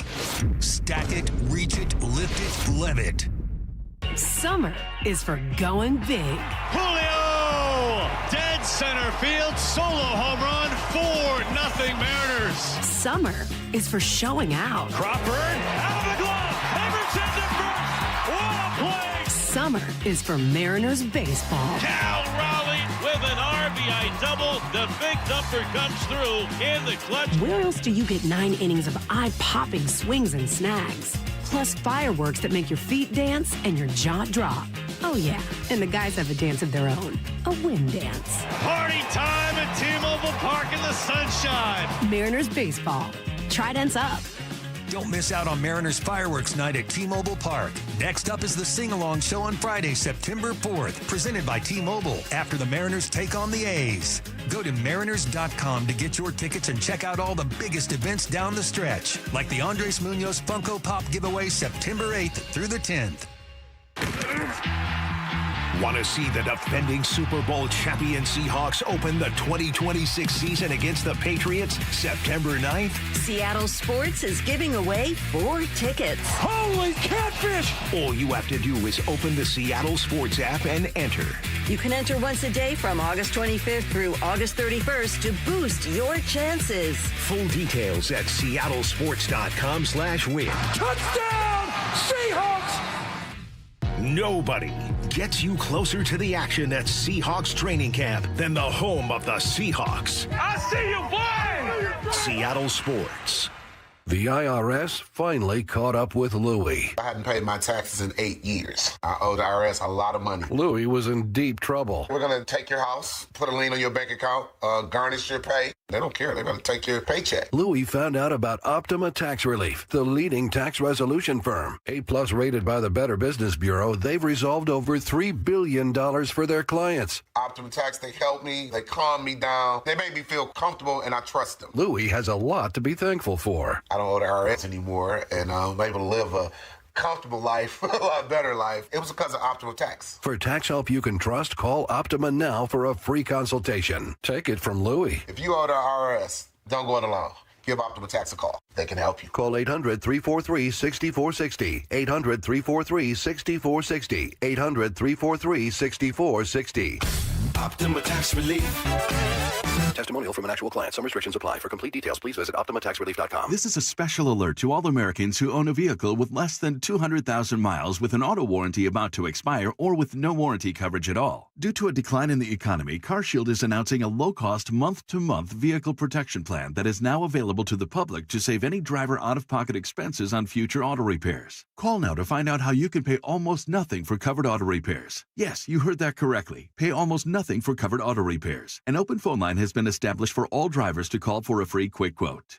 Call 800-330-8323 now. Drivers who are covered will not have to pay for covered repairs again. This protection plan is at an all-time low. Additionally, drivers who activate this vehicle protection today will also receive free roadside assistance, free towing, and car rental options at no additional cost. Call us for your free quick quote today. 800-330-8323. That's 800-330-8323. What do you have to lose? Call 800-330-8323. Again, 800-330-8323. This hour is brought to you by Mazda of Everett. From the Quantum Fiber Studio. This is Bump Stacy. Weekdays 10 to 2. On Seattle Sports and 97.3 FM HD2. Get your questions in for What I Need to Know. Sports, non-sports, doesn't matter. Text it now, 866-979-3776.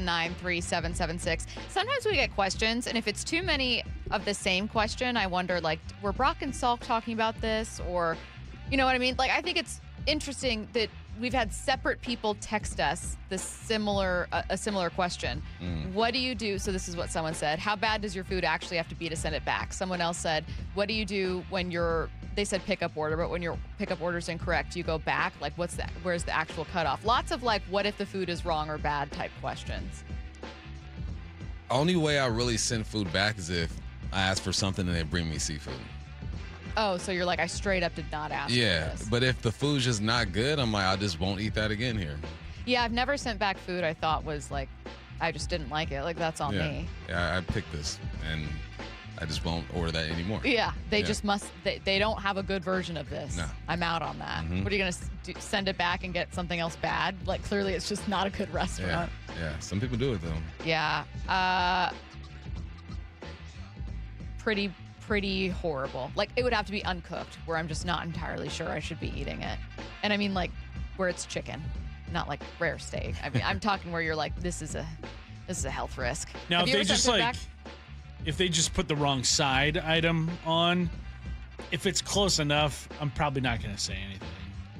Like, if you asked for fries and they gave you, like, tater tots, I'm not going to send it back. If I ask for fries, if you ask for fries and you get a salad, that's different. Yeah, okay. You're going to go, hey, I actually wanted fries. But, like, if it's close enough, like fries and tater tots, Tater tots are not fries. Sure. We'll be real about that. Yeah. But I'm not going to say no Potatoes. to tater tots. Yeah. I think tater tots get too much credit for being close to fries. I think they're drastically different, and that fries are substantially better. How are they drastically different? Yeah. They just taste different. A great tater tot, like from tater Taco tots Time, are just hash cut the browns. check, tater. I think that fries have more structure. They stay together. There's more fried pieces. It's just better. It's more fried pieces. It is. It's like a thicker crust. Like, it's the same reason I don't like crinkle cut thin potato-y fries, because that's too much like Taco Time's tater tots are crispy. I didn't say they're bad. I didn't say they're bad. They're good. But I think like a McDonald's fry and a McDonald's hash brown, which is basically a tater tot, those are two different things. They're to me, they're close enough to where if they brought out one, like Curtis said, it's like, all right. Or even sometimes I'll be like, tater tots or fries? I'll be like, you pick. Because in my mind, they're just so close. Sure. Like I've had tater tot nachos, which are amazing. There are ways that tots are truly like at their best. And you can get the best out of them. You know what I mean? Like any good coach would. But I just think fries are better. It feels weirder. Like when I eat tater tots, I think they're potatoes. But I don't think they're potatoes when I eat fries. Do you get what I'm saying? It's a mental thing. Nah, because I think I do. You don't feel a little weird dipping like a hash brown in ketchup? Heck no. You just don't think like that's a potato?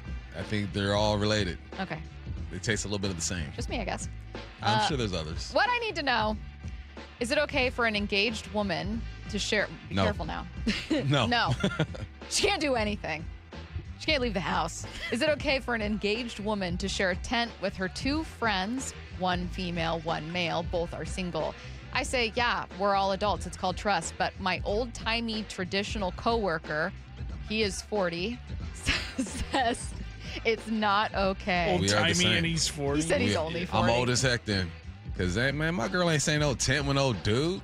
But it's a man and a woman. Don't care. And they're friends on a trip. Don't care. The single friend sleeps in between the 40-year-old man and the engaged No. woman? This is how I'm reading it. They are all similar ages. This person is talking about it as a hypothetical with his coworker who's a 40-year-old man. This person's saying, I'm guessing it's another coworker or like maybe a coworker's fiance or whatever. This person's saying, this engaged woman can be in a tent with this single man and single woman because you should just trust your partner. Nah. And then his old-timey coworker is saying, absolutely not. That's inappropriate and weird. No, I don't trust other people. So the 40-year-old isn't in the tent. The 40-year-old is saying you need to get out of the tent. I'd say get an extra tent. Yes. Just to avoid the extra tent. awkwardness. Yeah. Ain't nobody in the tent with my girl. That's okay. I think it's probably not as inappropriate as the old-timey coworker is thinking. I'm just thinking of it from the point of view of the people. I do not want to be in a tent with, you know what I mean, like a single man, a single woman, and you're engaged. I don't know. I want my own tent. There you go. I don't think it's suspicious, though. I guess that's what I would say. If you heard someone say that this happened, would you think it's suspicious? Yeah, get your own dang tent. Everybody's sleeping next to my girl. I don't care if there's a person beside you. Also, going on a camping trip with coworkers, that's weird. Who dies first? We're all in the woods. Probably you. You guys answered too quickly and no one I mean, come on. disagreed. Stacey, you championed yourself as indoorsy. I am indoorsy. There's nothing wrong with that. My hobbies include television. You would complain about the temperature the whole trip. Yes. I complain about the temperature in the office. Yeah, it's where always it's too cold in the climate-controlled. studio. It becomes freezing in this studio. Imagine you can't shower for 2 days. No, thank you. My mom, my sister and I, she took us on a camping trip with some of her friends. It was like multiple families that were there.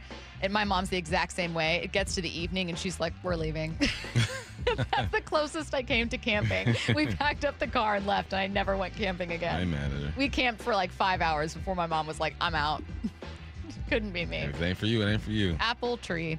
What I need to know, where are we at? This is the same person. Where are we at on escalator etiquette? Because a guy was coming up real fast on the Northgate light rail escalator. I told my kids, hey, so they all get to the side. The man then proceeds to go 2 steps at a time past my kids on the left. Are we in that big of a hurry? I mean, he's probably trying to catch this light rail. Yeah. I think that's fine. That's fine. Just move out the way, and the person who's passing, just be courteous. Be all right. Everybody now, work together. if he's got a bag with him, he's like swinging it and it's hitting people. Your Then you'd be like, hey, man, watch where you're just going. be careful here. Yeah, there's a level of, I don't want to say rudeness, as close to rudeness as you can get that's acceptable from other people, where I try not to think twice about it at airports, station, right? Like a train station, light rail station, where you're just like, dude, everyone's out for themselves. They're all moving. But then there's a level it gets to that is straight up rude. I will say, though, people become monsters at airports. Yeah. There are people who maybe are too leisurely in those scenarios, like on the moving walkways at airports where they're kind of taking their sweet old time. And there are people that actually are trying to catch their flights, trying to catch their spin train. on the line, step right, and let us connecting move smoothly. Help each other out. Yeah, exactly. That's going to be on your next. I'm shocked. I've already done that. You know what we get now that football season's back up is more airport hot takes from Bump. Most def. They Love coming talking about an airport next take. week. First assignment. Wyman and Bob up next.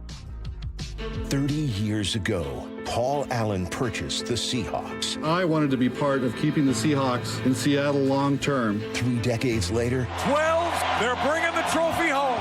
2 Super Bowl championship banners hang in the stadium Paul Allen built. Now, a new era of stewardship begins. Most things that seem impossible become possible. And we welcome the Khoslas family to Seattle from the home of the Seahawks, Seattle Sports. Certain industries expose workers to hazardous chemicals. If you worked in a paper or pulp mill, or in aircraft manufacturing or painting at Boeing, and have a child born with birth defects, your child may be entitled to legal damages as a result of your exposure to such chemicals. Birth defects have been linked to toxic chemicals, metals, and solvents used in these industries. If your child was born with brain or spinal cord damage, organ or limb malformations, blindness, cerebral palsy, genetic damage, or other birth defects, and you're a past or present worker in a paper or pulp mill, aircraft manufacturing, or painting, contact us now toll-free at 1-866-99-TOXIC. Your children may be entitled to legal damages. If you're a past or present worker in a paper or pulp mill or aircraft manufacturing or painting at Boeing, and your child has a birth defect, call toll-free at 1-866-99-TOXIC. Your call is confidential. 1-866-99-TOXIC. Message authorized by Weinstein Cajano, 600 University Street, Suite 1620, Seattle, Washington. Feeling lucky? Don't miss the Lucky Fall Classic Collector Car Truck and Boat Auction, Saturday, August 29th at Tacoma's LeMay Marymount Event Center. Up to 200 collector, vintage, and classic vehicles, many going to the highest lucky bidder with absolutely no reserve. Get lucky, get local, and get in line. Visit luckyoldcar.com for a list and pictures of auction vehicles, or call 206-467-6531 for bidding and consignment details. Guys, I'll never forget the first time I saw somebody get results at our clinic. He was an 81-year-old man who hadn't been intimate with his wife in over 8 years. Viagra had stopped working for him, and he was desperate for help.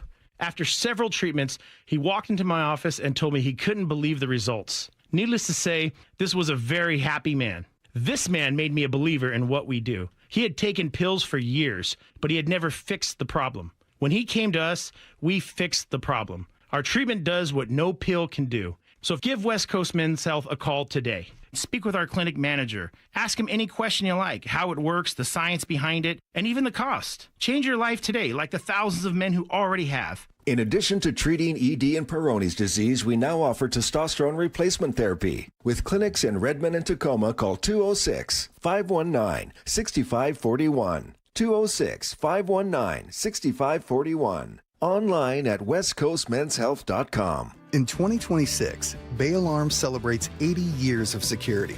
With burglar and fire alarm systems, 24/7 in-house monitoring, and local service, our promise to the Puget Sound remains the same. We got you. Learn more at bayalarm.com. We'll work hard to get you the best deal we can, and I know you've heard that before. But when that promise comes from Lee Johnson Dealerships, you can count on it. Lee Johnson Auto Family, the LJ way. Come in, have fun. Muckleshoot. Start having fun. Caesars Sportsbook at Muckleshoot Casino Resort is your #1 place to eat, drink, watch, and have fun. Keep up with your favorite sports anywhere and everywhere on property with the mobile app.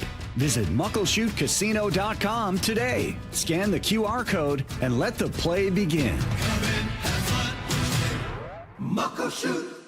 Hey, Brock Ewart here with my buddy Shannon O'Kelly from IRG Physical and Hand Therapy. Shannon, I get so used to hearing our pro teams in town talk about talent acquisition being the lifeblood of their teams. At IRG, how important is talent acquisition for you?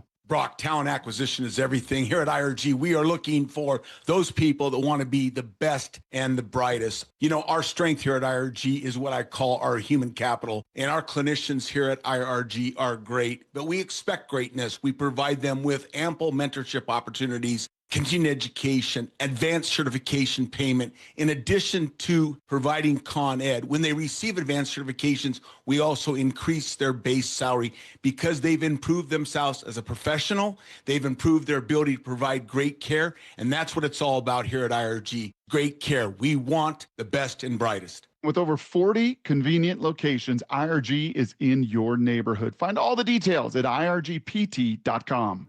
At Dunn, relationships are everything. It's why we build a culture around building the best relationships possible, building joy and trust, one interaction at a time. So whether you need trusted advice, help with material selection, project planning, or loading your vehicle, we go the extra mile to remove as much of the hassle as we can. If there's anything we can do to serve you better, contact me personally. Mike Dunn,